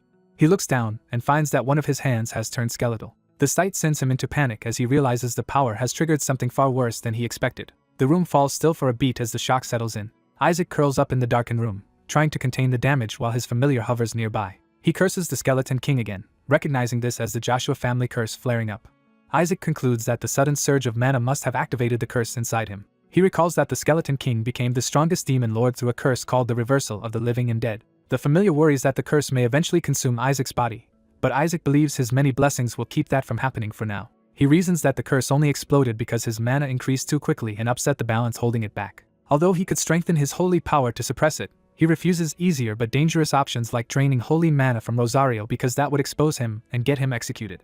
Instead, he decides to use the remaining Pentagon trials to rapidly build enough holy power to control the curse. He specifically plans to exploit the test of red and the heretical trial to massively increase his divine mana. Until then, he binds his skeletal right hand to hide the transformation. At that exact moment, someone calls out to Isaac from outside his room. It is his cousin, and Isaac instantly realizes he is in danger of being exposed. Trying to act normal, he greets the visitor, who only complains that Isaac's habit of laughing alone is unsettling. The cousin notices Isaac hiding his arm and asks if he has been hurt. Before Isaac can stop him, the cousin grabs the bandages away and exposes the skeletal hand. He recoils in horror, shouting that Isaac's hand has turned to bone. The familiar urges Isaac to erase the witness's memory, but Isaac refuses because using that magic on a human would reveal him. Instead of fear alone, the cousin reacts with pity and assumes Isaac's twisted behavior must have come from a body ruined by the family curse. He laments that Isaac should have spoken up sooner because everyone judged him as evil without knowing the truth. He explains that Joshua men are cursed either to be born untalented or to be born gifted but with a severe physical defect. He even remembers an ancestor who suffered from the same kind of affliction. Isaac is baffled that the cousin sees his condition and still does not suspect the truth, and he briefly wonders if killing him would be simpler. But the cousin instead insists on telling their grandfather and getting Isaac treated, promising that even a shortened life might still be extended. Terrified that this would expose him as the Skeleton King, Isaac desperately begs him not to tell the family elders. He lies that he only wants to spare the family needless worry. Then he adds that the Pentagon matters more than his own condition right now. Isaac declares that before he dies, he wants to personally execute the Skeleton King's minions, and his cousin is moved enough to call his name in awe. Isaac assures his ally that he has already found a way to survive, and the other boy desperately begs to be told so he can help. Instead of answering immediately, Isaac lets the tension build. He finally reveals his condition for living. Someone must deliver something to the Cardinal of Red. 20 days later, Isaac's name is being cursed across the academy. His classmates are exhausted and furious because his so-called training has included bombs, poison gas, and cyanide-level sabotage. Isaac dismisses their outrage as personalized training, while the others insist he has simply been trying to kill them. When they demand an explanation for his written plan, it turns out he had listed only gruesome ways for them to die and treated them as goals. Ignoring their protests, Isaac orders them to put on the equipment he prepared. The trainees realize he means sandbags, and their alarm only grows. They protest that priests are not knights and should not be doing brute physical training. Isaac insists they must prepare their bodies because the next Pentagon test is close, though the others argue the next one should be a mental challenge. He casually admits he mixed up the test order. Then he corrects himself and says the next trial is actually the physical Pentagon of Red. The others are stunned that he somehow changed not only the order but even the nature of their projects. Isaac cuts off the complaints and orders everyone to grab sandbags and run 50 laps. The trainees accuse him of insanity and demand to know how he could have altered the official sequence at all. Isaac calmly claims he merely misspoke. He immediately doubles the punishment to 100 laps around the field. With a chilling smile, he threatens that if they fail to take first place, they might as well consider themselves dead. Driven by fear, the trainees are forced into the brutal run. Some of them start thinking it would be easier not to try so hard at all. Even while collapsing from training, they argue that 2 kings should be enough to clear the Pentagon, and hope Azure will secure the next one. Isaac crushes that hope by saying they need at least 5 kings. The others protest that red and gold rarely produce kings anyway, so this training still makes no sense. They insist the Pentagon order is an imperial tradition and accuse Isaac of overstepping by tampering with it. Before the argument can settle, someone rushes in with urgent news. The messenger announces that the Cardinal of Red and the Cardinal of Gold officially swapped the next test order, making the Pentagon of Red come first after all. The trainees realize Isaac had been right and are horrified by what that means. They remember that the Pentagon of Red is a one-on-one combat trial, and failure there means failing the entire program. With the next test now confirmed, the scene shifts from panic to preparation. Isaac greets the news with a predatory grin and proposes that training should begin in earnest. A few days later, everyone gathers at the Imperial Training Center for the trial. The House of Red team arrives in formation. Their red-haired leader fumes that his father actually granted Isaac's request. He recalls being told that Isaac wanted to show something interesting, and that he had permission to attack Isaac hard enough to force out his true abilities, only to learn the match is now team versus team. He decides that even so, Azure should not be a threat with Shuri Joshua leading them. Confident in Red's combat specialty, he assumes Isaac is the only real obstacle and believes the rest of Azure will fall easily. The Red team charges into the arena full of confidence. Their leader promises they will crush Azure quickly. That confidence falters the moment he notices who is seated above the arena. The Cardinals of Red and Gold are personally watching the match. The Red team leader realizes the man on the throne is the Cardinal of Red, Leon Sepet. Isaac also notices the unexpected presence of Kina Barrett beside the arena. Isaac casually explains that his usual cupbearer is sick from breakfast, so he brought a replacement for training. That replacement is Kina, and Isaac treats her presence as perfectly normal. The Red team leader is appalled by the implication. He points out that Kina is as strong as an upper-level priest and has no business being here. Even the Cardinal of Red thinks the Cardinal of Gold has gone too far. When he demands an explanation, he discovers the Cardinal of Gold did not even know Kina had been added. It becomes clear that Isaac privately asked Kina to help him in exchange for studying under her and learning stronger techniques, and she agreed. The Red team leader can only stare in disbelief as the arrangement sinks in. He denounces the setup as cheating and shouts his protest across the arena. He argues that Kina is not a trainee and that someone of her level should never interfere in a fight between trainees. Kina calmly answers that she refused her upper-level promotion. She explains that she also surrendered the privileges that came with it. By doing so, she remained a trainee on paper so she could stay beside Isaac Joshua longer. The audience and officials are left speechless by her declaration. The referee steps forward to oversee the dispute. Kina demands a ruling on whether she is allowed to participate. The referee reluctantly notes that she is still officially a lower-level priest and has not yet taken the pentagon tests. He rules that no rule actually forbids her participation, leaving the protest dead on arrival. The red team leader realizes his side cannot defeat Kina head-on, and with Isaac also present, the battle looks unwinnable. He starts searching for a loophole and decides their only chance is a duel between team leaders. Isaac notices him thinking hard and waits for the idea. Instead of strategy, Isaac mocks him crudely, then checks whether his injured hand will hold up. Isaac answers that it will once he gains more holy power. His teammate quietly tells him he should have been the leader all along. Isaac rejects the praise and says their progress has really been because of that teammate. The teammate starts listing Isaac's achievements, from leadership to grades, as proof that Isaac deserves the credit. He even says their success in the harmony trial came from Isaac, leaving Isaac baffled by the sudden admiration. The teammate insists Isaac teaches well, even if most people cannot endure his methods. He points out that this very teammate was one of the few who actually kept up. Kina adds that the red team leader is still dangerous, but if Isaac's assessment is right, even that redhead should not be too hard for him. The teammate tries to warn Isaac further, but Isaac cuts in. Isaac answers with a cheerful death threat, promising to kill him first if he loses. The teammate is left too stunned to process whether that was encouragement or menace. The referee announces that the match will begin in 5 minutes and orders both teams to prepare. Watching from the stands, a worried attendant calls out to Isaac. She tells her superior that Kina is indeed with Isaac's team, but something still feels wrong. The superior judges that Kina's presence actually puts both Isaac and Shuri at a disadvantage. He then reveals that the House of Red has already used the spell of ruination on its own members. Those affected begin turning feral, their bodies and minds pushed toward monstrous aggression. Isaac restrains the transformed trainees with chains and tells them to wait until the right moment. The observer recognizes the chains as an Azure holy spell. The attendant explains that Isaac asked her to teach him uplift spirit.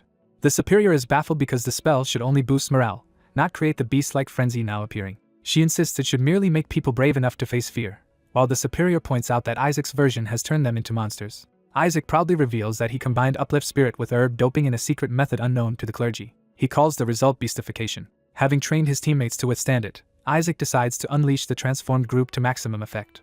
As the battle is about to start, a summoning formation appears above the arena. Isaac looks up eagerly and asks whether it has begun. The summoning completes. A divine manifestation of the red god descends into the arena. The spectators immediately recognize what is happening. The patron god of the House of Red, the god of justice, has answered the call. Azure panics that Red will gain a blessing through prayer, which would put them at a severe disadvantage. One of Isaac's teammates realizes they still have to win despite that divine support. The summoned god's power crashes into the arena with overwhelming force. Rocks and debris rain down as Azure braces under the pressure. Isaac sheepishly starts to say he did not mean to cause this much trouble. Then the god's statue is suddenly shattered, and Isaac's name is screamed in shock. His teammate realizes Isaac has once again done something outrageous and tries to stop the situation from turning violent between allies. The House of Red erupts in outrage, accusing Isaac of breaking and even beheading the statue of their god. One teammate grabs Isaac and demands an explanation. Kina is equally stunned and demands to know how he destroyed a god statue at all. Instead of apologizing, Isaac excitedly asks what spell it was and whether she can show it to him later when teaching him. Kina dismisses the broken statue as meaningless because every god except the god of gold is worthless to her. Their teammate can only pray for divine patience with both of them. Another teammate laughs bitterly that Isaac has at least tested how durable the training field is. Kina forces Isaac to apologize, and he offers an obviously insincere one. The cardinals watch the chaos from above without intervening directly. The Cardinal of Red decides Isaac is a troublesome child worth breaking down and interrogating later. The Cardinal of Gold counters that the real problem is the House of Red for letting its god statue be destroyed by a trainee in the first place. He warns that if anyone's faith deserves testing, it is Red's, and makes clear he will not let Isaac be touched. The two cardinals glare at each other, their rivalry surfacing openly. The Cardinal of Red swallows his anger and decides not to start a full heresy trial over trainees, ordering the Pentagon to continue. Azure is startled that the match is still proceeding after all this. The Cardinal of Red turns to his team leader and issues a direct command. Nizer looks up at his cardinal, waiting for the order. Leon Sepet coldly commands him to cripple Isaac Joshua. At last the referee begins explaining the official rules of the Pentagon of Red. The objective is to find the one real necklace hidden among many fakes, and the first team to secure it wins. Each leader must secretly choose who carries the real necklace, and once assigned, it cannot be traded. Nizer immediately frames the game in tactical terms, saying there are 3 ways to find the real necklace.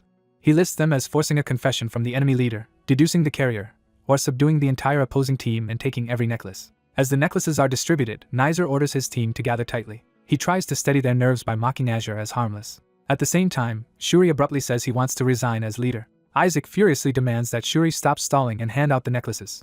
Nizer sneers that Shuri is weak-minded and should never have been leader in the first place. Red convinces itself the match will be easy as long as they keep an eye on Kina. They underestimate Azure completely, assuming priests who hunt monsters will be useless against human opponents. The referee raises his hand to start the match. Red surges forward, convinced there is nothing to fear from Azure's supposed weaklings.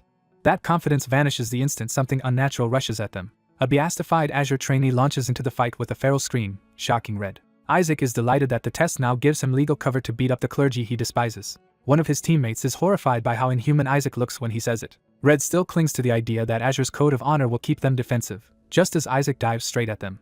Isaac addresses them contemptuously as mere trainee priests. He attacks with a modified golden shaker technique, turning his chained weapon into a flail and crashing into their formation. He demands that they bring him their leader. The strike detonates through the group, scattering bodies and drawing screams. Red is thrown into confusion, unable to reconcile Azure's brutality with the honorable image they expected.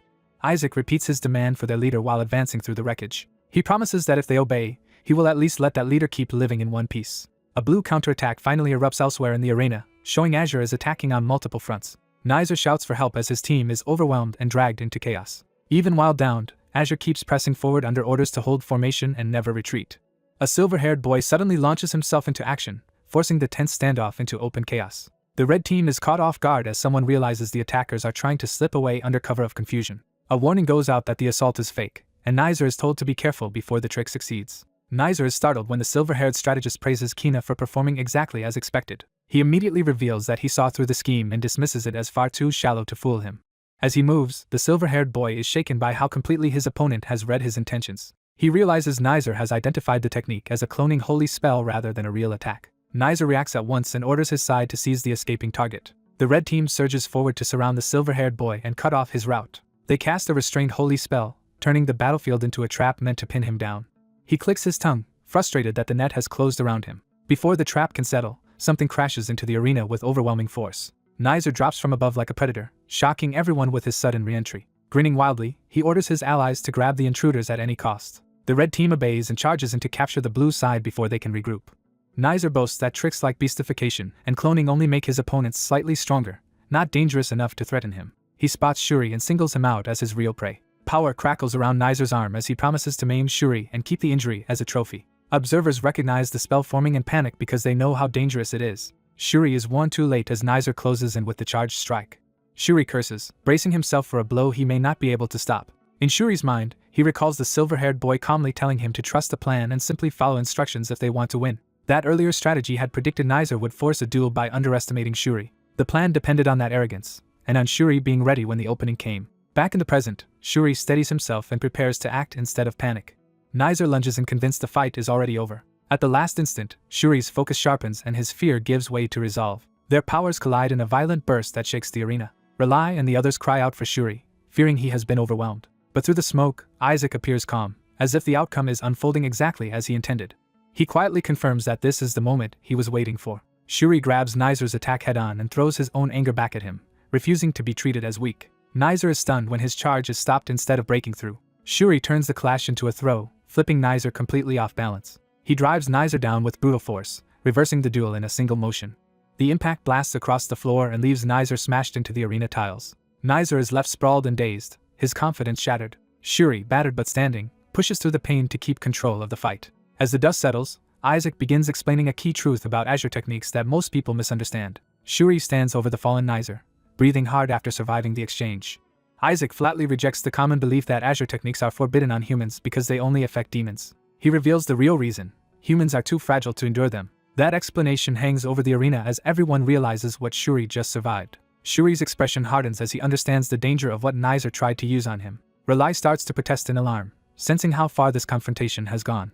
Shuri cuts through the noise and demands that the Azure side stop looking down on them. His shout rings across the arena and silences the crowd for a moment. The blue side sees him standing over the red team's fallen fighter and erupts in shock. Kina studies Shuri and realizes he was never physically strong enough for that feat, meaning some hidden enhancement must be at work in his holy spells. Shuri wipes his mouth and steadies himself, still carrying the after-effects of the clash. Isaac is asked whether Shuri's sudden strength was his doing, and he only hums instead of answering directly. Rather than explain, he coldly orders Shuri to finish Nizer off. Shuri hesitates, still focused on the stolen necklace rather than killing a defeated opponent. Isaac snaps at him to stop wavering and do the job properly. Nizer, half-conscious, immediately agrees in terror, hoping obedience will save him. He tries to reassert himself by calling Shuri by his full name, but the fear in his voice gives him away. Shuri ignores the bluff and demands to know where the necklace is. Nizer laughs and insists that as the future head of his house, he would never break under such crude pressure. Shuri abruptly changes tactics and starts begging in a way so deranged that even Nizer is unnerved. When Nizer tries to answer with threats about the torture methods he has learned as an heir, Shuri cuts him off and looms over him. Shuri's menace becomes so overwhelming that Nizer finally loses his nerve. Nizer stammers for him to wait, suddenly desperate to stop whatever is coming. The sheer terror on Nizer's face shows that Shuri's act has worked better than force ever could. The spectators recoil, horrified by the sound and by how completely the balance of fear has reversed. Shuri keeps pressing until even the onlookers are asking how Azure could produce something this frightening. Isaac watches the breakdown with delighted amusement. Nizer's composure finally collapses under the pressure. Shuri reminds him that he was given a chance to confess cleanly. The red side rushes toward them, calling for Nizer and trying to intervene. Kina stops them, insisting they should not interfere.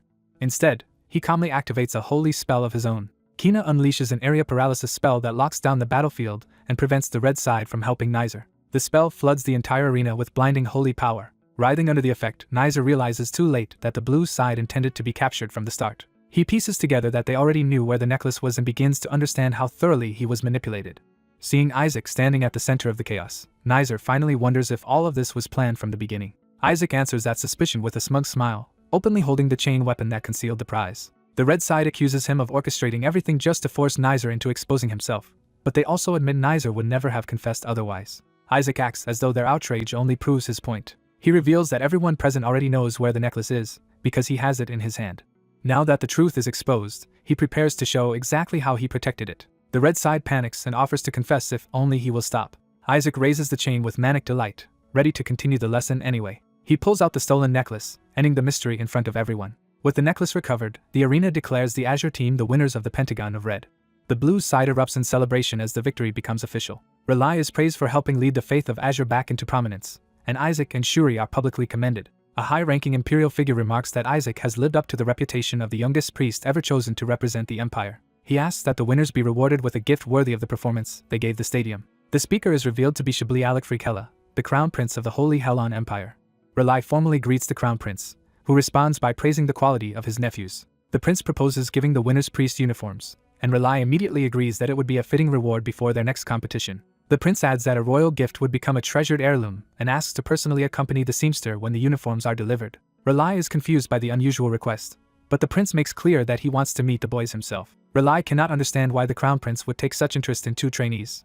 The prince quietly warns him that his youngest nephew should leave the Pentagon of Gold because the Pope is trying to have Isaac killed. That revelation leaves Relai shaken and suddenly aware of a threat far beyond the tournament. He turns back toward the arena, stunned by what he has just been told. Meanwhile, the blue team regroups around Isaac and Shuri after the match. Relai offers the prince his deepest thanks, though he is clearly still processing the warning.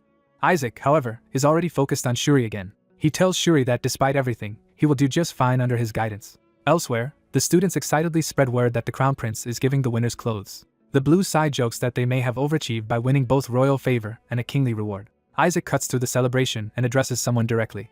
Kina, now sitting comfortably in their quarters, asks Isaac whether he is not supposed to go home now that the test is over. Isaac bluntly replies that he no longer needs him. A servant arrives with orders from the patriarch, but Kina refuses to leave. He calmly rejects the summons outright. Kina reminds Isaac that Isaac himself told him to convert to the House of Azure. That claim horrifies the attendants, who realize Kina intends to take the statement literally. Isaac denies ever making such a promise, while Kina insists it happened the previous night. Isaac argues that whatever was said only applied to winning the Pentagon of Red, not to becoming an official Azure priest. Kina remains unmoved, while the others can only watch the argument spiral. He declares that he accepted the offer and will now stay in Azure regardless of Isaac's objections.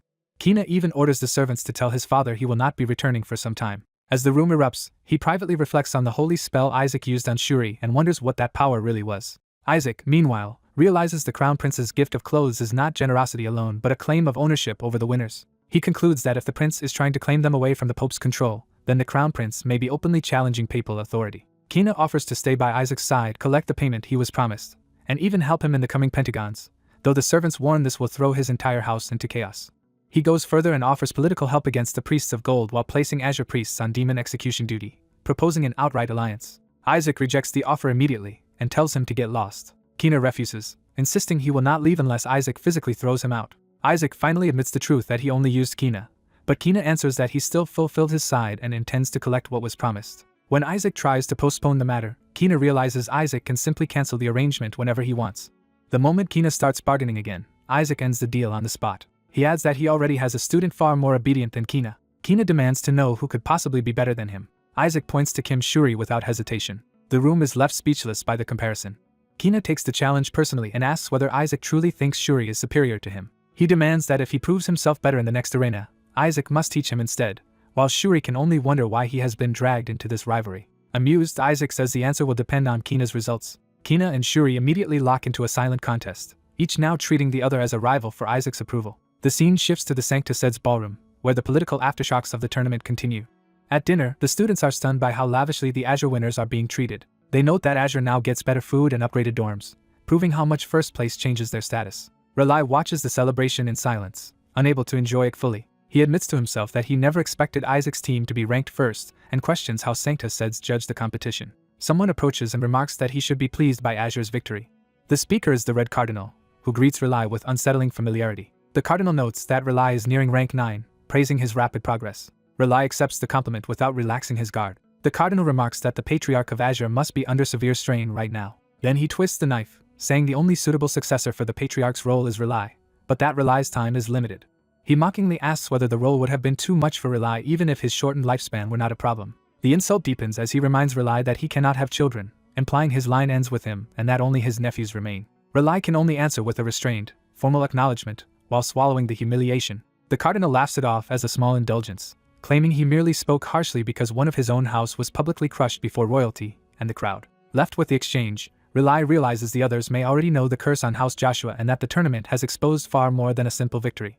The red-haired patriarch dismisses any ambition for succession, deciding he can tolerate everything as long as Isaac remains unharmed. That resolve breaks when he suddenly notices Isaac among the trainees at the banquet. He approaches the table and calls Isaac out directly, startling the boys mid-meal. Isaac is nudged into responding while inwardly annoyed at being interrupted while eating. Still chewing, Isaac answers with forced politeness.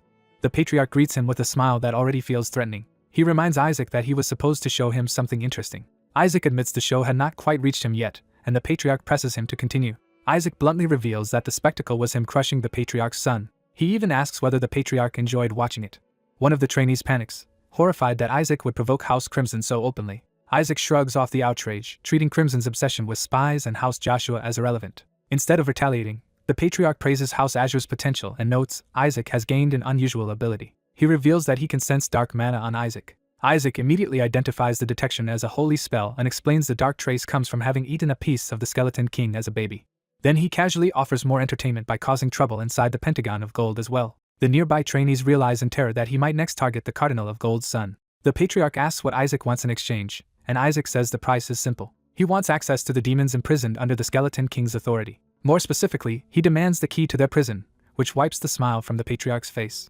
The patriarch refuses to hand it over unless Isaac can first return alive from the coming mission. He coldly predicts that the Azure trainees will vanish inside the Pentagon of Gold. Isaac is left trying to figure out what new trap the man has just set. The answer arrives when the mission notices are delivered to the trainees. They learn the assignment is not routine work but an expedition. The patriarch explains that the Pentagon of Gold sends teams to recover missions lost in dangerous regions and hints that Azure should be curious about its destination. He names that destination as Crossiandia, the Arcane Empire. The trainees are stunned because the Arcane Empire is Hela's mortal enemy and would gladly kill priests on sight. Their fear deepens when they realize the route also borders demonic territory. They are told several paladins and squires were recently kidnapped there, and the area is tied to a higher demon that massacred priests 14 years earlier. The patriarch mockingly offers to change the location if they are too frightened. Desperate, Isaac's teammates beg him to plead for mercy just once so they can avoid the mission. Isaac immediately brightens at the possibility that the assignment might be changed. Elsewhere at the Azure Estate, the news reaches the family that the team is being sent into the Land of Mages. The mission is confirmed as an S-rank rescue operation, and the family sees it as a death sentence. One brother rages that the order must be cancelled, while another says their father has already gone to formally protest. They conclude that the higher authorities are determined to get Isaac killed. Even so, they expect the protest to force a safer assignment because diplomacy should prevent trainees from being sent somewhere so explosive. The silver-haired brother interprets the mission as a warning meant to keep House Azure from growing too bold. He also worries that Shuri could die there alongside Isaac.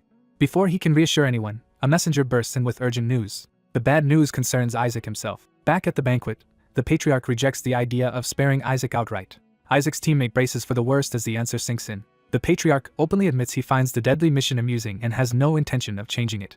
A shocked report then arrives that Isaac has already accepted the assignment. The story shifts to Blackfield, the land of demons. In a ruined demonic hall, a subordinate is forced to explain a failed assassination. Lady Ash demands to know why the saint was not killed. The subordinate can only beg forgiveness.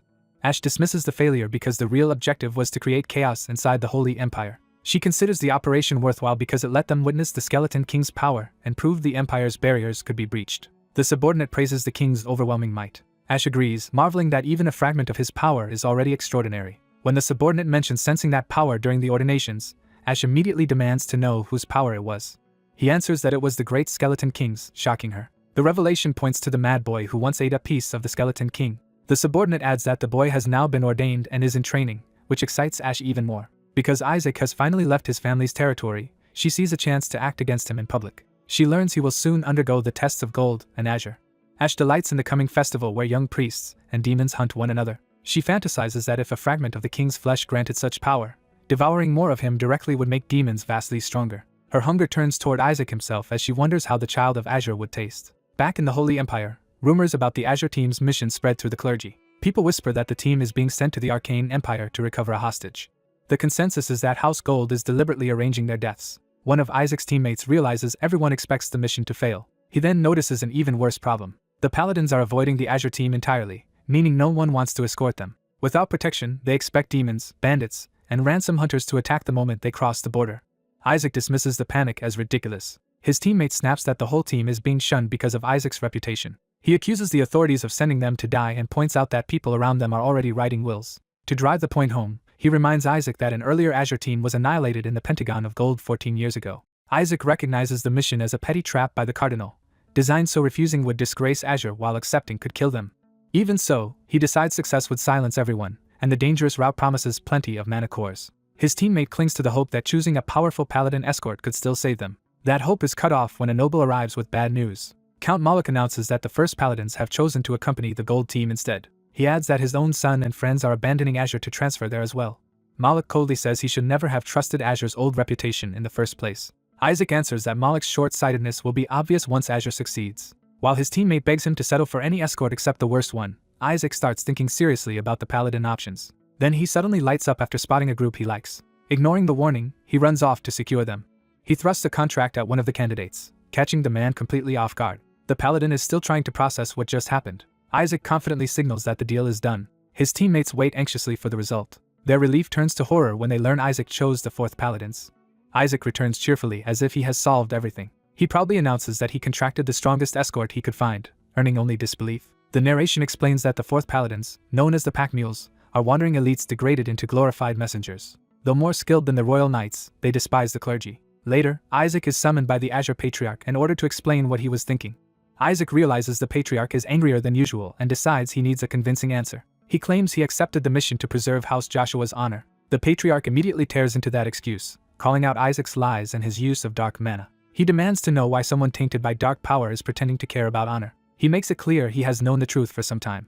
Still, he admits he once overlooked it because Isaac mattered to him, but says he can no longer trust him. The Patriarch's anger sharpens into open hatred. In response, Isaac blurts out that he hates the Skeleton King so much he wants to kill him. He backs the claim by saying the Skeleton King took his parents, cursed him, and left House Azure humiliated. He insists the shame still torments him so deeply that he cannot even sleep. Isaac then spins a wild explanation that he is using the Skeleton King's real power only to investigate and destroy a fake Skeleton King. He doubles down, swearing he will kill that false king with his own hands no matter what it takes. The Patriarch silently weighs the speech while Isaac's shadow familiar privately concludes he has gone mad. Isaac continues by arguing that if he abandons honor just to survive, House Joshua will remain disgraced forever. That finally softens the Patriarch, who admits he never wanted Isaac to die for the family. He accepts that Isaac truly belongs to House Joshua after all. The Patriarch tells him to return alive with all of his teammates, even if the mission itself fails. He adds one more condition if Isaac comes back safely. He promises to officially name Isaac as his successor. Isaac outwardly accepts with gratitude, though his smile reveals he has gotten exactly what he wanted. A few days later, the Azure team reaches the capital's outskirts to begin the mission. Isaac reminds the others they are supposed to meet their escorting knights in the nearby town. His teammates, still terrified, resolve to do anything necessary just to survive and return home. While they travel, Isaac's shadow familiar reports new findings about the demon from 14 years ago. The culprit is identified as a demon serving the Western Army, not one of the 14, but someone Isaac may personally know.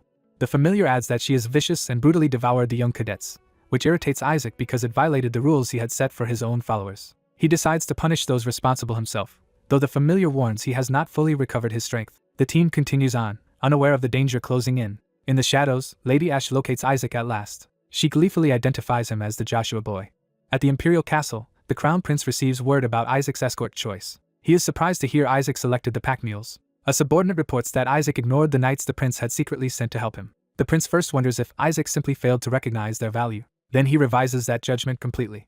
He explains that the knight commander he sent is half-spirit, and therefore especially vulnerable to demons. When his aide asks whether that was meant as a test, the prince says no, because the commander still would have been a powerful ally. Instead, he concludes Isaac deliberately chose the one order whose members are all part demon. The prince studies the pack mules' records with growing interest. He notes that they are uncontrollable and once threw clerics to demonkin, making them dangerous but revealing.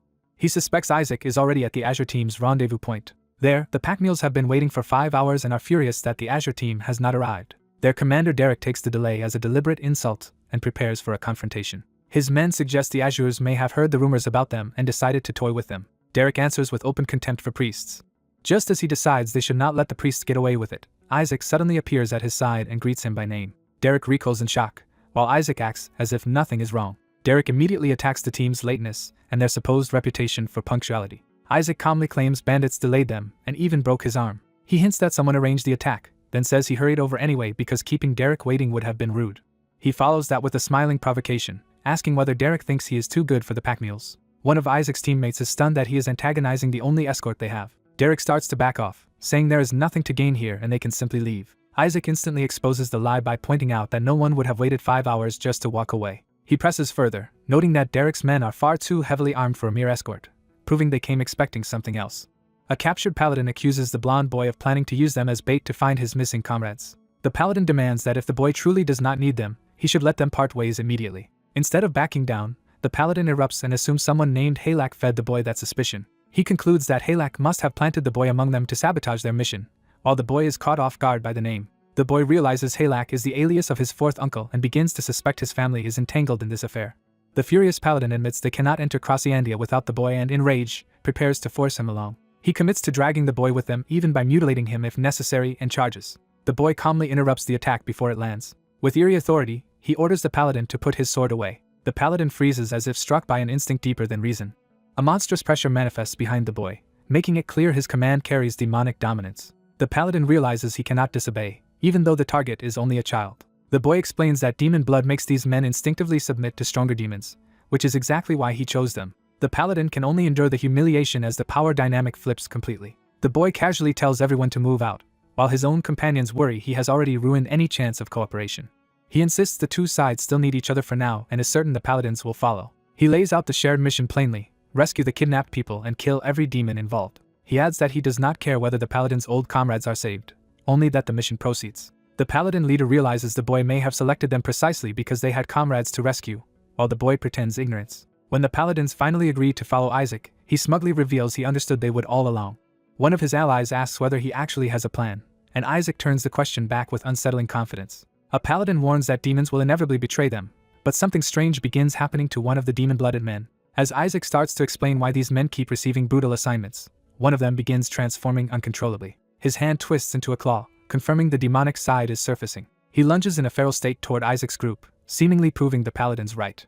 A nearby ally is seized before anyone can react. The paladins immediately take this as proof that demons cannot be trusted. Isaac dismisses the panic and knocks the transformed attacker down with absurd ease. The others stare in disbelief as Isaac treats the crisis like a minor annoyance. The demon-blooded man apologizes, saying he transformed faster than ever before and felt something pressing on his mind.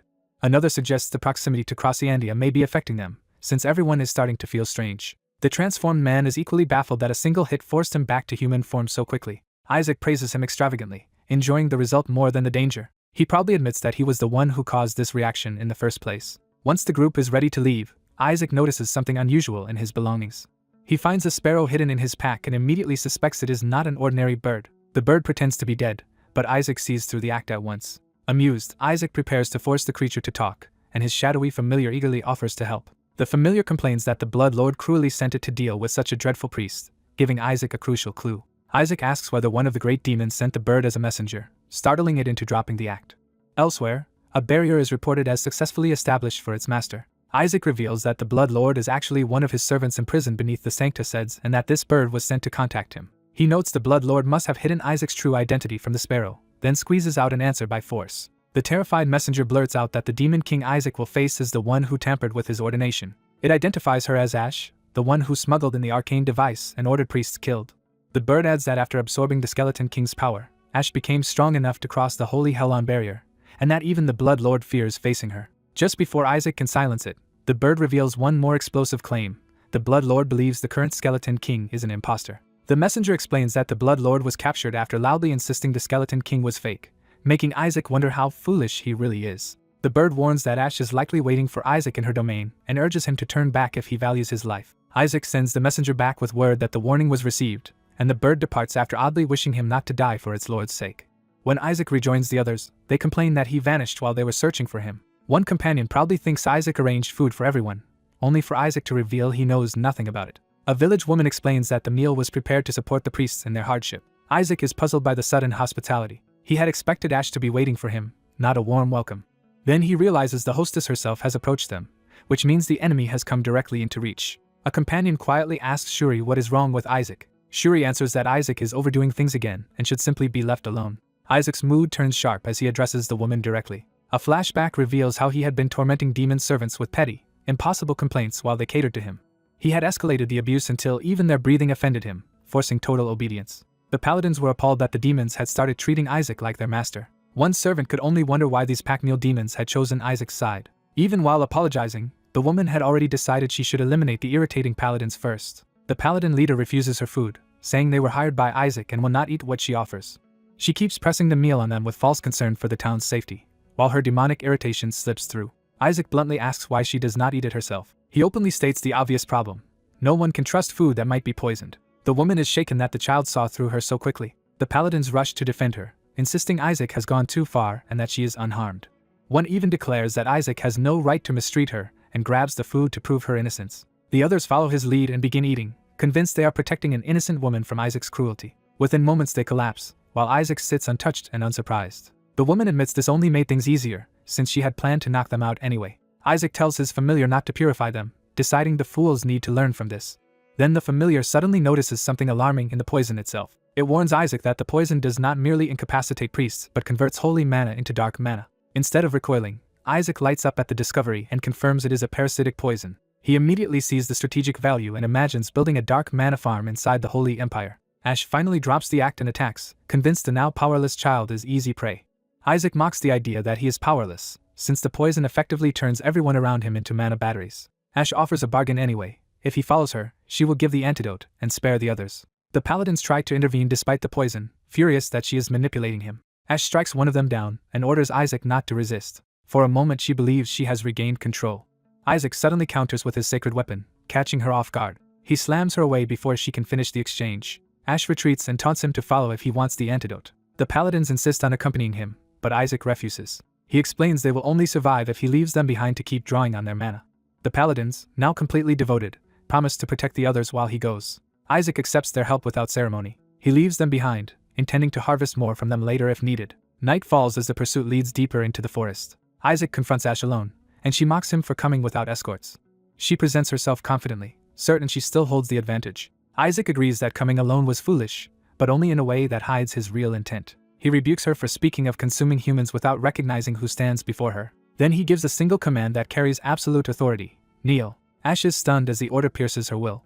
Her body buckles against her own resistance, and she is forced downward. Behind Isaac rises the overwhelming presence of the Skeleton King, revealing the source of his authority. Ash realizes in horror that the child possesses the king's mana. She concludes he gained it by consuming a piece of the Skeleton King. Rather than fear for herself, she panics that her king's body has been defiled. Driven by fanatic devotion, she charges to cut Isaac open and free what she thinks remains of her king. She vows to release her king from inside him. Isaac answers with a fusion of holy and dark power that erupts around him. Ash falters as she senses something far beyond what she expected. The Skeleton King's power descends like a crushing claw over her. The impact smashes her into the ground. Isaac coldly calls her a fool as the dark power coils around him. He prepares a devastating spell to teach her who her true king is. Under the moonlit sky, the battle's outcome is decided. His familiar marvels that Isaac just cast 5th rank magic with the force of a 7th circle. Isaac proudly concludes that combining holy and dark mana has elevated him to a new level the gods never intended. A small sound interrupts his self-congratulation. Ash, trembling and broken, begins calling him her king, and the familiar wonders whether he has shattered her mind. Isaac tests the situation with a casual slap, and she only accepts it. She prostrates herself and confesses she has committed a grave mistake. When she tries to offer the antidote, Isaac dismisses it as unimportant. Instead, he gives her 1 minute to bring back the kidnapped paladins and hints that he wants something else even more. He explains that rescued captives alone will not earn him a perfect evaluation, and he needs stronger evidence. So he decides the proof he needs is simple: he defeated a demon. 2 days later, the story returns to the town after the mission. One companion stares at Isaac in disbelief, wondering what happened to him out there. Another tries to reassure everyone that Isaac had a tracker and was never likely to fall easily. Still, the mage's repeated formal search parties suggest something serious must have happened. His ally points out that such behavior is far from normal for them. They found blood where Isaac likely passed, though no one can confirm he died. Isaac suddenly walks back in alive, carrying a sack over his shoulder. The room erupts in shock and anger, as everyone demands to know whether he is hurt. Isaac casually announces he brought back the antidote. When they inspect the sack, he tells them the contents are important and should be handled carefully. The bag proves far heavier than expected, and its contents horrify them.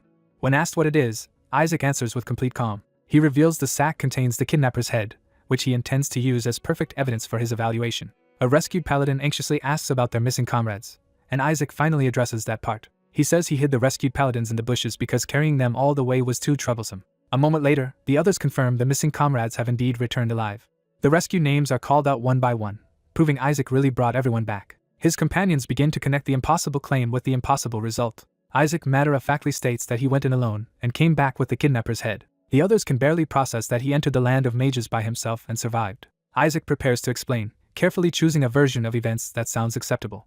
He claims the mages planned to kidnap and sell them, that a mage woman drugged them, and that she backed down as soon as he threatened to report her to the Sanctus. He keeps embellishing, saying she revealed the secret route and the captive's location, and that he simply retrieved the paladins while a demon guard happened to be asleep. When disbelief lingers, he offers to demonstrate with the sacred weapon, but his allies decide the exact truth no longer matters and choose to believe him. Even so, they scold him for recklessly going in alone when it could have ended terribly. Isaac answers that he could not help it, because sneaking in by himself was still better than making everyone fight the mages. Isaac defends his retreat by insisting that fighting would only have caused more deaths, and he chose to protect the faithful instead. A wounded companion praises that decision as proof that Isaac truly lives by his creed. Another trainee nearly calls the excuse nonsense, but reins himself in when warned. Even so, he admits relief that Isaac returned alive, though he doubts the visiting mages ever truly cared about a mere priest. Isaac coolly tells him he is being too harsh. The mages arrive and insist they came because they feared demons had taken Isaac, not to be insulted. Isaac privately dismisses that claim and concludes they were really searching for manticores. When they ask him to cooperate in a demon investigation, he flatly says he saw no demon. After one mage senses a manticore nearby, Isaac casually suggests it must belong to them. He presses the point by arguing that a trainee like him could never have survived, much less defeated, a demon. That logic shakes the mages until one blurts out that Halak had specifically told them a demon would be here. Hearing the name Halak, Isaac realizes they may be talking about his fourth uncle. He quickly hides that suspicion from himself and outwardly agrees with their conclusion. Isaac abruptly ends the exchange and tells the others to get things in order while he goes to rest. The frustrated trainees protest that he still has not given them a real answer. The scene shifts away from the argument. Isaac heads alone to a secluded building in the woods. He opens the door without hesitation. Inside, he enters with the calm smile he has been wearing all along. Once alone, he drops the act and prepares to settle unfinished business. A battered horned demon woman realizes he intends to finish with her as well. The story jumps back to 2 days earlier, when Isaac demanded proof that he had really slain the demons. He clarified that he wanted proof about the monster responsible for devouring Azure trainees 14 years ago. He bluntly asked whether she had been the one behind that massacre. Then he dismissed the idea himself, saying someone as weak as her could never have taken down Rely back then. Since her head alone would not convince anyone, he ordered her to bring him real proof instead. What he truly wanted was a head he could present to the Sanctus. When she realized he had seen through her deception, she admitted he was not a fool after all. Isaac accepted her answer and declared that she had passed his test. She understood then that he had known from the beginning that she was only a decoy tied to a woman and her monster. Isaac made it clear that tricking him had never been an option. She finally confessed that the killer from 14 years ago was her sister, who sent out her monster to hunt and fed on the aftermath. Isaac concludes the informant had confused the sisters because their energies were similar, meaning the real culprit behind Rely's party was indeed killed recently. With that settled, he demands an update on the current hierarchy of demons. He also asks what the gods are doing now. Her answer that the gods have been quiet troubles him, because he expected them to be far more active. He reasons that they should still be searching desperately for his soul, especially after sealing him in an insect vessel that is now empty. That makes no sense to him, because even if they missed his escape, they should have discovered the empty seal by now. He keeps turning the contradiction over in his mind. A new possibility strikes him. Perhaps another soul now occupies the place where his should have been. He wonders whether that replacement is some dark higher being, another catastrophe like the Skeleton King, or even another god. The thought excites him, and when the demon confirms her name is Ash, he immediately starts giving orders. He sends Ash back to the demons as his spy so she can act as his eyes and ears. Back in the present, the rescued knights publicly thank Isaac and say they can never repay what he did. The villagers add that he defeated the demon alone and saved every one of them. Isaac modestly brushes off the praise, which only makes the crowd admire him more. Even the previously hostile trainees are forced to admit he saved their people too. One of them suddenly decides the answer is obvious. He calls out to Isaac as if he has reached an important conclusion. Then he and the others formally kneel, with Derek and the rest offering themselves to Isaac's command. They swear they will go wherever he orders. Isaac is genuinely surprised by how completely they submit. He immediately starts calculating the value of gaining capable soldiers with wide connections for almost no cost. While weighing that bargain, he notices the small blonde child among them. He asks whether there was a child that young among the people he saved. Derek hints that Isaac would be shocked if he knew who the child really was. The child introduces himself as Hyberius, the youngest prince of the Arcane Empire. Isaac is stunned to learn the person he rescued was not an ordinary child at all. He instantly realizes the mages were so cooperative because one of their own princes had been captured. The prince cheerfully says he had thought all Helens were scum, but Isaac proved otherwise and earned his life debt. That unexpected sincerity catches Isaac off guard. The prince goes on to praise Isaac over the Sanctuseds, condemning them for sending trainees instead of real rescuers. He declares Isaac truly pious by comparison and begs to repay him as a brother. Isaac, amused, decides to play along. He asks whether the prince really thinks he can help him. Far away, a report reaches a cardinal that the Azure team has entered Crescendia. The cardinal notes that the mages forced his watchers back, but the trainees still reach their mission area. He is then told that Isaac Joshua went in alone. That pleases him, because he believes Isaac cannot control the pack mules at all. Confident Isaac will fail or die, he reminds his subordinate that they already ensured the team cannot return to Hela. He expects Joshua's fourth uncle to entertain the intruding nephews and let the mages finish them off. When asked whether the crown might intervene because of its interest in Isaac, he dismisses the possibility. Since Crescendia is disputed territory, he orders that if Isaac somehow succeeds, he must still be prevented from returning to Hela. The cardinal savors the disgrace he expects to fall on the Azures. Elsewhere, Isaac decides that this is exactly why he needs to beat that cardinal himself. Back with the trainees, he unveils his answer to the Sanctuseds problem by presenting the Arcane Empire's youngest prince as their secret weapon. The trainees are horrified rather than impressed. One of them explodes, calling Isaac insane for casually revealing a prince of a hostile nation. The prince laughs and says this is why he usually hides his identity. When someone accuses Isaac of kidnapping him, the prince cheerfully denies it while another trainee insists that is exactly what happened. Isaac, however, is already celebrating that the Sanctuseds is now cornered because they owe him for saving both knights and a foreign prince. He explains his political rule that the best move is to make your opponent indebted to you. The prince admires the tactic, while the others conclude that he is just as unhinged as Isaac. Trying to regain control, a trainee asks whether Isaac really intends to return in triumph after saving the arcane prince. Isaac says no one should hear about the prince yet, because he has a better use for this situation. He claims the Faith of Gold must have sabotaged their mission with traps. Then he asks what would happen if those traps nearly killed the arcane prince too. The idea delights him, because it would let him strike back at the Gold faction without a direct confrontation. A trainee realizes that both the priest and the prince would be caught in the same trap. Isaac points out that both empires would investigate whoever orchestrated such a disaster.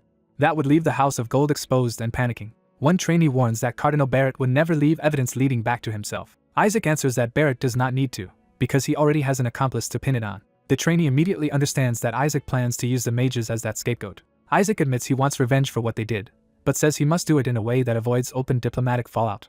He leans into the scheme with growing excitement. His whole plan, in his mind, ends with a simple explosion. The prince enthusiastically echoes the idea, while Isaac's allies stare in disbelief. One of them wonders if Isaac has finally lost what little sanity he had left. Another trainee whirls around in alarm at the absurdity of the conversation.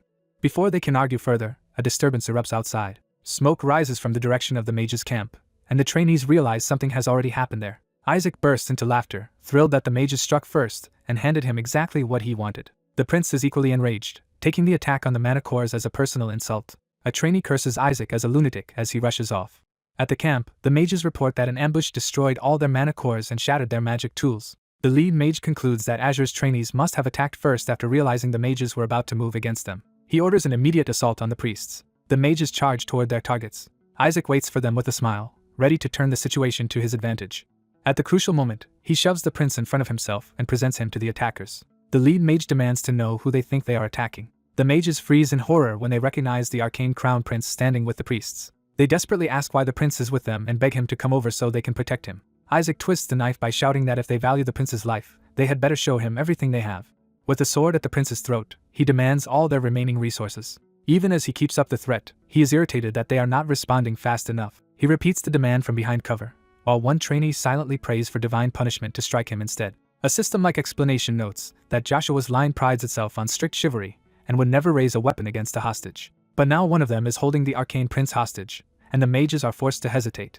The lead mage cannot understand why such a powerful prince is allowing himself to be handled like this. He reminds himself that the prince is strong enough to subdue several adults alone, so he concludes the priest must be controlling him through some hidden leverage and resolves to help him. Trying to de-escalate, one trainee calls out to the descendants of Joshua and urges them to calm down. The lead mage follows that lead and asks to talk instead of fight.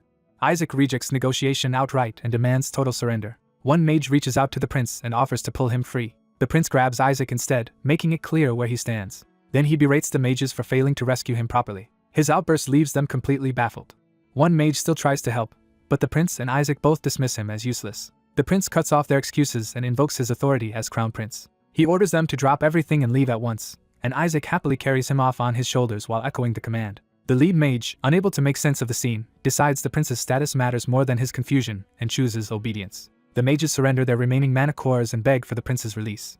Isaac is so fixated on the mana cores that even his shadowy companion has to tell him to calm down. He finally accepts the surrender, though the mages are seething with humiliation. The prince warns that he will report their attempted attack to the Arcane Empire. The lead mage tries to salvage the situation by claiming they were only hunting demons, but Isaac points out that their weapons were made to kill priests. With no answer left, the mage can only curse Isaac. The prince backs Isaac completely and tells the mages to get lost. Night falls over the town after the confrontation ends. Back inside, Isaac showers himself in the captured mana cores and laughs in pure delight. He revels in the hall like a madman drunk on treasure. The prince admires his eye for quality, and excitedly explains that arcane mana cores are far superior to those of the Holy Empire. A hooded observer praises Isaac's character for recognizing their worth, while someone nearby can only think that yet another lunatic has appeared. The prince promises rich rewards for the Joshuas if Isaac tells him what he wants. He even invites Isaac to defect to the Arcane Empire, while Isaac's companions beg him to stop encouraging the madness. At last, a trainee named Isaac asks Joshua a serious question about whether he truly plans to tell their patriarch that their fourth uncle brought the mages here. The question hangs over the room, shifting the story from chaos and profit back toward the family betrayal at the heart of it all. Isaac coldly admits he intends to remove every rival, even as he is warned that a mistake could ruin him. When asked what proof he has against their dangerous fourth uncle, Isaac reveals he is acting on suspicion rather than evidence. He recalls that the mage who confronted them already knew they were Joshua descendants, which means someone had identified them in advance. His companion tries to dismiss that clue by claiming Joshua descendants are easy to recognize on sight. Isaac brutally mocks that excuse and makes clear their appearance could not have exposed them, so the leak had to come from inside. He insists the enemy had prior knowledge, while his companion can only curse at his relentless taunting. Isaac concludes that Joshua's fourth son must have been the one who informed the mages, because outsiders could never have known the trainees included Joshua heirs otherwise. His companion loses control, and Isaac snaps him back by reminding him that his own uncle tried to have him killed. When the other boy protests that his father knows nothing, Isaac argues that any father worth the name would never ignore such an attack on his son. That thought finally shakes him, forcing him to realize the family may already know more than he assumed.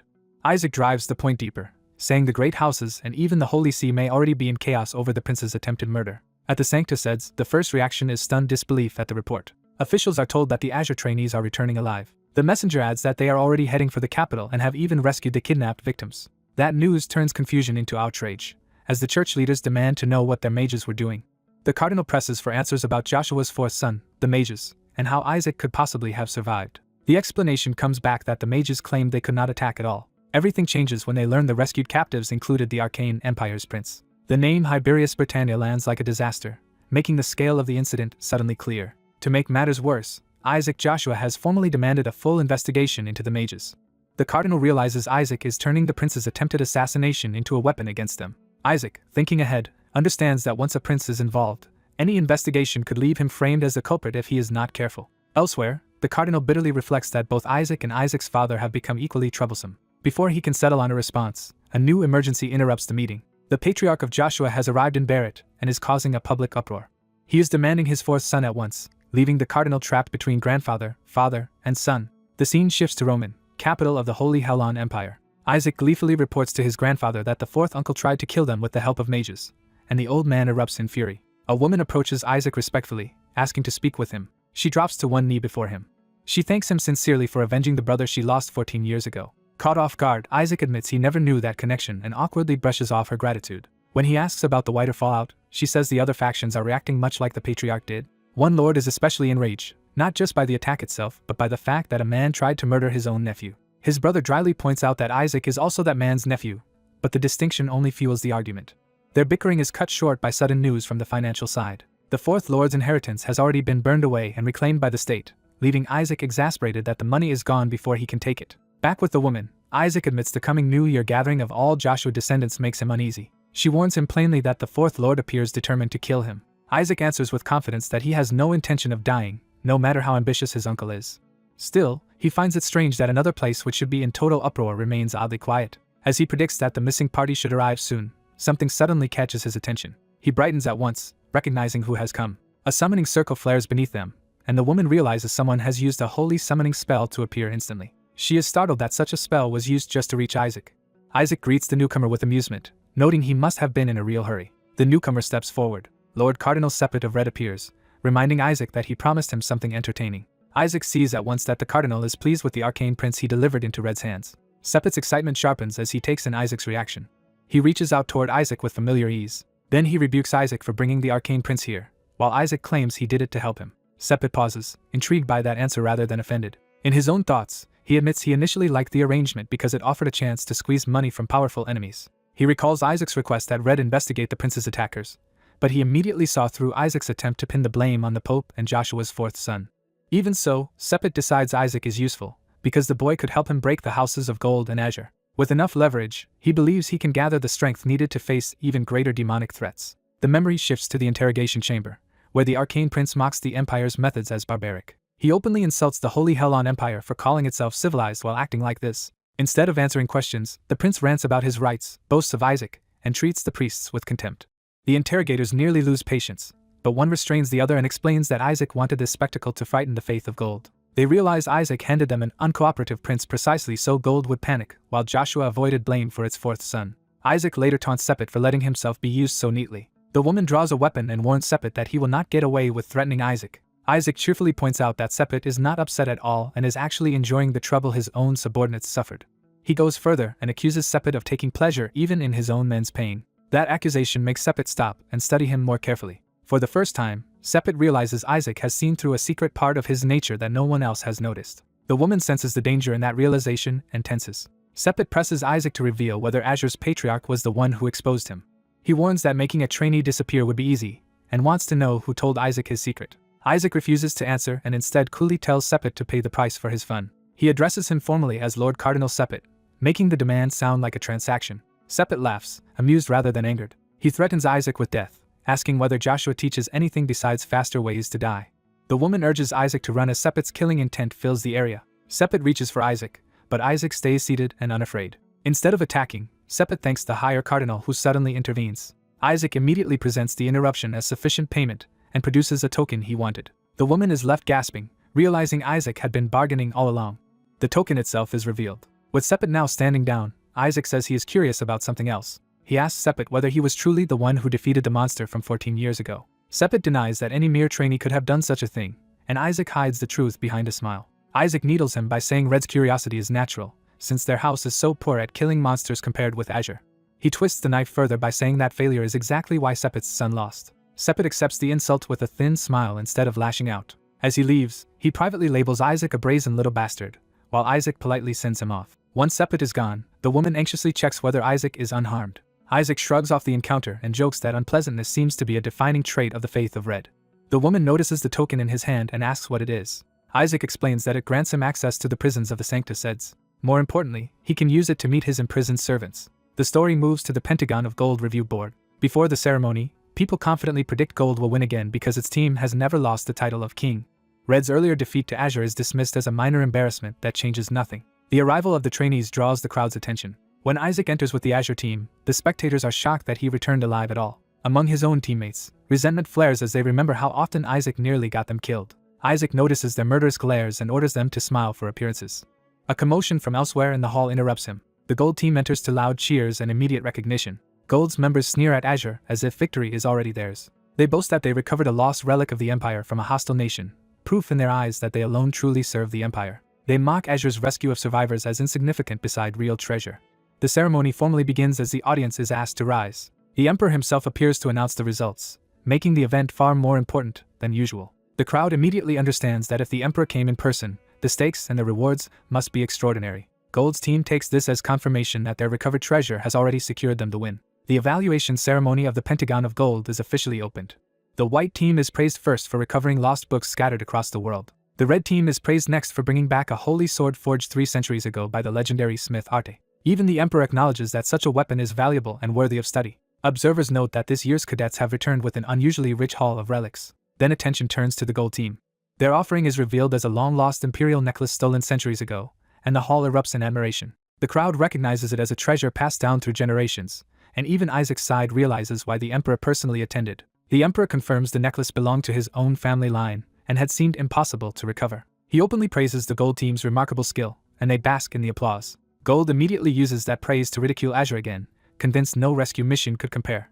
At last, the announcer calls for the Azure team's results. The first revelation is that Azure recovered an entire squad of paladins who had been kidnapped by demons in Crossiandia, stunning the arena. Gold tries to belittle it as nothing more than a few survivors returning alive from the land of mages. That dismissal falters when the announcer adds that Azure also slew the very monster responsible for the deaths of trainees 14 years earlier. The achievement is framed not just as a victory, but as the healing of an old wound the Empire had carried for years.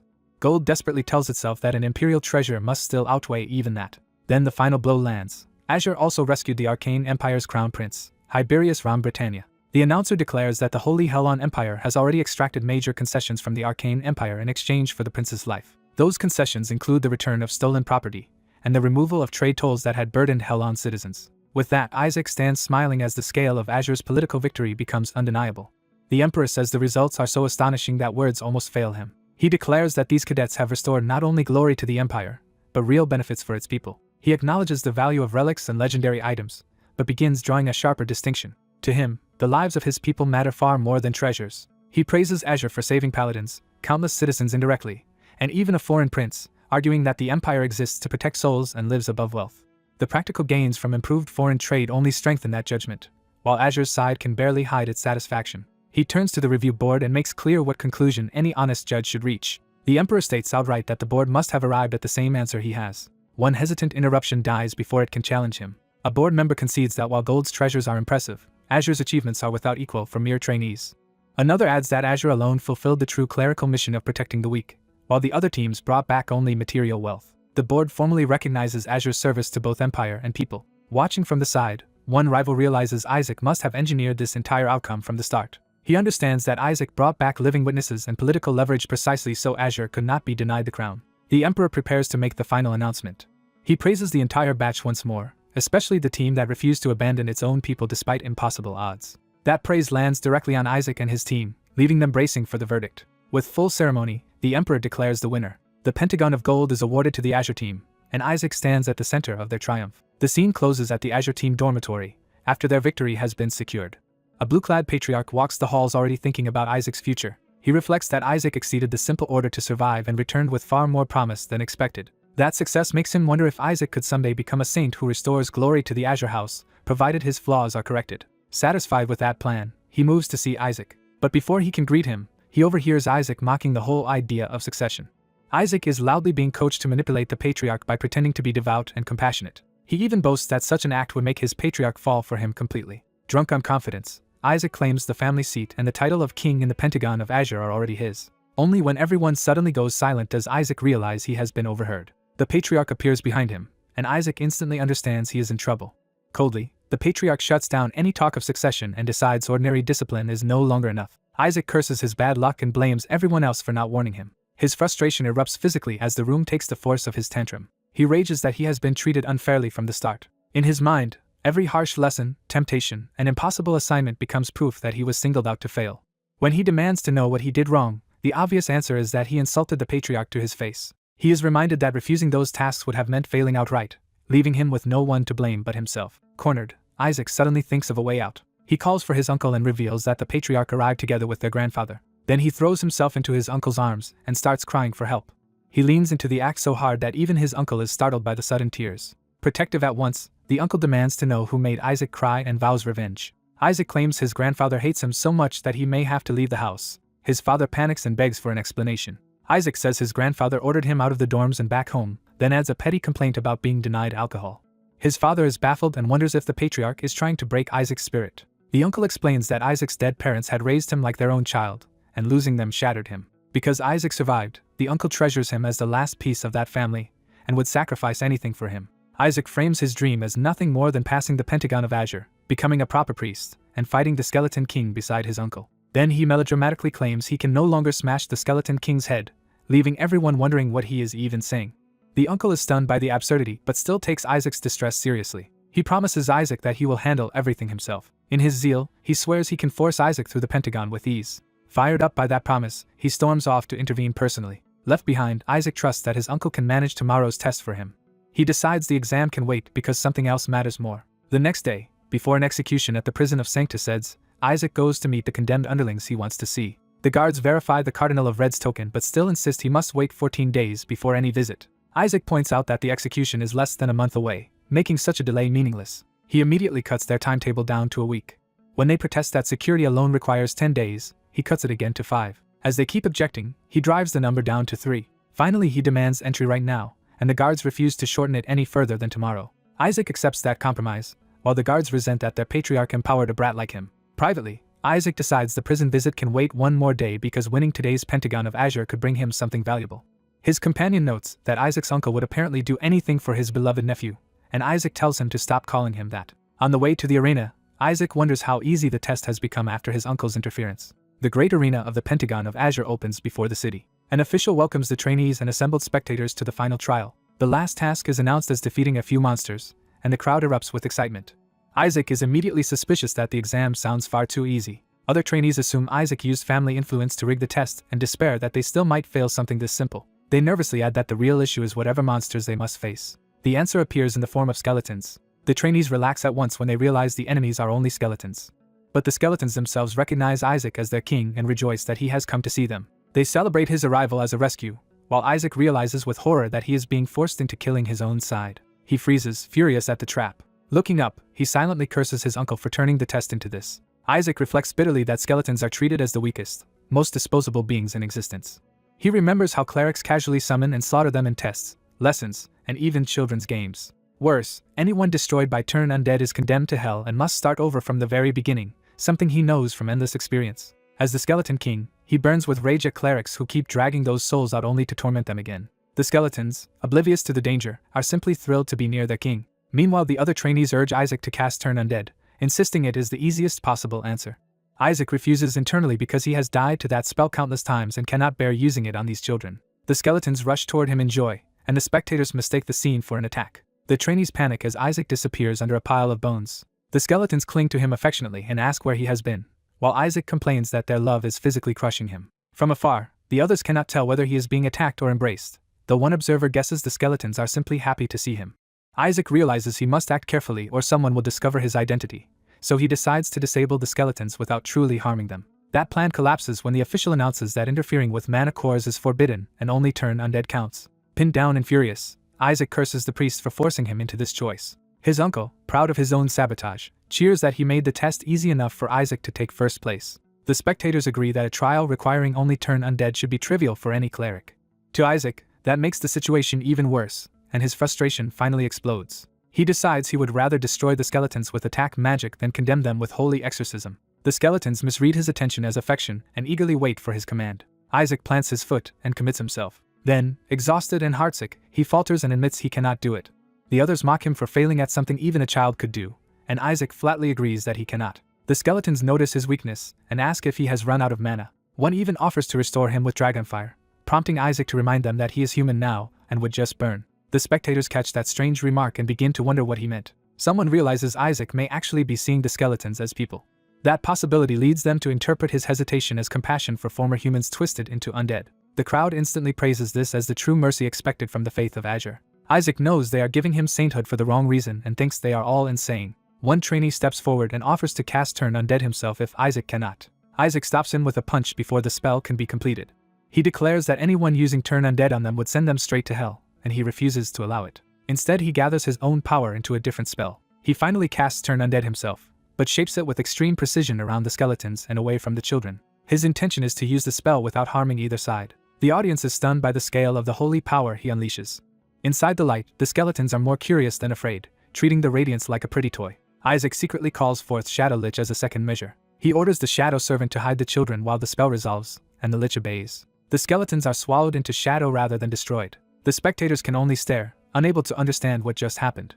Isaac seizes the moment and points out that the skeletons have vanished. The arena concludes that he erased them all at once. The crowd erupts, convinced a mere trainee should not possess power on that level. They hail him as the son of the saintess, while Isaac inwardly vows to wipe out the rotten clerics who keep abusing the dead. Elsewhere, the Cardinal of Red plots to use Isaac in an offering ceremony because he is certain the boy will summon an evil god. Back in Azure, the Patriarch admits he would have been relieved if Isaac had drawn only a middling deity. He warns his sons that what actually answered Isaac is far beyond an evil god. They cannot even compare the two. The family is left wondering what monstrous being chose Isaac and whether it could become a disaster for the world. The Patriarch decides Isaac must be brought back immediately for re-education and says he has already sent someone to retrieve him. A messenger returns from that errand with urgent news. Isaac is not coming back at all, because he is heading straight for the prison of Sancta Seds. The sons are baffled that he could enter a prison controlled by the faith of Red. Then they learn the Cardinal of Red personally gave Isaac a token granting passage. That revelation sends the Patriarch into a rage as he realizes Red lured a child away with a trap. He decides at once to go to Sancta Seds himself and answer trickery with trickery if necessary. Meanwhile, Isaac trudges toward the prison, already exhausted by everything. He arrives at the papal court prison under a cloak and hidden presence. His companion complains that the place has been tainted by the use of turn undead, while Isaac insists the result was fine so there is no issue. The Shadow asks whether Isaac brought the reward he earned from Blue. Isaac reveals it is a cord that purges demonic energy and cures demonic addiction. For him, it also serves as a disguise that suppresses and conceals his mana. Before entering, he confirms that no one is nearby. Once the area is clear, he summons his hidden skeletons back out. They burst from the shadows overjoyed to see their master again. Isaac orders Shadowlich to take them home instead of letting them follow him inside. The skeletons cling to him and beg not to be abandoned, but Isaac snaps that staying here will only get them exorcised. He finally commands them to release the prisoners safely and return, and they obey. With that settled, Isaac turns back toward the prison entrance. Then he discovers one tiny skeleton has hidden itself in his cloak. The little one explains it snuck in because it feared never seeing him again, and Isaac realizes it is so weak he could not even sense it. At that exact moment, the guards call Isaac in for his visit, forcing him to hide the stowaway fast. He panics because if the tiny skeleton is found, all his effort to save them will be wasted. He orders the little skeleton to stay absolutely hidden as the guards open the way. Composing himself, Isaac steps inside as though nothing is wrong. A grim history begins to surface. 50 years earlier, the Holy Empire captured a 9th-rank demon. That demon had invaded alone to reclaim the Skeleton King's body, but the priest held the body hostage and even the 14-6 demons knelt to protect their master's remains. The official version says the capture of such an ancient pure-blood demon shocked the world, but Isaac knows the story is false. He identifies the demon behind the incident as Blood Lord Shabnak. His companion tries to object, but Isaac cuts in. He mocks the so-called visitation, noting that the prisoner is so far away he is barely visible even through a telescope. The guards smugly tell him he should be grateful they are showing him even that much. Isaac openly insults them, and they realize he is becoming a problem. The guards decide they need to search his body because too many things about him seem suspicious. As one reaches for him, Isaac gives a final warning. He releases a killing aura and states plainly that anyone who touches his body will die. The guards freeze in fear before the sudden pressure. Even Isaac is surprised by how overwhelming the aura has become, and the guards find themselves unable to move. He doubles down by invoking his status as a direct descendant of Blue and threatens to treat any forced search as a declaration of war against Ashwa. Then he escalates the standoff with shameless melodrama, warning that if they keep trying to touch a child's body he will bite his tongue and die on the spot. Isaac's escorts panic that their uncle Relai will never stay quiet if he learns what is happening. They recall that Relai is reckless enough to start a war over family pride, even over something trivial, while the family head had only ordered them to learn his motive. Isaac uses the family head's past to force the issue and tells them to stop stalling and let him through. The guards reluctantly submit to the authority of the pass and lead him onward, while Isaac complains that they should have done that sooner. They descend into the prison where the atmosphere grows heavier and more ominous. At the end of the corridor, the guards announce that they have reached the place Isaac wanted to see. They reveal that the sealed cell ahead holds the 14-6 demon in solitary confinement. The guards warn Isaac that the demon's aura alone can stop a heart, but he dismisses the danger and tells them to brace themselves instead. As the cell is approached, the prison begins to shake with a violent reaction from within. The guards tense in alarm while Isaac remains strangely calm behind them. Inside the bars, the chained demon stirs and fixes them with a terrifying gaze. The demon erupts in a furious roar that rattles the entire chamber. The guards are bewildered because the demon had always been quiet before, yet now it is losing control. Its scream slams into them like a physical force, nearly dropping the men outside the cell. Terrified, the guards beg Isaac to leave now that he has seen the demon's power for himself.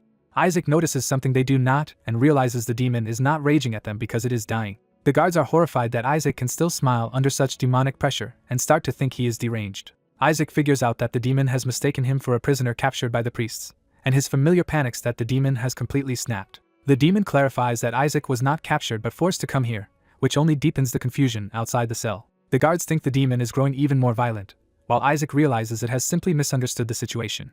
His familiar explains that Isaac had once been forced to bow his head, and the demon is enraged that anyone dared humiliate its master. The demon's fury sharpens into personal outrage at the insult done to Isaac. As the demon thrashes against its restraints, the guards finally understand that it is raging at the people who made Isaac submit, and they panic because the prisoner must not die before execution. Isaac sees that the chaos creates an opening, but the guards are still too close for him to act openly, so he decides he needs more time. The demon's restraints trigger a holy countermeasure that blasts into its body and threatens to kill it. Isaac realizes the Pope's safeguard has activated and that the demon will die before he can be rescued unless the plan changes immediately. He hesitates because using his prepared distraction now would expose him for certain. His tiny skeleton servant offers to carry something through the bars, and Isaac instantly seizes on the idea. He orders the skeleton to slip through the cell bars with a mana stone so the demon can use it to break its restraints without being detected. As the skeleton obeys, Isaac openly praises the enemy family's guards to keep them distracted. The guards are thrown off by being sincerely complimented by someone from House Blue. When they ask if he is insane, Isaac calmly denies it. He reveals that he is only stalling for time and doubles down on the absurd praise to hold their attention. Meanwhile, the skeleton hurries across the floor carrying the mana stone toward the demon. Isaac flatters the guards by claiming he was terrified but impressed by how bravely they handled the demon, though they point out that he had actually laughed.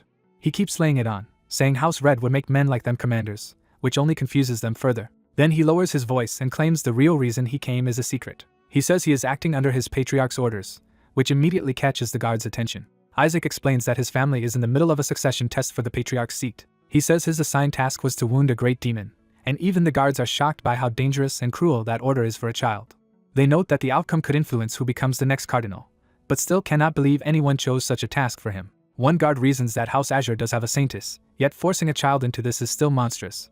While the skeleton reaches the demon accepts the help, and the guards conclude that House Azure really is as insane as its reputation suggests. Isaac casually tries to recruit the guards into House Azure, leaving them even more unsettled. They finally realize he is half-seriously scouting them while his skeleton hides behind him after finishing the delivery.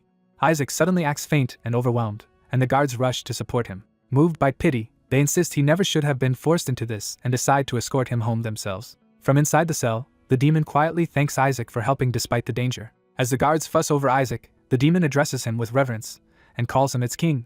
Outside the prison, the guards encourage Isaac to keep walking because they are almost out. Isaac gratefully accepts their help, but before they can leave, someone stops them. A red-haired noble named Nizer blocks the way and declares that Isaac must pass a test before departing. He demands to inspect the token Isaac brought, the one issued by the Red Cardinal. Nizer explains that the token also measures faith, so it was never just a pass. He adds that weak faith darkens the token and prepares to expose Isaac publicly. Isaac's familiar reacts first, realizing the situation is worse than expected. The token has turned completely black, leaving Isaac momentarily stunned. Nizer orders Isaac to hand it over, but Isaac flatly refuses. Nizer tries to frame the result as merely crimson, while Isaac's familiar blurts out that it is far darker than that. Isaac angrily rejects Nizer's lie and refuses to let him rewrite what the token shows. He accuses Nizer of planning to seize the token and claim Isaac lost it so House Red can steal their money and leverage. The accusation is so shameless that even the surrounding priests are appalled by how devious Isaac's imagination is.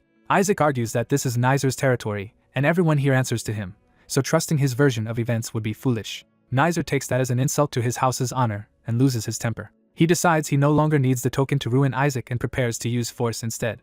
Nizer draws back his fist, abandoning pretense. He slams his power into the ground to unleash a far more dangerous method, shocking Isaac and his familiar. Nizer announces that he has found an even better way to judge Isaac. Isaac braces himself as his familiar warns him that something far worse is coming. A blood-red ritual begins to descend over the courtyard. Nizer summons a forbidden holy artifact, the Blood Judgment, a judgment stand that manifests as a towering goddess statue.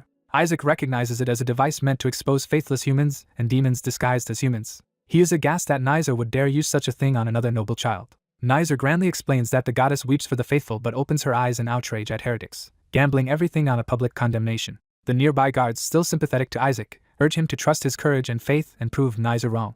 Nizer taunts Isaac to step onto the stand if he truly is a saint candidate, but Isaac refuses to play along with the trap. Nizer then strikes at Isaac's deepest wound by claiming even his own family has abandoned him, which makes Isaac falter. Isaac snaps back that his house would never tolerate this abuse, but Nizer keeps pressing forward. Before Isaac can finish protesting, Nizer physically drags him toward the stand.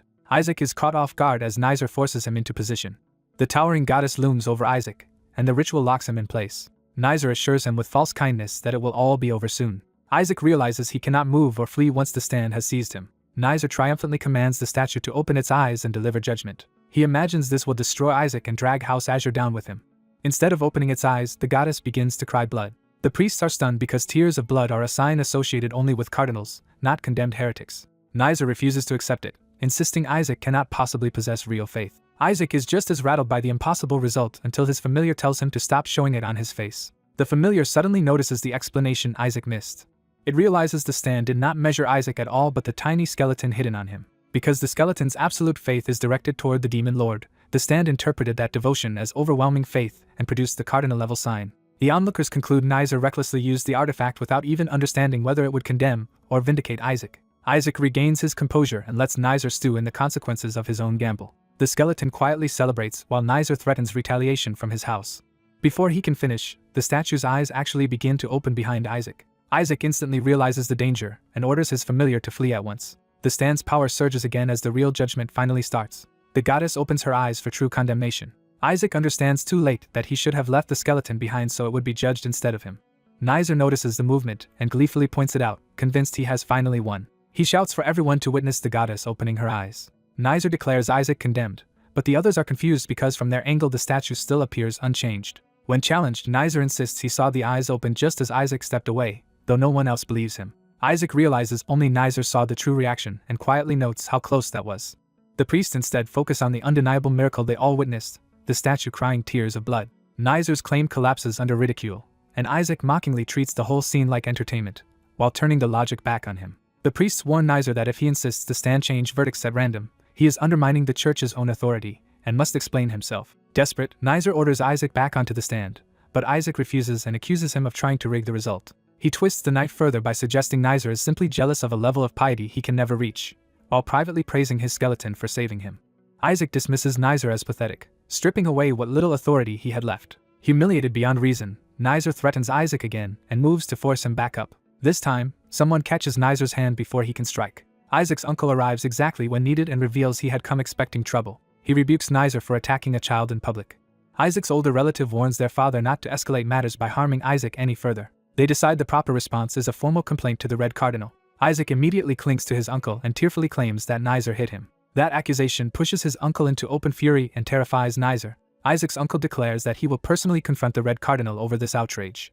The older relative offers to draft the complaint and make the matter official. When another family member tries to calm him, Isaac's uncle coldly says Dronzer is only pretending to be badly hurt and dismisses his collapse. Watching from the side, Isaac's brother fumes that this disaster was obvious from the start. He urges Isaac to leave before the situation turns into a full heresy trial, but Isaac treats that possibility almost casually. The brother confirms that is exactly what could happen, and Isaac admits he has already been through one before. He bluntly recounts that Dronzer dragged out a terrifying statue and forced him before it, horrifying his own family. His brother jumps to the worst possible conclusion and asks if Isaac is now going to be burned at the stake, while the others stare in disbelief. Isaac's uncle promises that House Red will pay for what they did. The priests scramble to salvage the situation by insisting that, despite everything, Isaac passed the test brilliantly. Isaac's uncle latches onto the phrase tears of blood and realizes the miracle was far more significant than he first understood. At that moment, the Red Cardinal himself arrives, saying he came because he heard a disturbance at the prison. He greets the Patriarch of Azure directly, making clear that the matter has escalated to the highest level. The Patriarch of Azure accuses him of allowing this abuse and says they should have simply shown Isaac the demon and let him leave. The Red Cardinal counters that it was suspicious for Isaac to request a meeting with a servant of the Skeleton King, especially through someone tied to Azure's faith. He argues that, under those circumstances, the investigation was justified. He then bluntly states that the Patriarch's third child was the one who brought out the judgment of faith on Isaac, shifting blame onto Dronzer. The Patriarch treats that as a provocation serious enough to start a war, while the Red Cardinal coolly notes that even he did not expect Dronzer to go so far. The Red Cardinal offers a smooth apology and promises compensation, trying to defuse the confrontation without conceding too much. He then asks for the token he had given Isaac to be returned, and the Patriarch eagerly agrees because he wants nothing more to do with it. Even as he hands it back, the Patriarch condemns the absurdity of ever giving such an item to Isaac, while the Red Cardinal reminds him that Isaac asked for it himself. Privately, the Patriarch fumes that Isaac may be troublesome, but using the judgment stand on his grandson crossed a line. His anger softens into pride when he reflects that Isaac somehow made the statue cry tears of blood. He admits that such a miracle is normally seen only from cardinals and apologizes to Isaac for doubting him, asking for the token. He begins to reason that if the miracle was real, then the token should have changed accordingly. When he examines it, he realizes the token has indeed transformed.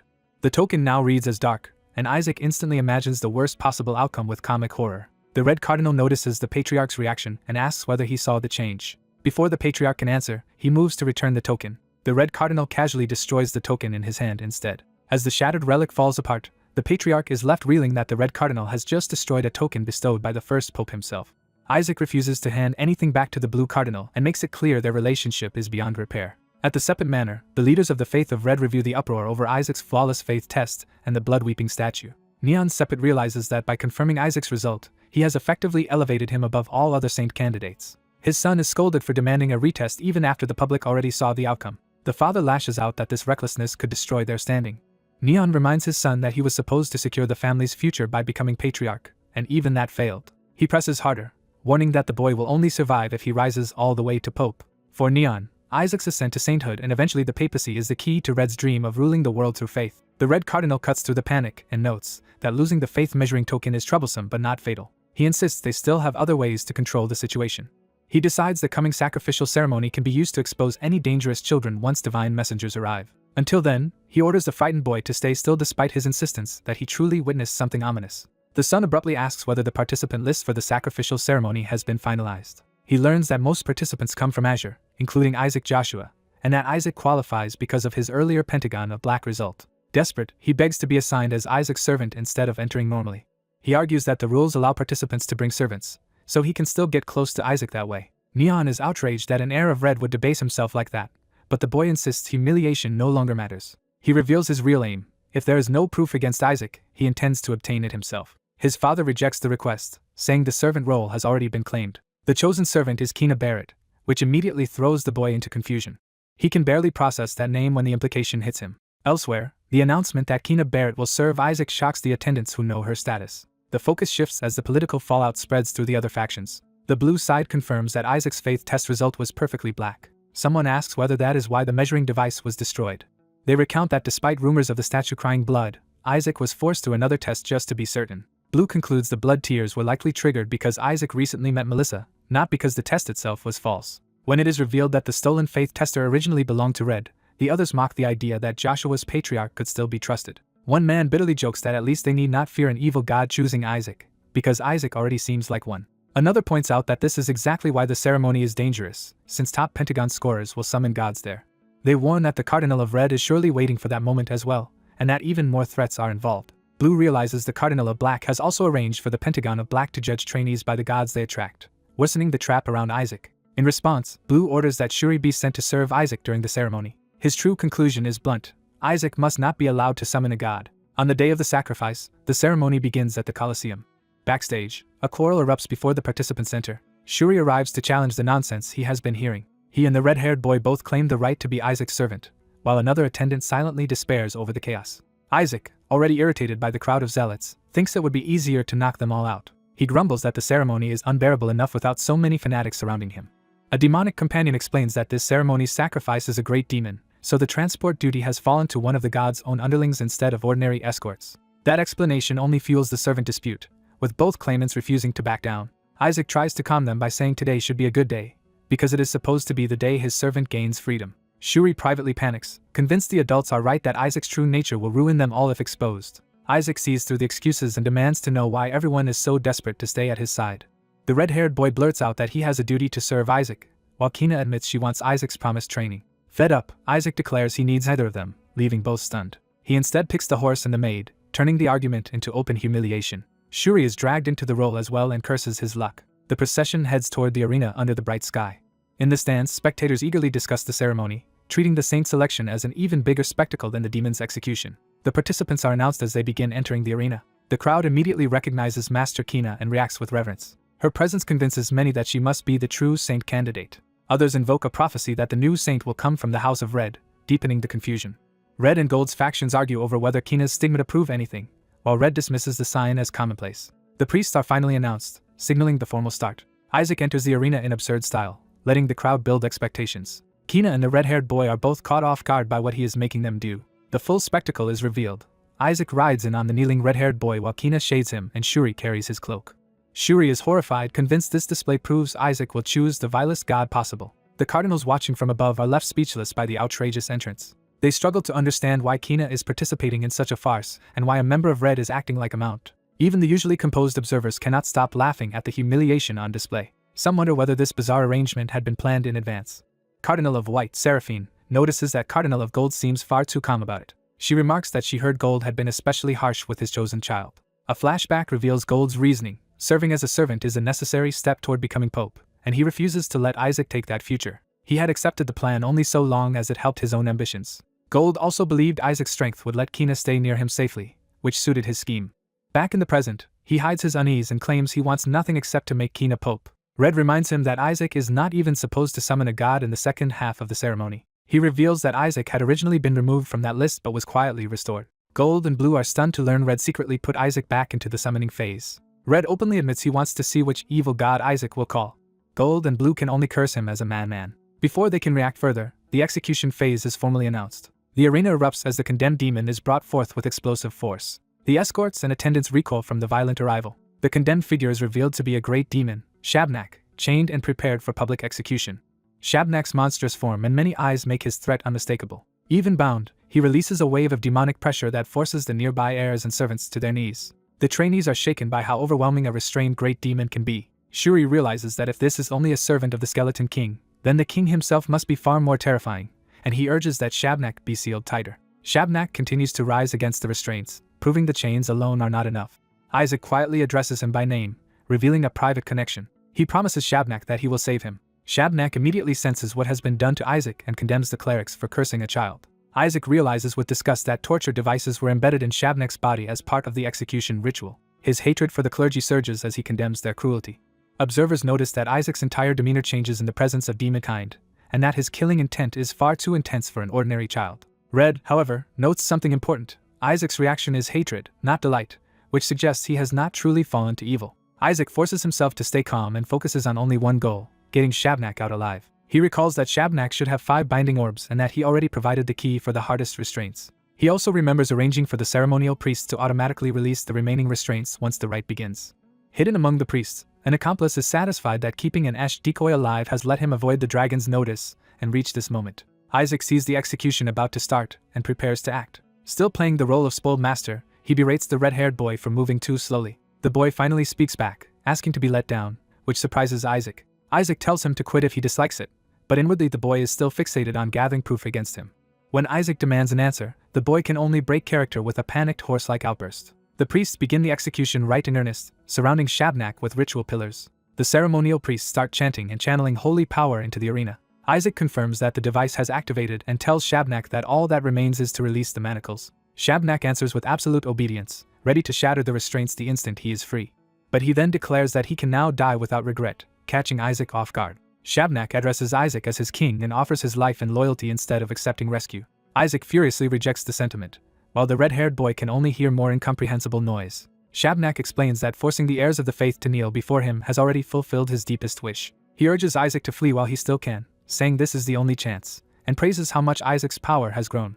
Shabnak says Isaac has already repaid him simply by trying to recover him. Isaac refuses to accept that answer and demands clarity, while the red-haired boy insists he heard nothing intelligible. Isaac is baffled by the boy's strange reactions, while his demonic companion suspects there must be a reason. That reason becomes clear when Isaac spots an extra binding orb hidden in Shabnak's sternum. He realizes there are 6 restraints, not 5, and that the last one must have been added after Shabnak left prison. Shabnak admits he stopped resisting because Isaac had been given a new life and should not throw it away against the Pope and bishops. He urges Isaac to abandon him and win the church's trust instead. Isaac rejects that logic outright and refuses to trade Shabnak's life for political safety. He judges the hidden orb to be low grade and decides it can be removed if he gets close enough. Even knowing the risk, he searches for a way to draw Shabnak's attention and create an opening.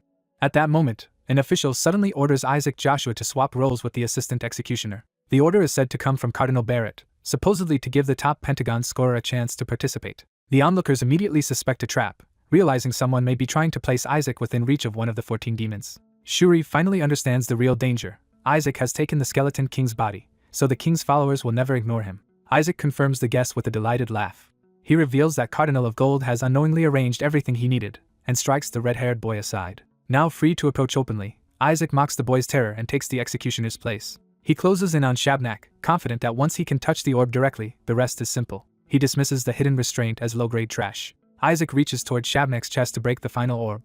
The moment he touches it, he realizes the orb is infused with holy power from the divine realm. He panics, understanding that someone embedded an impossibly troublesome sacred device into Shabnak and that dismantling it would take months. His companion explains that only sacred blood of the highest order, perhaps even the popes, could safely disassemble it, leaving Isaac momentarily cornered. As Isaac wonders whether the pope is present, the ceremony is interrupted by a command for everyone to rise. A divine summoning circle opens overhead as an envoy of God descends. Blinding holy light floods the arena. A heavenly voice identifies the corruption below as the stench of rot. An angel appears and declares that a filthy minion of the Skeleton King is present. The crowd recognizes the newcomer as the envoy of the god of punishment. The angel's arrival sends a wave of force through the arena and seizes everyone's attention. The envoy calmly announces that he will personally deal with the offender. Isaac finally understands why Shabnak abandoned escape. Surviving an execution led by an angel was nearly impossible. Instead of despairing, he becomes ecstatic because the one thing he needed has just arrived on its own. Shuri stares in confusion, feeling as if he has seen this disastrous setup before. That memory snaps into focus when Isaac launches a blue, concentrated strike upward at the descending angel. Shuri recognizes the scene from before and realizes Isaac is repeating the same suicidal pattern. He is horrified by the realization. He screams for Isaac to stop, but too late. The attack detonates in a massive burst of blue power as Shuri calls him a madman. The arena erupts into panic as everyone realizes the ceremony has turned into an outright assault, and Shuri can only scream Isaac's name. As the dust settles, the young priest's latest impossible move leaves his enemies convinced something unnatural is happening again. One of them lashes out in frustration, blaming him for whatever disaster he has just caused. A calm voice suddenly praises the priest for noticing what others could not. The speaker reveals himself as a winged messenger of the divine, descending into the arena. He openly acknowledges that the priest detected demons hidden among the crowd and fighters. The onlookers finally realize the fallen creature is a real demon, and they credit the child of Azure with bringing it down. The priest's ally is stunned to realize the boy had been targeting demons from the start. The boy immediately remembers the stranger who interfered with his shot. He concludes that the winged man was the one who redirected his holy bullet. At the same time, lesser demons begin attacking elsewhere, confirming that rumors have drawn them in.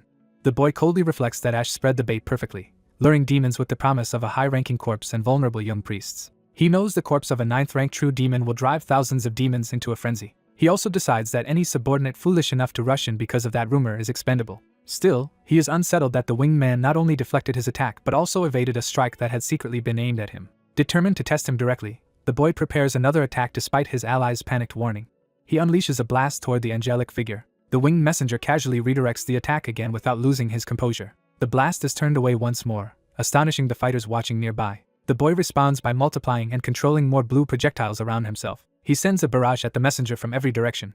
The redirected streams carve through the invading demons instead, cutting them down across the arena. The messenger treats the exchange like a lesson, saying the boy's aim is crude and suggesting he may have been using him as bait. He even invites the boy to keep trying, while the boy decides it is better if the messenger keeps underestimating him. The boy accepts the challenge and attacks openly, while his ally protests that everyone is watching. More redirected blasts continue slaughtering demons around them. The boy finally understands the trick. The messenger is not dodging, but altering the path of his attacks with the same attribute. He realizes he cannot win this exchange unless he raises his output or changes methods. The messenger begins invoking a higher divine authority, hinting at power beyond ordinary angels. The boy dismisses that idea, knowing true divine power would require a contract with a god. He decides to rely on something else he can use immediately. With a grin, he calls on Melissa's divine relic hanging at his chest. He grips the relic and promises the winged man that this will be different. Before he can act freely, more demons surge toward him from all sides. The demons crash into each other instead of reaching him, as if some force has diverted them away. Nearby guards rush to defend the important guests as the chaos spreads.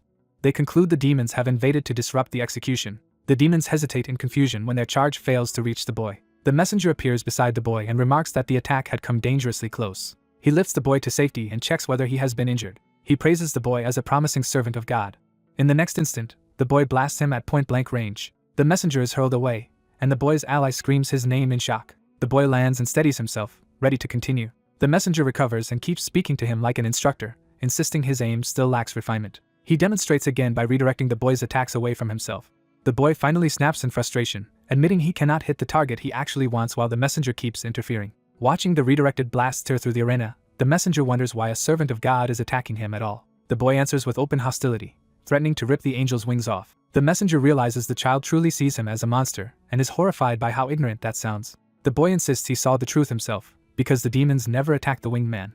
He concludes that the messenger must be the Skeleton King's agent trying to steal the demon corpse. The messenger is appalled by the accusation but decides he may need to discipline the child for his own good. The boy doubles down, loudly declaring that the winged man is a demon's servant. The messenger tries to explain that the divine realm cannot directly interfere in the mortal world, but the boy refuses to listen. The messenger then sees a way to turn the misunderstanding to his advantage by branding the child a heretic. He decides that if he can make the accusation stick, his mission will become much easier. The boy, unaware of that scheme, praises a successful hit while his ally calls him insane. The messenger suddenly realizes he has actually been wounded and falls silent in disbelief. The boy demands that if the winged man is not the Skeleton King's servant, he should prove it. The messenger bristles at being asked for proof, but the challenge exposes that he has none the boy will accept. The boy channels more power through the relic in his hand. The messenger notices the shift and becomes wary. The ally on the ground looks up in alarm as the energy builds. A massive sphere of blue power forms above the boy, far larger than anyone expected. The boy takes the messenger's hesitation as confirmation that his suspicion was right. The enormous spell dominates the arena, drawing everyone's attention. His ally realizes that if it falls, the entire Colosseum could be destroyed. He tries to reassure himself that the boy would never actually drop it on everyone. Then panic takes over and he begs the boy to stop. Instead, the boy declares that everyone can die. He hurls the giant spell downward. The blast erupts into a blinding, arena-shaking explosion. Spectators and fighters are thrown into chaos, unable to see or keep their footing. Through the storm, the boy spots the messenger's position. The messenger recognizes the power as that of a saintess, likely tied to a child of Joshua. He is outraged that such power has been placed in the hands of a child. The repeated mention of the Skeleton King makes him realize this incident may be tied to something far larger than a simple execution. He decides to settle the misunderstanding with the boy directly and lands in front of him. At the same time, a hidden figure slips through the smoke under orders to finish the mission and withdraw. Before the messenger can act, a dark command freezes him in place. He instantly senses a terrifying presence and breaks into a cold sweat. A towering skeletal demon manifests before him and makes clear that disobedience means death. The messenger finds himself unable to move, overwhelmed as if facing a supreme being. The boy, now wearing a monstrous grin, charges into the chaos. He slams a brutal strike into the immobilized messenger's face. The messenger reels back, coughing and stunned by the blow. The boy mocks him, reducing the supposed holy messenger to nothing more than an angel. The messenger barely has time to register the attack before another strike comes. The boy drives a second crushing blow into him. The messenger realizes he may actually lose if this continues. Desperate, he unleashes a stronger divine attack and reminds the boy that he is only human. The boy quietly decides that this is the opening he wanted. A red-black slash from the hidden demon cuts through the messenger at the same moment. The strike passes, leaving the arena briefly still. The ally sees what happened and screams for Isaac.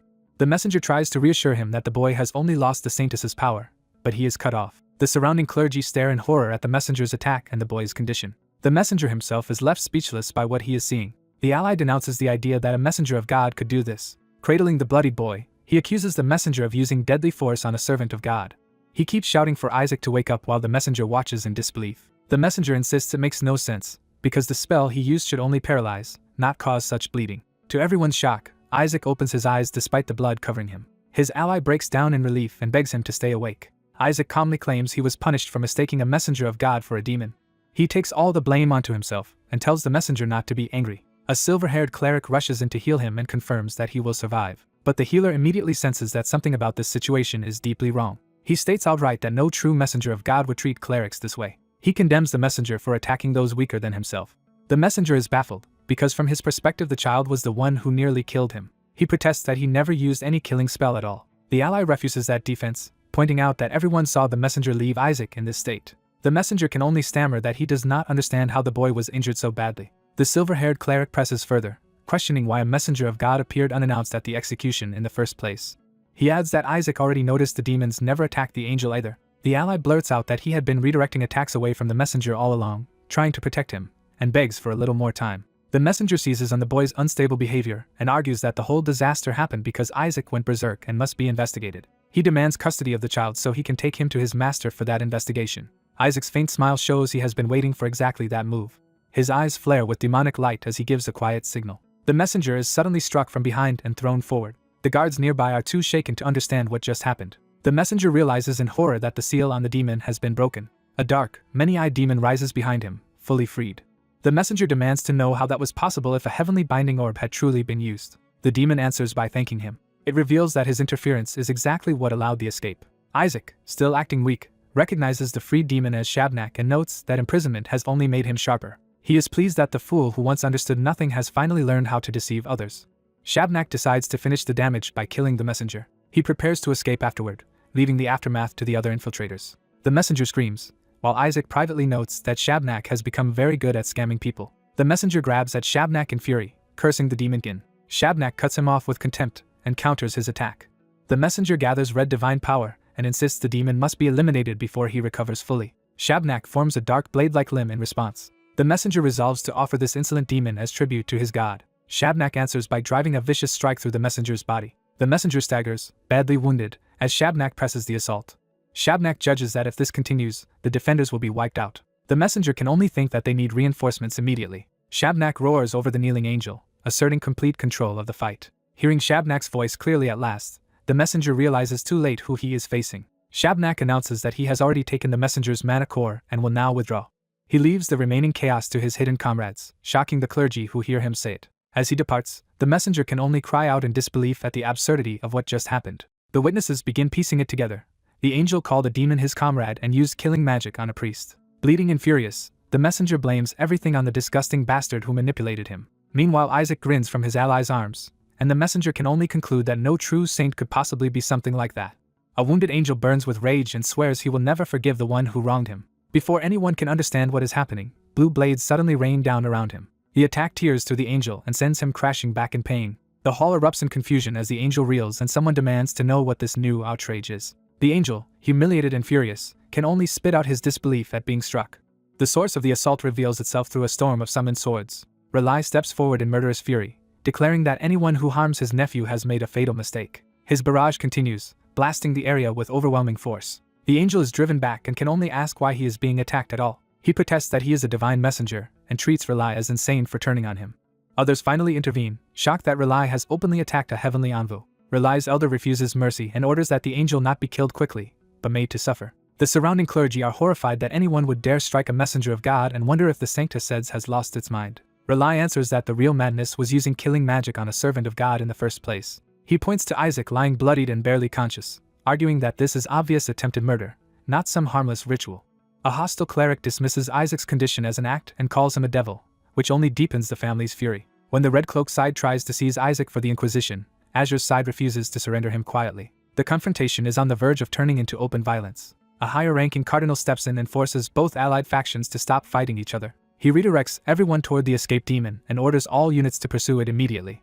Watching from Isaac's side, the cardinal privately decides that losing one of the 14 demons is acceptable if Isaac is too injured to be chosen by God. He is pleased that Isaac's condition may disqualify him from the coming God selection. Publicly, he orders high-ranking clerics to chase the escaped demon at once. Relai rushes back to Isaac in guilt, regretting that he ever left the boy's side. Isaac, still in Relai's arms, hears Relai entrust his care to him.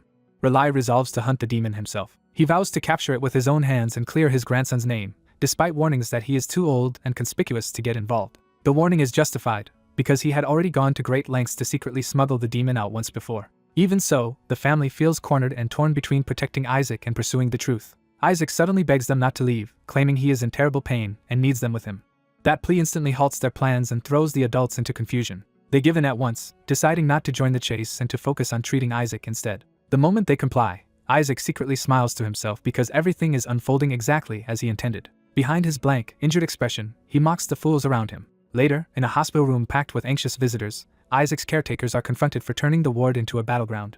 The argument escalates as they are accused of treating the room like their private territory, and even bringing a devil into a patient's chamber. The accusation of harboring a devil is thrown directly at the cardinal protecting Isaac, and he is pressed to explain why he is obstructing the investigation. In response, the cardinal orders the entire Sancta Seds to cut ties with Crimson and begin a full strike, even suspending their normal duties. The order shocks everyone, because the Sancta Seds is known for doing the church's dirtiest work without complaint, and this is their first strike ever. The cardinal rejects any talk of peace, arguing that a messenger of God attacked his grandson right before the execution and that no peaceful resolution is possible after that. He also reminds them that the demon called that messenger its comrade, and that such a statement could not have passed a binding orb if it were false. When others insist they still need to inspect Isaac's wounds, the cardinal blocks them by arguing that disturbing him could worsen his condition. He shifts the focus back to the real issue, demanding to know who released the binding orb on the demon, while noting that the Black Executioner is already investigating. The opposing side becomes certain that once even a trace of evidence is found, Isaac will be dragged away. They are interrupted by urgent news before they can press further. A messenger bursts in to report that the evidence has vanished. The Black Executioner can barely get the words out. Meanwhile, Isaac lounges in bed with a smug grin, already aware that the proof has been erased. The investigator explains that the restraints exploded just as the examination was about to begin, destroying the evidence. He nearly reveals that he sensed a familiar power behind it, but someone panics and silences him before he can say more. With the investigation abruptly dead, Isaac's grandfather triumphantly drives the accusers out. Once the room is quiet, a hesitant visitor asks to come in. It turns out to be Nizer, arriving awkwardly to see Isaac. He is so nervous that he can barely get Isaac's name out. He rushes to ask how Isaac is feeling, only to be told that seeing his face makes Isaac feel even worse. Nizer reveals he brought Crimson's secret medicine so Isaac can recover quickly, because Isaac's injuries would otherwise keep him from the god selection. He also notes, bitterly, that the gold believers seem to enjoy Isaac's suffering. Elsewhere, Crimson's leader decides he cannot allow Isaac to remain crippled and excluded. He orders that Isaac be forced to drink the secret medicine until he fully recovers. Isaac happily gulps down the entire bottle at once, delighting in the taste while Nizer mourns the cost of wasting such a priceless family remedy on him. Nizer panics because a single drop should have been enough, and Isaac has consumed everything. To everyone's shock, the medicine works immediately, restoring Isaac's strength and stamina. Isaac is pleased not only by the taste but by the blessing effect, realizing it will be useful in the god selection. When Nizer blurts out that Isaac was never supposed to drink the whole bottle, Isaac's mood turns dangerous. Nizer hurriedly adds that the patriarch promised Isaac even more medicine if he comes to Crimson's main estate. That offer instantly catches Isaac's attention, though he immediately suspects a trap. He pretends his leg is still too injured to travel. Nizer comes prepared and offers special shoes to help him move, making it obvious he was sent to bring Isaac back no matter what. Isaac agrees to go, but first sends Nizer outside so he can change. As soon as Nizer leaves, Isaac mocks how easily greed baited him into revealing the invitation. He decides he will use that trip to the main estate to ruin Nizer instead. Escaping through the window, Isaac thanks the fool for handing him a perfect opportunity. Back outside, the cardinal rages when he learns Crimson brought their secret medicine to the infirmary. He cannot believe they would heal Isaac at the very place meant to keep him under watch. The golden-robed cardinal realizes too late that by giving Isaac a private room, they allowed Crimson to heal and bless him in secret.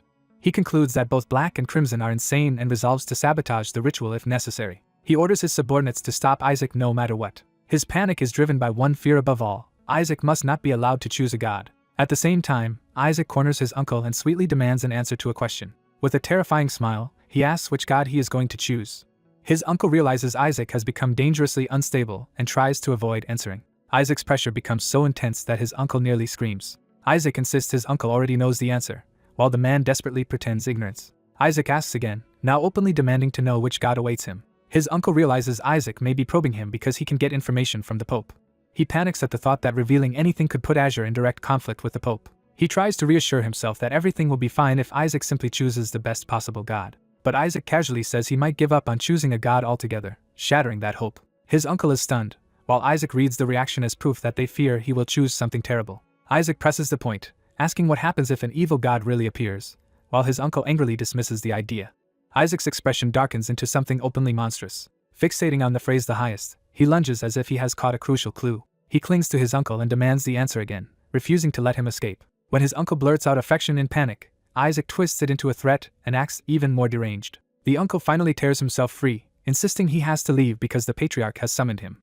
That mention of the city and the hidden demon instantly snaps Isaac's attention elsewhere. He realizes Shabnak is still somewhere inside the city. Outside, Azure forces spread through the streets under orders to stay alert because one of the 14 demons is hiding nearby. Relai returns to his father with new information. He brings maps of the underground water veins, suggesting a method to track the demon's movement. His father notices that Isaac has somehow followed them and is now clinging to Relai's leg. Relai tells Isaac to go back because the hunt is dangerous. Isaac refuses, insisting he needs revenge. He argues that the demon disrupted the execution ceremony and endangered innocent people. He vows to take revenge personally the moment he finds it, leaving even his familiar baffled by what he is really doing. Relai can only sigh at Isaac's stubbornness. In the end, he gives up and lets Isaac stay, which delights the boy. Nearby soldiers are confused by the strange child who has appeared among the search party. They realize this is Lord Isaac himself and are shocked that the striking Sanctus had sent a direct descendant after all. Some reassure themselves that the Joshua family excels at hunting demonkin, so the matter should end quickly. Isaac suddenly reacts as if he has sensed something, drawing everyone's attention. He identifies the target as a minion of the Skeleton King and warns that such a creature is skilled at hiding. The others realize the search may take far longer than expected. Someone demands to know whether Isaac is taking the hunt seriously at all. Isaac lounges in the sun and casually claims he definitely felt the demon somewhere behind them.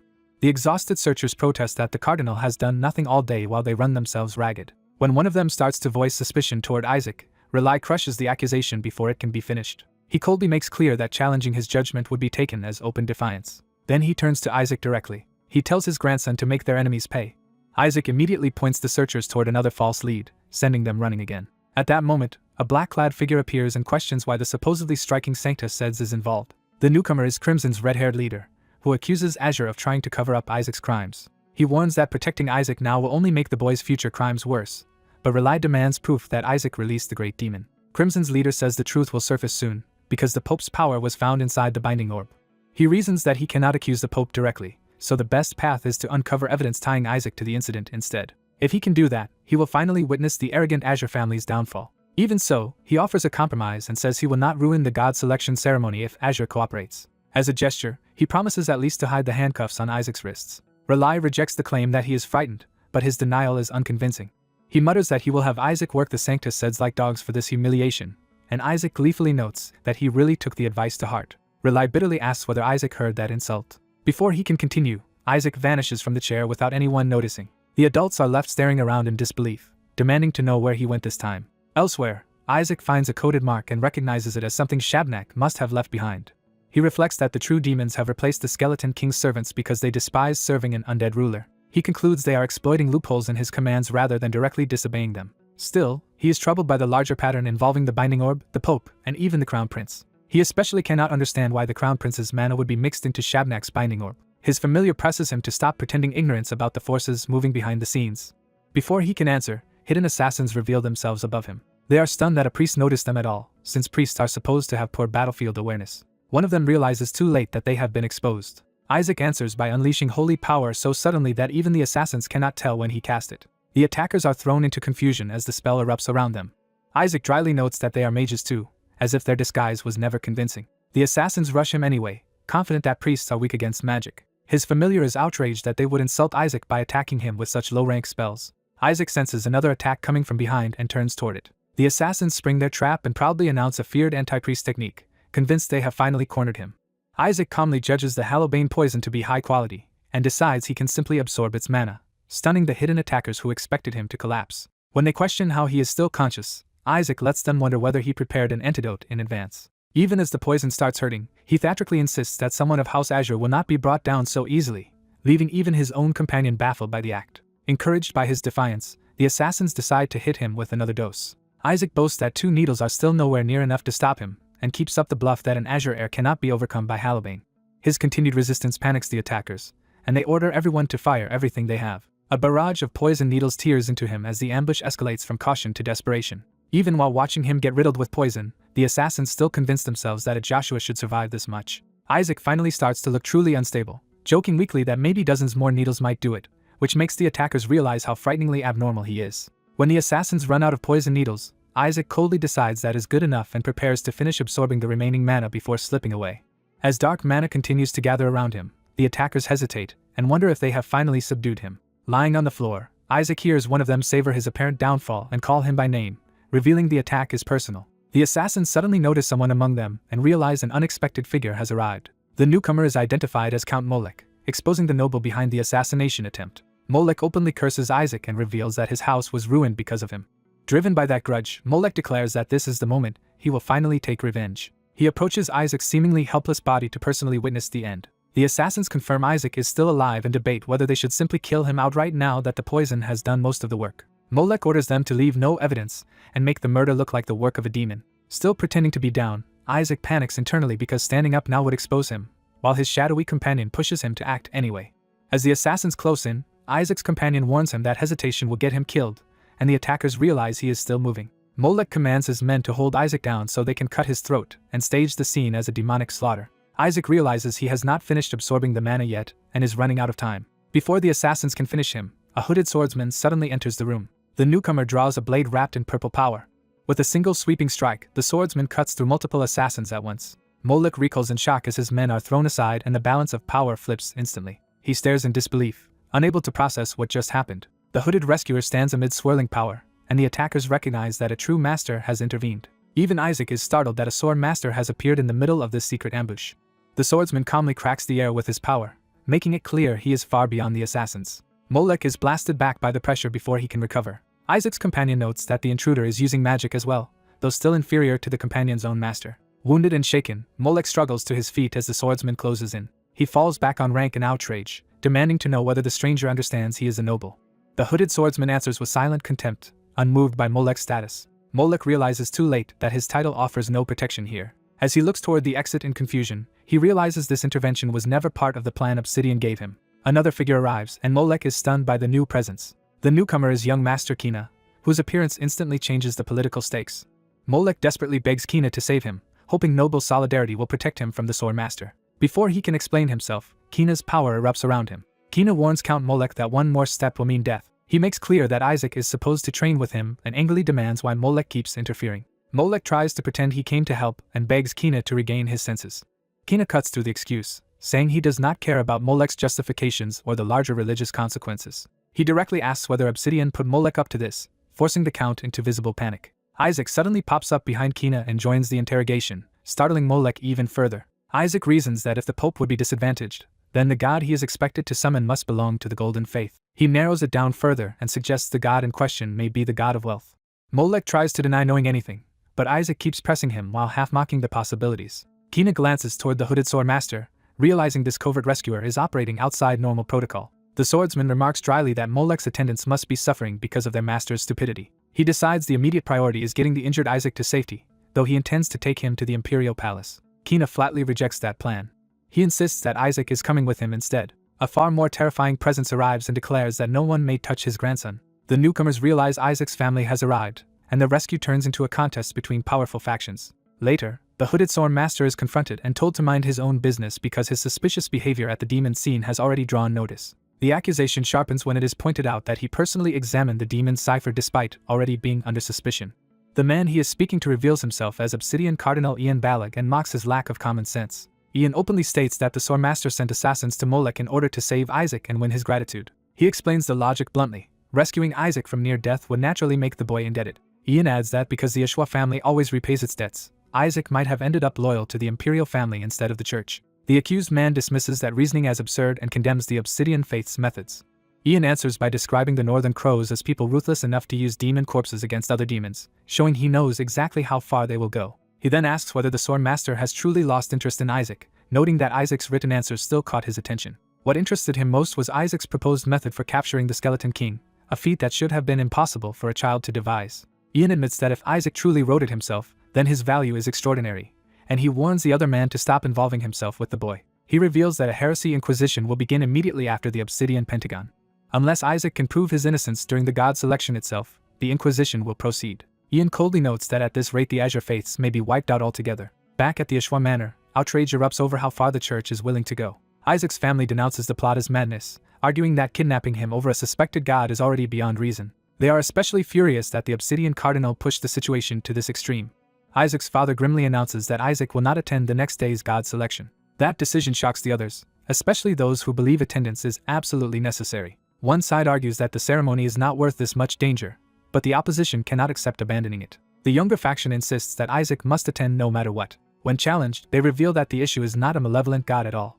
They finally confess the real secret. Isaac is expected to call on the Supreme God. They argue that ordinary faith rankings no longer matter if the Supreme God is involved and that Isaac must be allowed to appear. Even while admitting he should not reveal this, the speaker decides the truth is better than watching everything collapse. The others demand clarification about who is supposed to summon the Supreme God. The answer is Isaac, because he was already chosen by the Supreme God during his ordination.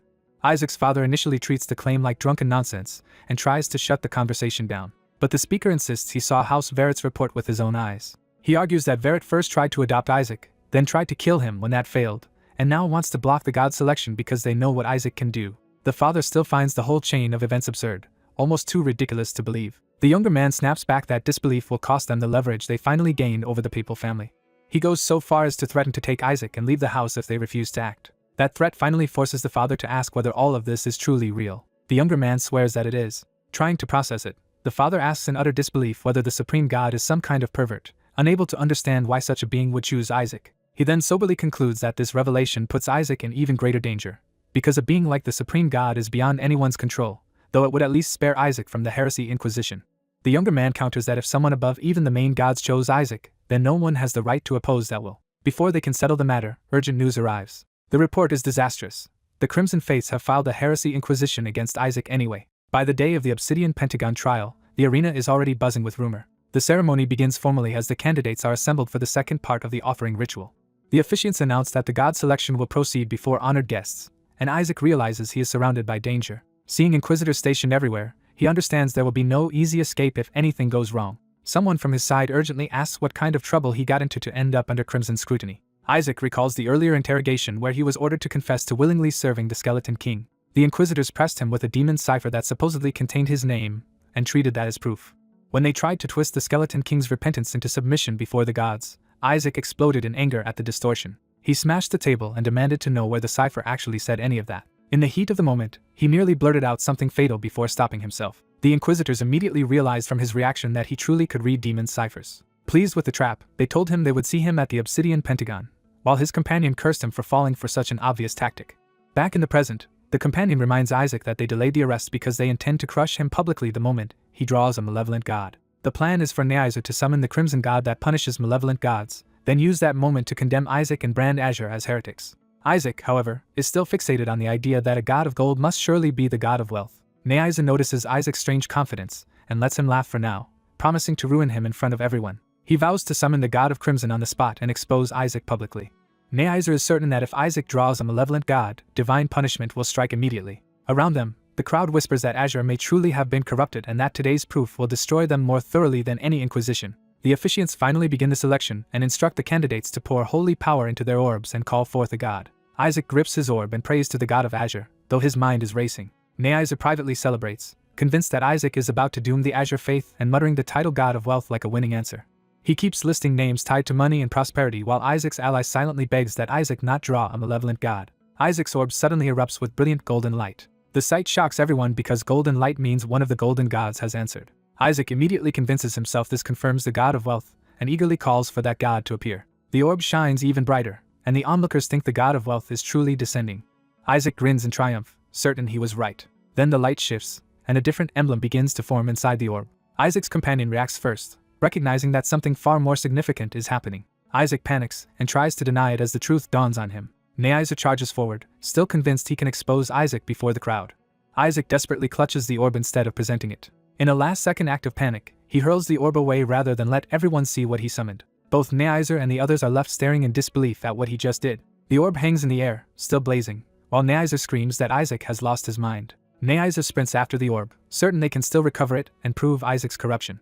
He decides this is even better because with the orb out of Isaac's hands, Isaac cannot manipulate the result anymore. Before Neaizer can seize it, an official voice calls Isaac by his full name and halts the chaos. The Inquisitors move in, saying they will retrieve the orb themselves and officially confirm which god Isaac drew. They begin the formal warning that if he drew a malevolent god, he will be taken to the Inquisition stand. Isaac screams that it should not count and begs for another chance, but the process is already out of his control.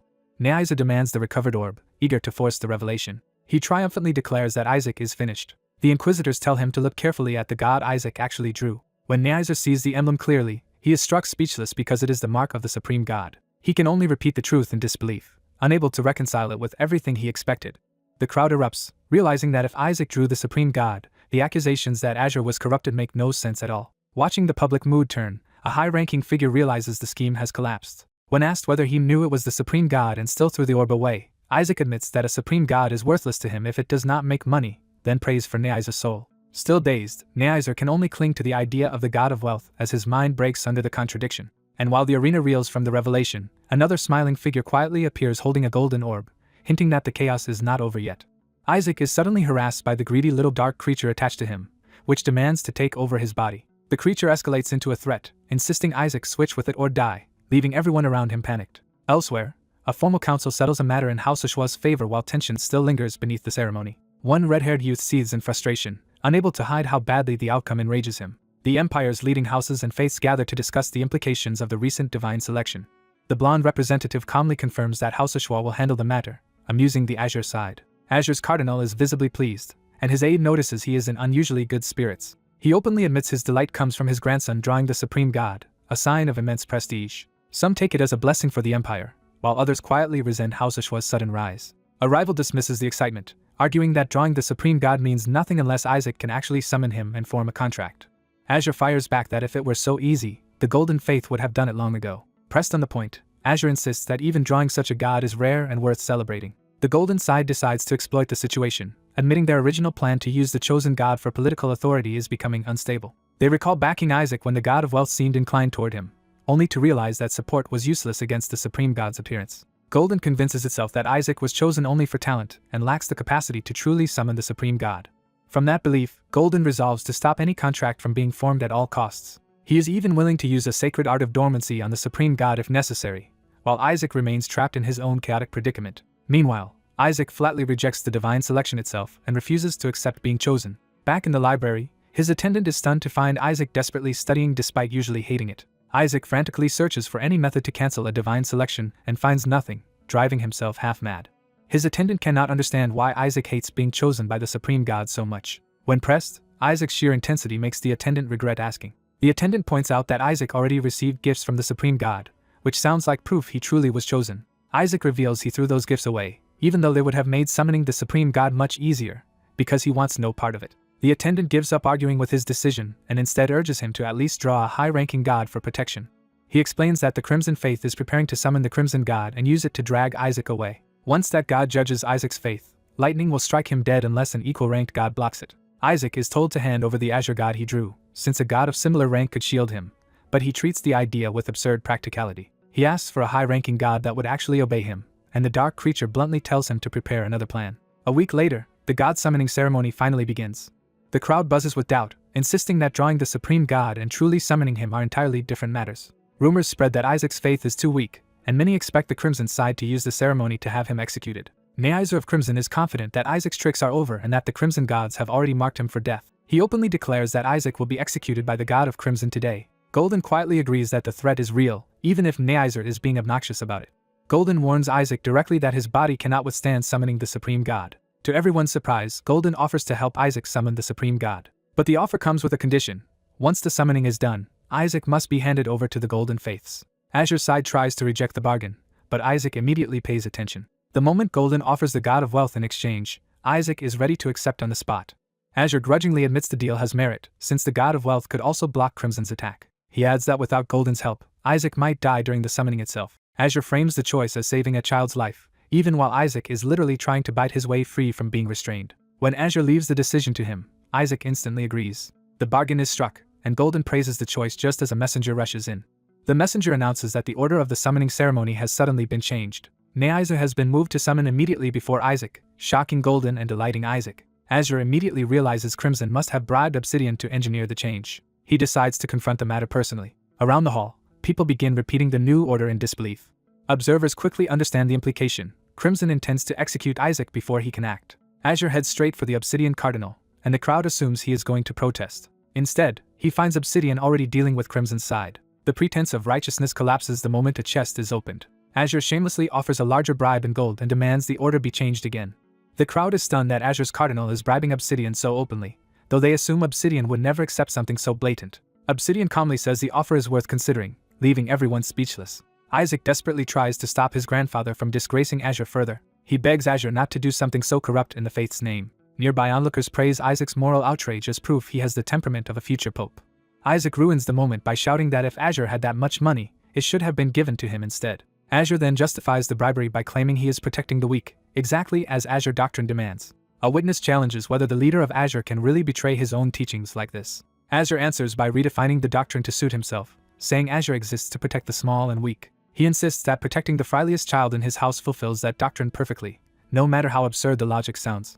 Obsidian praises the sentiment, while making it clear he is not convinced. He reveals that Crimson has already paid him as well, so Azure is not the only one trying to buy influence. Azure explodes, warning that if Neaizer summons first, Isaac will die. Golden joins in by pointing out how suspicious Isaac looks from any reasonable perspective. Crimson smugly says the decision is already made and cannot be changed.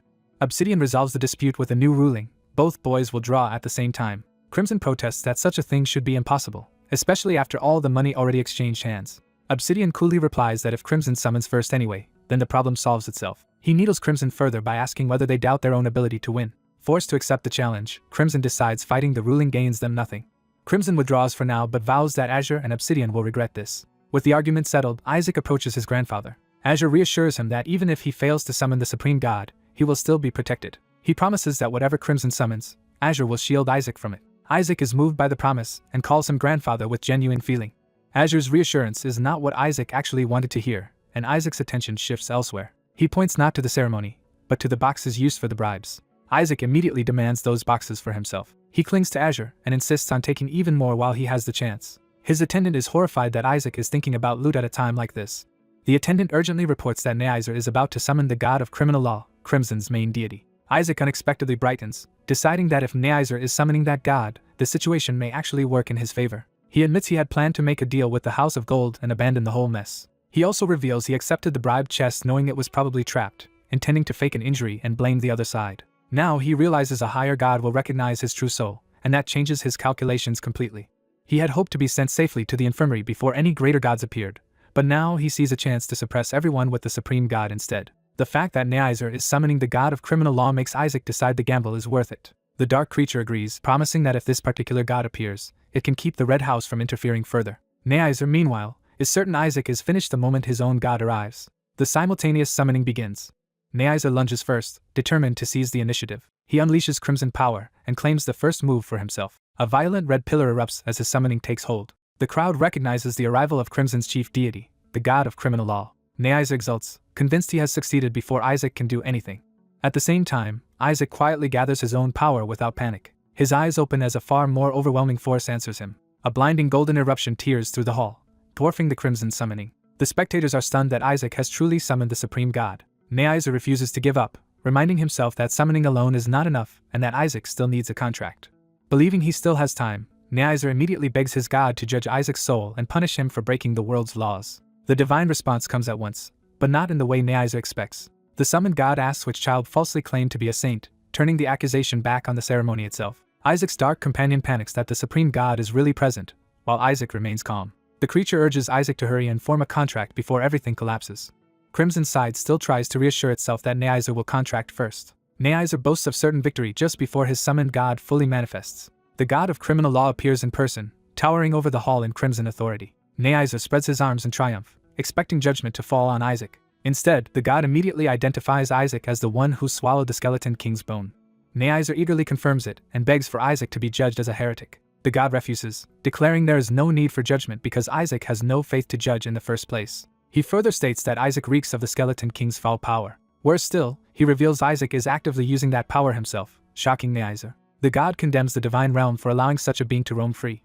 He orders that the god of criminal law need not bother and commands Isaac's execution on the spot. Asura realizes in horror that Isaac's lack of faith has been exposed before the gods. As panic spreads, people ask how Neither can be stopped, but the rules forbid anyone except the summoners from entering the ritual space. Crimson's attendants smugly insist that whatever happens now must have a reason, and that Isaac's death is therefore justified. The dark creature loses its nerve, while Isaac keeps insisting everything is under control. A torrent of dark mana erupts around Isaac, confirming the forbidden power beyond denial. Crimson's side seizes on the revelation and brands the Blue House as heretics tied to the Skeleton King. Asura tries to rush in anyway, but Golden stops him by invoking the Pope's order that no one may interfere. Golden coldly repeats the rule, leaving Asura forced to watch. Crimson's attendants rejoice that there is no turning back now and that the gods themselves must punish Isaac.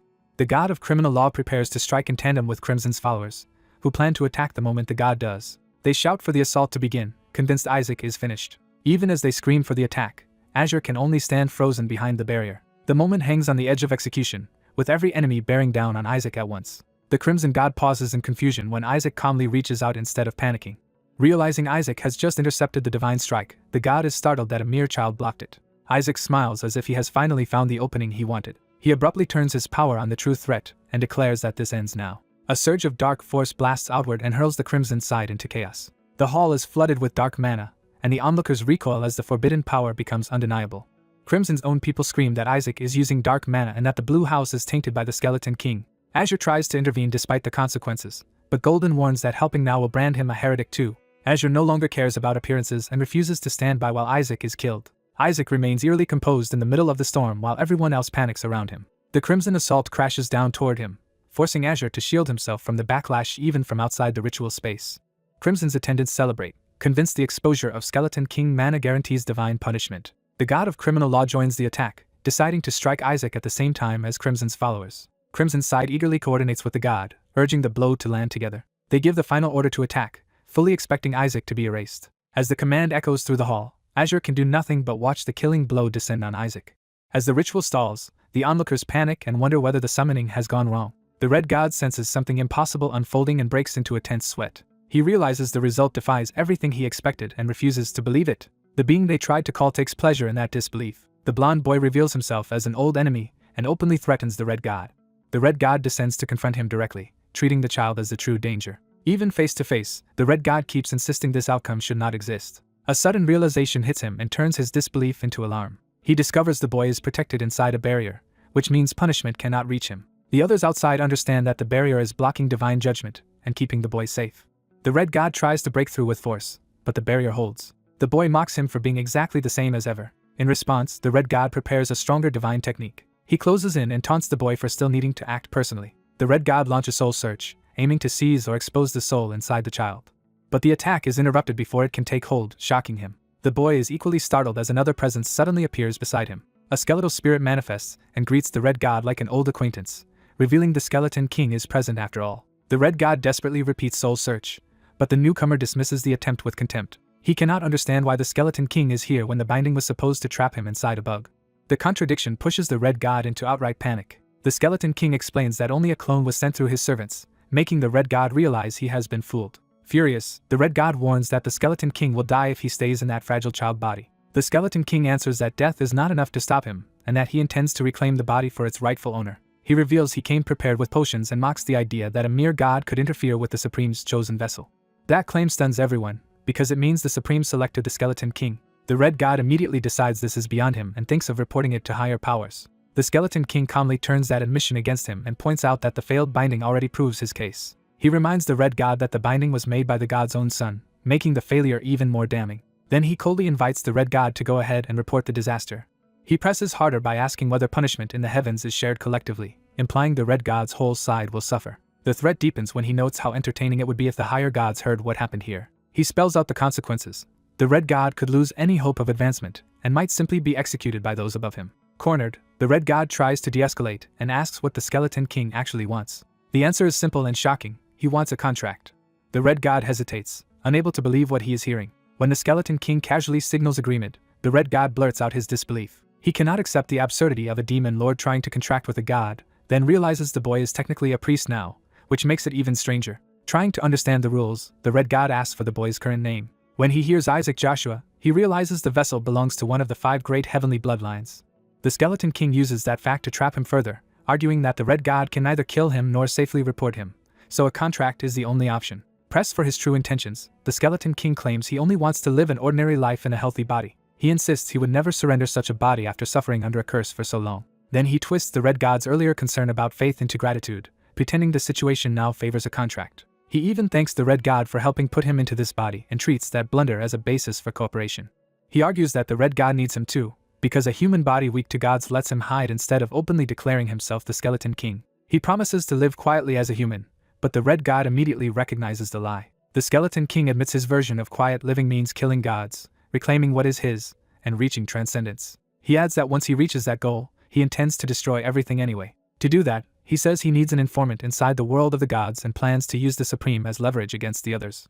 The red god reflects that the skeleton king always wanted a body capable of dying, and now understands why he is so attached to this one. Even so, he refuses the contract on principle, because the red god can only contract with members of the red house. The skeleton king answers with a deceptively mild prompt for him to think it through. The red god warns that provoking him would be dangerous. He reminds the skeleton king that he knows exactly how destructive the red god can be when enraged.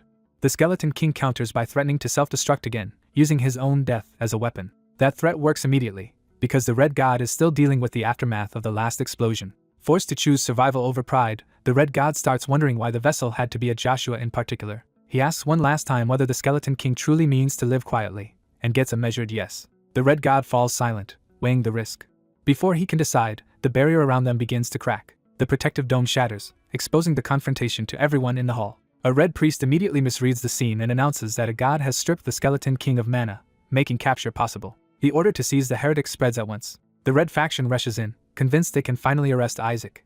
Isaac responds by acting weak and unstable, luring them closer. He doubles over as if the summoning has left him vulnerable, confusing the attackers. Then he flashes the fresh red contract mark on his hand, stunning the nearest priest. With open mockery, he announces that he has stolen their god and dares them to object. The blue side is left speechless, unable to process that the red god just contracted with the priest of blue. The red priests scramble for an explanation and convince themselves Isaac must be using the red god only to block a later summoning of the Supreme. They escalate that theory into a full accusation, calling him a lunatic who plans to hold the red god hostage. Others focus on the deeper humiliation. The red god chose a child of blue over a child of red, which makes Isaac's faith look stronger than the red successor's. That implication enrages the red successor, who sees it as a direct insult to his standing. The crowd begins openly questioning whether Isaac was ever a true heretic at all, and the red house starts losing face in public. The red successor suddenly finds the chaos amusing for a very different reason. He reframes the scandal as theft, accusing Blue of stealing the red house's god. He insists the cross-house contract must be a mistake and expects it to be undone. But the Blue Patriarch refuses to help, asking why Blue would annul a result that benefits them. He declares that the Pope must honor all 5 faiths equally and bluntly says his own grandson has already taken the Red God. The Red successor realizes Blue is going to exploit the situation instead of apologizing. The Red side protests that a Joshua taking another house's God is absurd, while Blue calmly prepares to walk away with the advantage. When the Red priests demand Isaac back, the Blue Patriarch answers with their own doctrine that everything happens for a reason. He throws the Red side's words back at them and treats the outcome as divine will. The scene shifts to Joshua Major Capital, where the political fallout is already spreading. In private, Isaac's ally scolds him for provoking the Red priests when Blue is already short on support. Isaac, however, is focused on the one man he now sees as the real problem. Back in the hall, the Red God hangs in uneasy silence over the ruined ritual site. He quietly warns Isaac to be careful, because discovery by the higher gods would be disastrous for both of them. He also warns that Isaac's current body was carefully made but has a short lifespan as a trade-off. Then he reveals there were multiple saint candidates prepared for this very reason. He offers to move Isaac into a new body if needed, and immediately suggests the Child of Red as the best choice for any future contract. Isaac instantly understands that a red vessel would bind him more securely to the Red God. Instead of being tempted, he realizes this body is even more valuable than he thought. He points out that the Red God would not be trying to switch him if this vessel were not exceptional, and the God grudgingly admits Isaac has seen through him. The Red God concedes that he has not lied, the body is powerful but temporary, and the other saint candidates are just as strong. As partial compensation for trying to manipulate him, he offers one piece of honest advice. That advice is a warning not to trust House Joshua too much. Isaac is left wondering why the Red God singled out his own house as the real danger. His ally guesses the failed summoning of the Supreme must have been caused by insufficient mana, and assumes that is why Isaac settled for the Red God instead. Before Isaac can answer, someone important arrives. The Cardinal of Gold enters with ceremonial grandeur to congratulate the top-ranked priests of the Black Pentagon, including his own family. He smiles politely while making it clear he favors Blue because they are of his house. Isaac and his ally are unsettled by how unnatural that smile feels. Then the Cardinal reminds Isaac of a prior deal, catching him off guard. He offers more money than promised in exchange for the Supreme God. Isaac's ally is certain Isaac would never accept such a trade, but Isaac's reaction is unexpectedly interested. To everyone's horror, Isaac immediately agrees in principle. He even starts haggling, saying the payment must come first if he is going to hand the God over. Then he clarifies that the God he actually wants is the God of fortune, not the Supreme. The Cardinal explains that people have limits on how many divine contracts they can hold. He adds that while the Pope can manage several contracts, Isaac cannot. So instead of another contract, he offers a summoning stone that can call the God of fortune without one.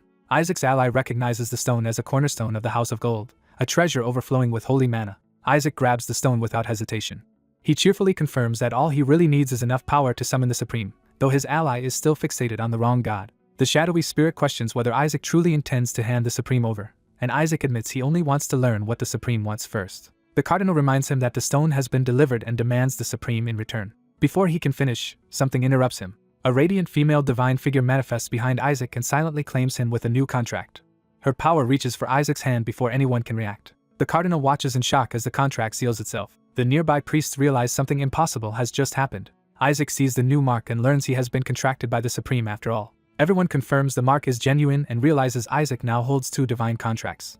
Isaac himself is the most shocked, unable to understand why the Supreme chose him so suddenly. His ally instantly invents a story that Isaac planned this all along and secretly meant to contract with the Supreme after getting paid. Isaac furiously denies it, but no one is inclined to believe him. The other top priests conclude that Blue intended to deceive both Red and Gold from the beginning. As panic spreads, Isaac and his ally are suddenly racked by the pain of their contracts being forcibly challenged. The Cardinal of Gold demands a way to reverse the new contract, but can only curse the situation. He approaches Isaac and offers to help, asking for his hand. After examining the mark, he decides to intervene personally. He explains that a divine contract cannot be broken by force and only ends if the contractor truly rejects it. Desperate, Isaac declares that he wants the contract gone no matter the cost. The Cardinal performs relationship incineration to burn away the bond. He announces that the contract has been annulled. But when the light fades, the mark remains, and Isaac starts to panic again. The Cardinal orders him to stop fooling around and focus on rejecting the contract sincerely. Isaac tries again under the same spell, screaming that he does not want the Supreme and only wants the God of Fortune. He begs the Supreme to leave and assumes that should finally be enough. When nothing changes, the Cardinal accuses him of playing games. Even the Shadow Spirit tells Isaac to give up, but Isaac insists something about this contract feels wrong and still wants the God of Fortune instead. The Cardinal, now openly irritated, says that if this were truly a mistake then Isaac should return the stone, and Isaac's ally agrees. Isaac makes a decision and addresses the Cardinal of Gold formally. Then he bolts, thanking the Cardinal for everything as he flees with the stone and his new advantage. The others are left staring after him, only beginning to realize he has no intention of returning anything. Laughing wildly, Isaac escapes through the open hall with the shadow spirit at his side. The Cardinal of Gold is left seething as his subordinates shout that Isaac is getting away. The turmoil spills onward toward the ballroom, where the next stage of the chaos is about to begin. Rumors spread through the academy that Isaac has somehow formed contracts with 2 different gods, something the trainees can barely believe. The gossip grows more heated when everyone realizes this is not a technicality like Kina's twin gods, but 2 separate deities from different faiths, including the Supreme. Before the speculation can spiral further, masked officials silence the hall and announce the final results. After deliberation, the academy declares Isaac Joshua the top trainee of the Black Pentagon. The announcement shocks even those present, who clearly did not expect Isaac to take first place. The blue trainees erupt in celebration as Isaac is summoned to the Cardinal's office to receive his reward. His classmates are thrilled that their group might make history, while one of them can barely believe their luck. That excitement immediately sours when they realize Isaac himself is nowhere to be found. Even as they assume he will be happy once he hears the news, the officials push on with the ceremony. The academy formally closes out the year of Pentagons. The trainees are told they will soon leave the academy, return to the world, and reconvene in 3 months for graduation and the New Year ceremony. They are also warned that earning favor with their seniors before graduation would be wise. That warning becomes clear when a group of intimidating upper-rank priests arrives to inspect the trainees. The younger students immediately fear they are about to be harshly hazed. Whispers identify the blonde senior as the leader of the second-rank priests, and people suspect he has come because of Isaac. One of Isaac's friends is relieved Isaac is absent, fearing he might offend such an important figure. He decides he needs to find Isaac quickly and stop him from doing anything reckless. At the same time, Isaac is already sprinting through the halls while Red Cloak pursuers demand the return of a stolen stone. The commotion draws attention, and bystanders realize the notorious Isaac Joshua is causing trouble again. A watching senior immediately judges Isaac as crude and ill-mannered. Before he can finish insulting him, Isaac launches himself forward without hesitation. Isaac literally uses the senior's face as a foothold to keep moving. He accelerates away with holy magic, leaving the senior sprawled behind him. Isaac dismisses the outrage around him and keeps forcing his way through anyone in his path. The fallen senior is left bruised and humiliated while others wonder if Isaac has lost his mind. Even injured, the senior insists they stop worrying about him and focus on subduing Isaac. Before anyone can finish taking charge, Isaac pelts him with a flower pot and more debris from above. Still fleeing, Isaac complains about being chased so relentlessly while his pursuers struggle to keep up and identify his position. Back in the hall, Isaac's friend hears the shouting and realizes the disaster is exactly what he feared. The injured senior fumes that a mere trainee dared use his face as a stepping stone. He and the others convince themselves Isaac's arrogance comes from being treated like a saint candidate. Another senior tries to excuse Isaac as just a 10-year-old acting out. But the harsher faction decides that as Isaac's seniors, they now have a duty to correct him. The officials then explain the trainees' next assignment. They will temporarily serve royalty and receive requests directly from the Queen. Their coming mission will involve the Skeleton King, and their final graduation scores will depend on how well they perform there. The humiliated senior takes comfort in the idea that Isaac will fail badly without their help. He frames Isaac as a monster created by indulgence and vows the seniors must force him onto the proper path. His lecture is cut off when Isaac abruptly stomps on his face again. As the senior collapses, Isaac's allies and pursuers alike are left stunned, and someone helping Isaac is accused of being his accomplice. The helper casually brushes off the accusation and moves on. That single response leaves everyone else reeling in disbelief, while one silver-haired trainee seems entertained by the chaos. The silver-haired boy breaks into a grin, clearly enjoying the spectacle. Isaac cheerfully calls back that they can settle things on graduation day and keeps going. The season's events are framed as only the beginning of even greater destruction to come. A preview hints that a mysterious woman will devote herself completely to her master in ways priests cannot even imagine, horrifying the people around her. That same preview teases a new romantic complication entering Isaac's life. Another silver-haired figure bluntly demands marriage from someone named Barrett. The proposal escalates into a demand to start a family, turning the situation into an absurd love triangle. Elsewhere, Isaac is shown at a loss over how shamelessly such things are being said in public. The preview also promises a scandalous revelation about Riley's family secret. It then shifts to a darker mystery involving the forbidden summoning circle of the Skeleton King, proving someone can still perform it. A shocked subordinate finds Joshua kneeling at the ritual site and can hardly believe what he is seeing. The subordinate recognizes the summoned figure as royalty and is stunned by the implication. The preview ends by asking why a prince was called through the Skeleton King's summoning circle, hinting at a massive hidden truth. With that teaser over, the story resumes after the season break. The new chapter opens peacefully in a forest, far from the Academy's chaos. A voice calls out to begin a private reckoning. Isaac confronts the small dark spirit beside him, suspecting it was responsible for the earlier disaster. The spirit angrily confirms it, accusing Isaac of stealing the god of justice from his master, reclaiming the supreme god meant for gold, and then stealing gold's cornerstone stone as well. It lays out how Isaac's thefts triggered the priest's pursuit and the uproar in the academy. Hearing the accusation, another trainee nearby reacts in baffled disgust. The scene flashes back to the academy attack, where blue blasts struck the main priests of the Sanctus Sedes and threw the hall into panic. Isaac explains that the church later dismissed the incident as a failed holy spell, but he knows it was a deliberate attack. The Skeleton King himself appears before Isaac and apologizes for exposing himself so openly. He admits he could not restrain himself after hearing the clergy slander Isaac and watching them try to attack him. Isaac accepts the explanation without much surprise. The Skeleton King then reveals he is dying no matter what happens next. Isaac quickly realizes the Cardinal's strike left him with a fatal wound. Even while collapsing, the Skeleton King apologizes for showing Isaac such a pitiful end. As a final gift, he offers Isaac a memory stone containing his last legacy. He explains that decades spent as a slave of the Holy Empire allowed him to gather many of the Empire's secrets, all stored inside the stone. He says repaying Isaac's grace is his greatest honor, and since he cannot escape the Empire, he intends to die here. He even suggests that if Isaac calls the clergy, Isaac can claim credit for subduing one of the 14 demons. Instead of accepting that, Isaac calls on Justice, the god he contracted, and orders it to appear. When Justice manifests, Isaac immediately asks why it failed to seal the Skeleton King's child before losing control of the situation. He then demands something far stranger, that Justice change the Skeleton King's nature. Isaac bluntly orders the god to turn the undead demon into a human. Justice is appalled by the request, but Isaac refuses to back down. He argues that if Justice can impose punishments and twist bodies, then altering the laws of nature should also be within its power. Isaac pushes the logic further, saying that making an undead being capable of feeling pain as a human would itself be a fitting divine punishment. Justice reluctantly admits that such a punishment is indeed possible. The god remembers that the Skeleton King is no harmless servant, but a deadly aide and assassin who has killed countless servants of the gods. Justice protests that this demon was only containable because he was undead, and turning him human could let one of the 14 demons escape. Isaac counters by threatening the demon's child, forcing Justice to choose between obedience and disaster. Justice tries to call Isaac's bluff and warns him he is about to die anyway, but Isaac calmly suggests he can always escalate the matter. When Isaac says he will take the issue to the Pope, Justice immediately falters. Isaac leans into the threat with manic intensity, making it clear he is willing to drag everyone down with him. Justice panics, realizing Isaac is reckless enough to follow through. The god concludes that Isaac's insanity makes him genuinely dangerous. To protect the demon's child, Justice finally gives in.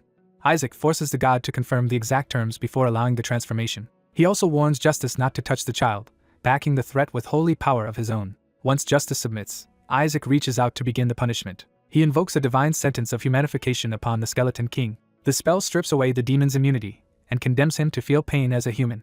Isaac sets the condition for that human existence as the magic tears through the Skeleton King's body. The transformation violently remakes the demon in a storm of red power. Isaac is pleased, believing this new form will help the former demon avoid detection by the clergy and become useful to him. He starts to praise his new personal butler, only to be interrupted by a sudden realization. The transformed figure is revealed to be someone named Shabnak.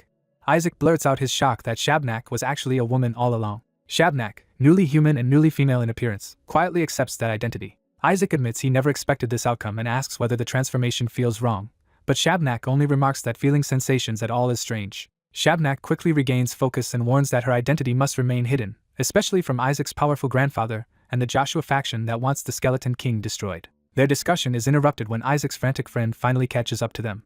He demands to know where Isaac vanished to, and Isaac casually claims he ran off to protect the cornerstone. The friend reports that the palace is in chaos after a terrorist attack and that the priests are hunting the culprit. He adds that Isaac is now being targeted by hostile second-rank seniors, who want to send him alone on a dangerous imperial commission without even telling him the mission in advance. Isaac immediately proposes solving that by teaming up with his friend, but the friend explains he is already assigned elsewhere, and the mission Isaac has been saddled with is to find the Skeleton King's spy.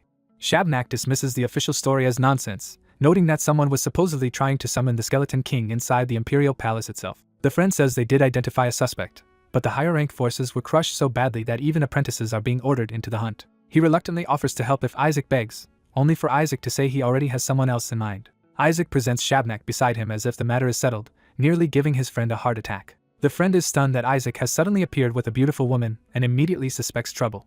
Isaac improvises a cover story that he rescued her from a demon during the earlier chaos and that she was just an unlucky bystander. He adds that she insisted on repaying him and has been following him ever since, begging his friend not to make saving people even harder. His friend remains suspicious, worrying that this unknown woman might know Isaac's family background and be trying to get close enough to abduct him. Shabnak calmly answers that she only came to serve Isaac, which leaves the friend fixated on the word master. He demands to know who she is and where she comes from.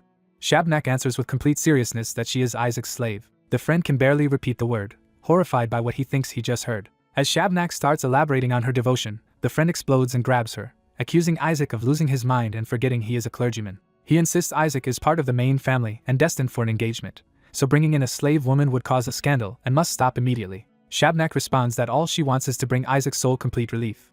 She says Isaac has marked her so deeply that she cannot leave him even if she wanted to, and she asks to remain by his side. The friend is so overwhelmed that he can only shout Isaac's name in disbelief. He struggles to process the situation at all. Unable to handle it, he calls for Isaac's grandfather to intervene. The scene shifts to the Joshua estate in the imperial capital, where the family must now deal with the fallout. Isaac's uncle is already shouting before the discussion even begins. He berates Isaac for being far too young for a girlfriend and cannot understand what new problem has appeared. When he hears she is also calling herself a slave, he becomes even more convinced the situation is unacceptable. He declares that Isaac is too young, that no one knows who this woman is, and that he absolutely forbids any thought of marriage. Isaac tries to calm him and explain that this is not a romantic matter.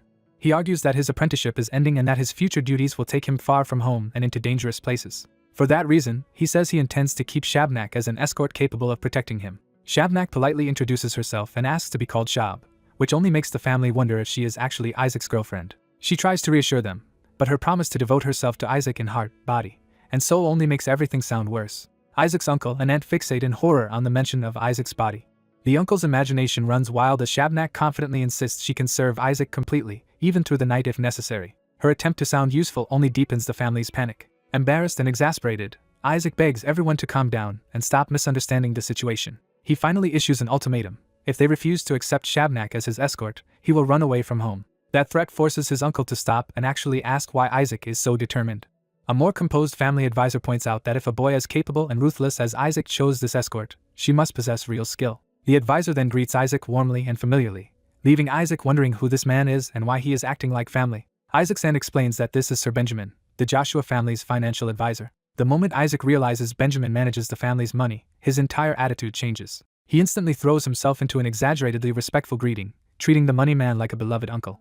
Isaac cheerfully flatters his uncle and tries to make a warm first impression. While Isaac plays the agreeable grandson, the adults decide the woman he brought should be tested before anyone accepts her. His confidence falters when he is suddenly summoned by the family patriarch himself. At the Sepid estate, another branch of the conflict is already unfolding behind closed doors. A red-haired subordinate is condemned as a disappointment before he can even defend himself. His superior accuses him of forgetting the true nature of the god of justice and of mishandling a crucial summoning. When pressed, he insists he never abandoned that god and is forced to explain why Isaac ended up contracting the very deity meant for him. He swears the god vanished on its own and then chose Isaac instead, leaving him with nothing to reclaim. That answer makes his superior suspect the god was compelled to choose Isaac for a deeper reason. He concludes the choice must be tied to Isaac's soul and begins to wonder whether Isaac may truly be the saint. If Isaac really is that important, hostility toward the Joshua family would be a mistake, and an alliance becomes worth considering. He sets aside personal irritation because without the god of justice their larger plan and their hunt for ancient treasures cannot continue. The subordinate realizes the situation has become far more dangerous than he expected. Desperate to fix his failure, he offers to steal the god back from Isaac. His superior warns him there is no time to waste because Joshua's eldest son, contractor of the god of punishment, will soon return.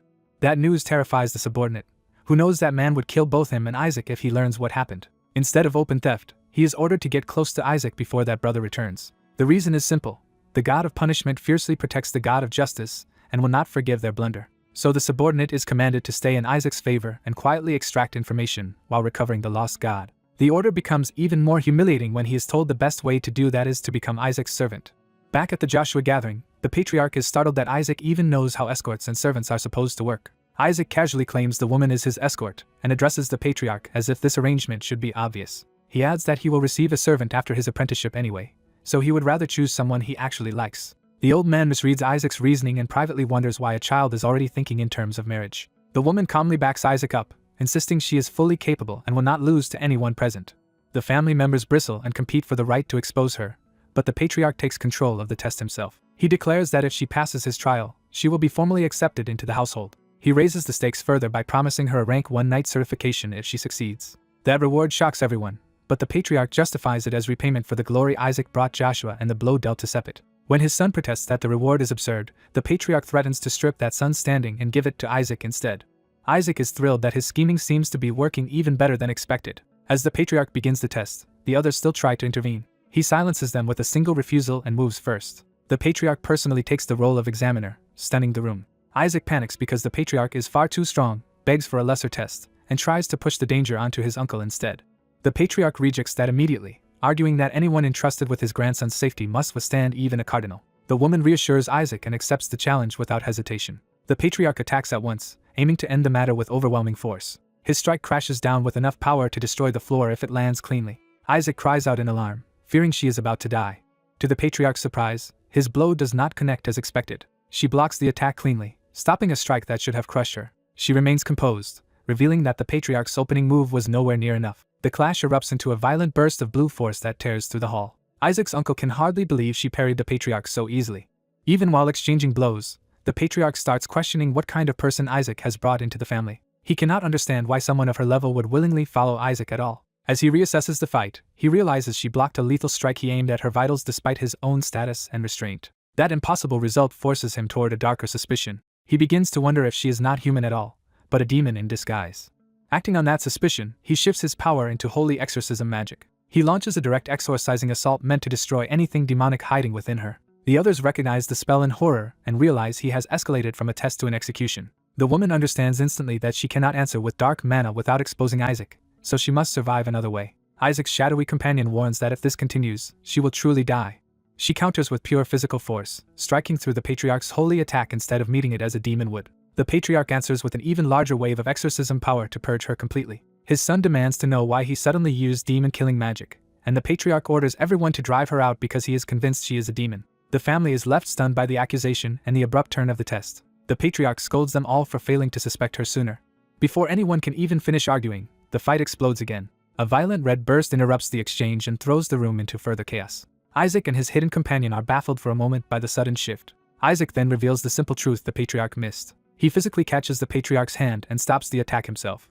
With that intervention, he states plainly that the woman is human now, not a demon to be exorcised. The battle continues in a blur of blue and red force as the misunderstanding collapses. She presses the patriarch back with a brutal counterattack once Isaac removes the need for restraint. The patriarch fights on with murderous focus, still trying to force an answer from her. She answers his power with her own and meets him head-on.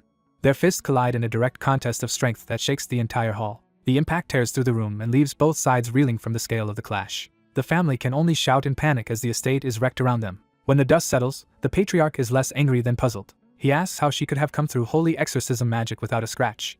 Isaac snaps back that there is nothing mysterious about it because she is human, making the patriarch's choice of spell indefensible. His son warns that using such magic on a human guest could have started a blood feud if this were any other family. Another relative agrees that a simple apology cannot smooth over something this serious. The patriarch's son demands to know what he plans to do now that he has nearly killed a guest and destroyed part of the estate. The patriarch's answer is practical rather than remorseful, and the damage is immediately counted in money.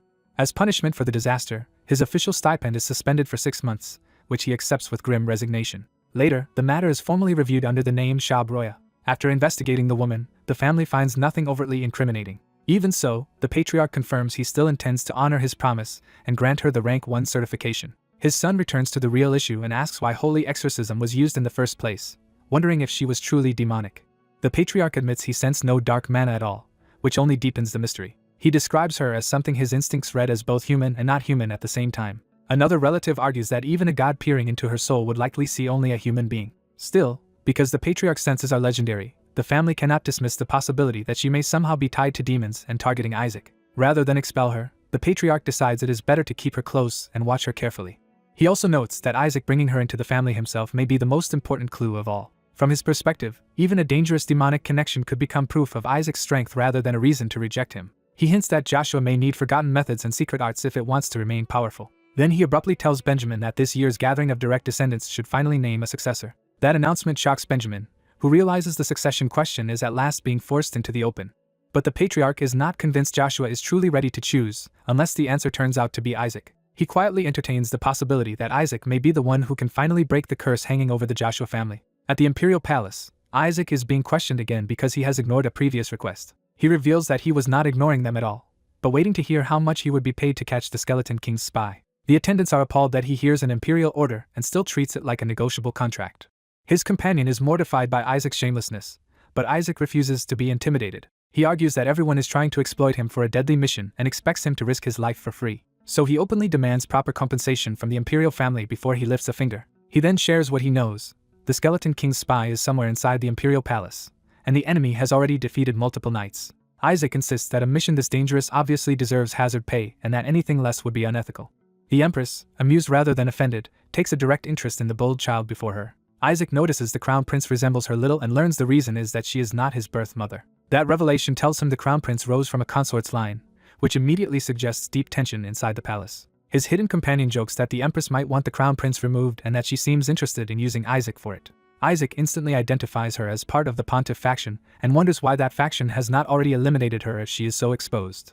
The Empress smoothly explains that the church mishandled the request and promises Isaac proper compensation for the danger. Once she frames it as a paid commission from the imperial house, Isaac happily agrees. His escort notes that the Empress's sudden warmth clearly began after Isaac contracted the god of justice, and Isaac credits his hidden companion's intelligence for helping him read her. Even while smiling, Isaac recognizes that the Empress is being far too obvious about wanting to use him. He concludes she intends to use his name and power to drag the crown prince down. His companion reasons that she has every motive to do so, since the Pontiff faction will be destroyed once the crown prince takes the throne. The crown prince's overwhelming strength is likely the only reason she has not already acted against him. The crown prince himself rejects the whole scheme, saying it is cruel to involve apprentices and not a matter for clergy to handle. The Empress receives that resistance with calm amusement. She dismisses his objection as childish jealousy, but confirms the Skeleton King's spy is indeed targeting the imperial family. She warns the crown prince that his own life may be in immediate danger. An older retainer then reports that cursed tools and summoning materials tied to the Skeleton King were found near the palace. The Empress presents this as proof that the Skeleton King intends to destroy the imperial palace itself, though Isaac privately has no interest in such grand ambitions. She adds that the Holy Dragon's barrier still protects the palace, while Isaac privately thinks the real reason nothing happened yet is simply that dealing with dragons is troublesome. To direct Isaac's work, the Empress hands over a record of suspicious servants within the palace. She asks him to use it to identify the culprit, flattering him as the genius chosen by the greatest god. She promises full repayment if he captures whoever is targeting the imperial family, and Isaac agrees before he can even finish haggling. His companion drags him out before he can embarrass himself further, while the Empress calmly says she will wait for results. Once outside, the companion scolds Isaac for nearly getting himself killed and for treating the imperial family like marks to be fleeced. Isaac ignores the moral lecture and fixates on the real opportunity. The Empress looks rich enough to exploit. He decides to get close to her and squeeze every possible reward out of the situation, leaving his companion wondering why the god of justice chose someone so shameless. A warning then stops them.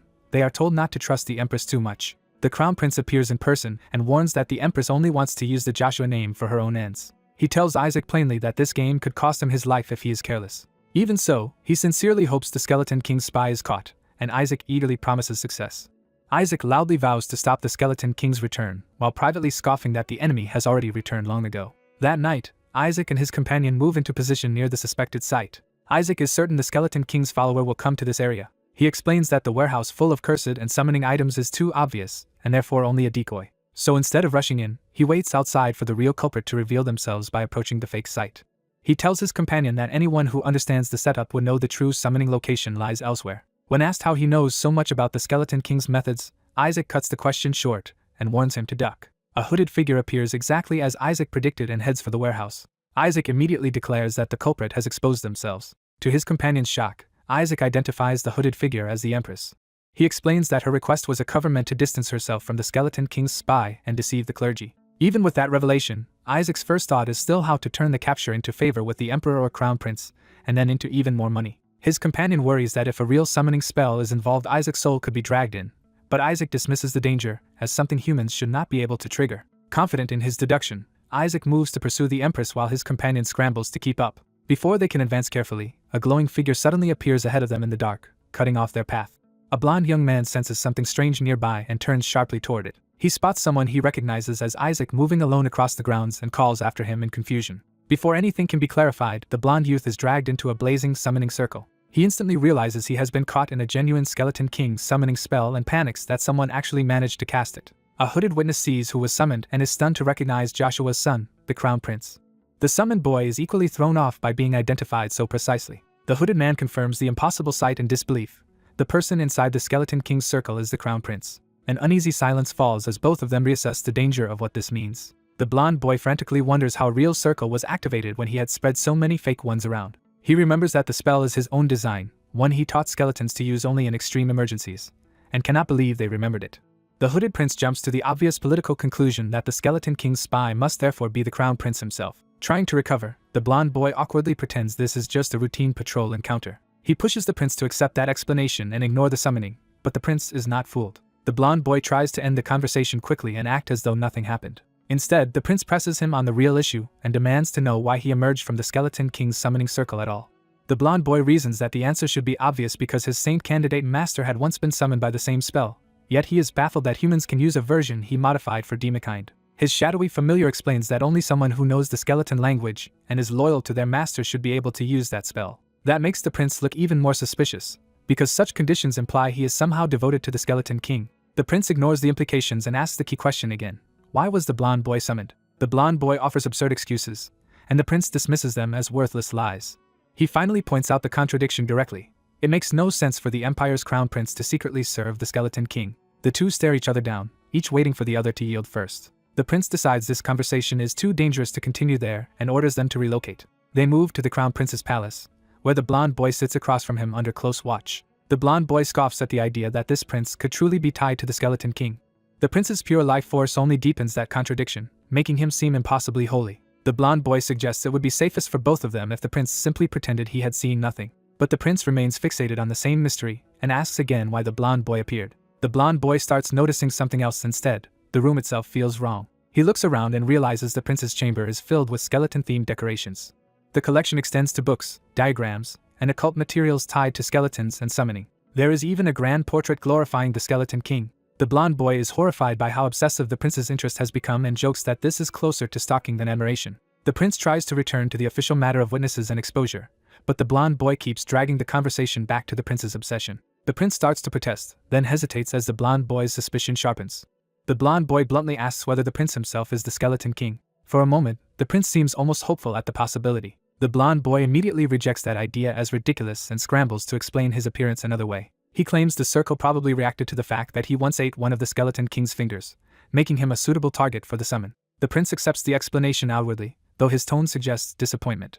When asked about the room, the prince admits it actually belongs to his younger sister, who is fascinated by the skeleton king. He says he only summoned the target to judge whether her admiration was safe, though the excuse is transparently weak. Seeing a chance to end this, the blonde boy proposes a deal. He will overlook the prince's suspicious behavior if the prince keeps quiet about the summoning. The prince agrees that neither of them benefits from attracting the Vatican's hostility. He adds that the church would react badly if they learned both of them use magic. The blonde boy is caught off guard and asks what the prince means by that accusation. The prince reveals he has suspected the blonde boy for years, ever since an incident with a bishop a decade earlier. The blonde boy is jolted into remembering that old event. The memory returns to the prince as well. He had witnessed it as a child. Back then, the blonde boy had violently beaten a bishop while still a baby. The prince realized even then that magic had been involved. Back in the present, the prince faces him with quiet certainty. He explains that the royal family carries the holy dragon bloodline, whose eyes can distinguish demons. The blonde boy realizes the prince inherited that power strongly, and may have been searching for someone like him all along. His familiar recalls that such eyes could complete a magic the master once failed to finish.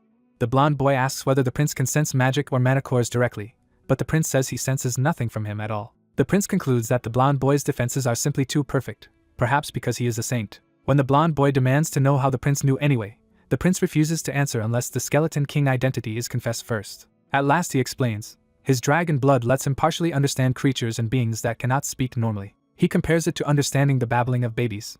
The blonde boy freezes as he realizes what that implies about everything he said as an infant. He is horrified that the prince may have understood his baby talk in real time. The prince admits he did not understand every word, but he clearly sensed the blonde child's hatred for the bishop and saw him as a kind of salvation for himself and his father. He then brings up the meaning of their hair colors, linking the blonde boy's blessed platinum hair to his own cursed black hair. He reveals that people branded those with black hair as impure, insulted their mothers, and drove them to death.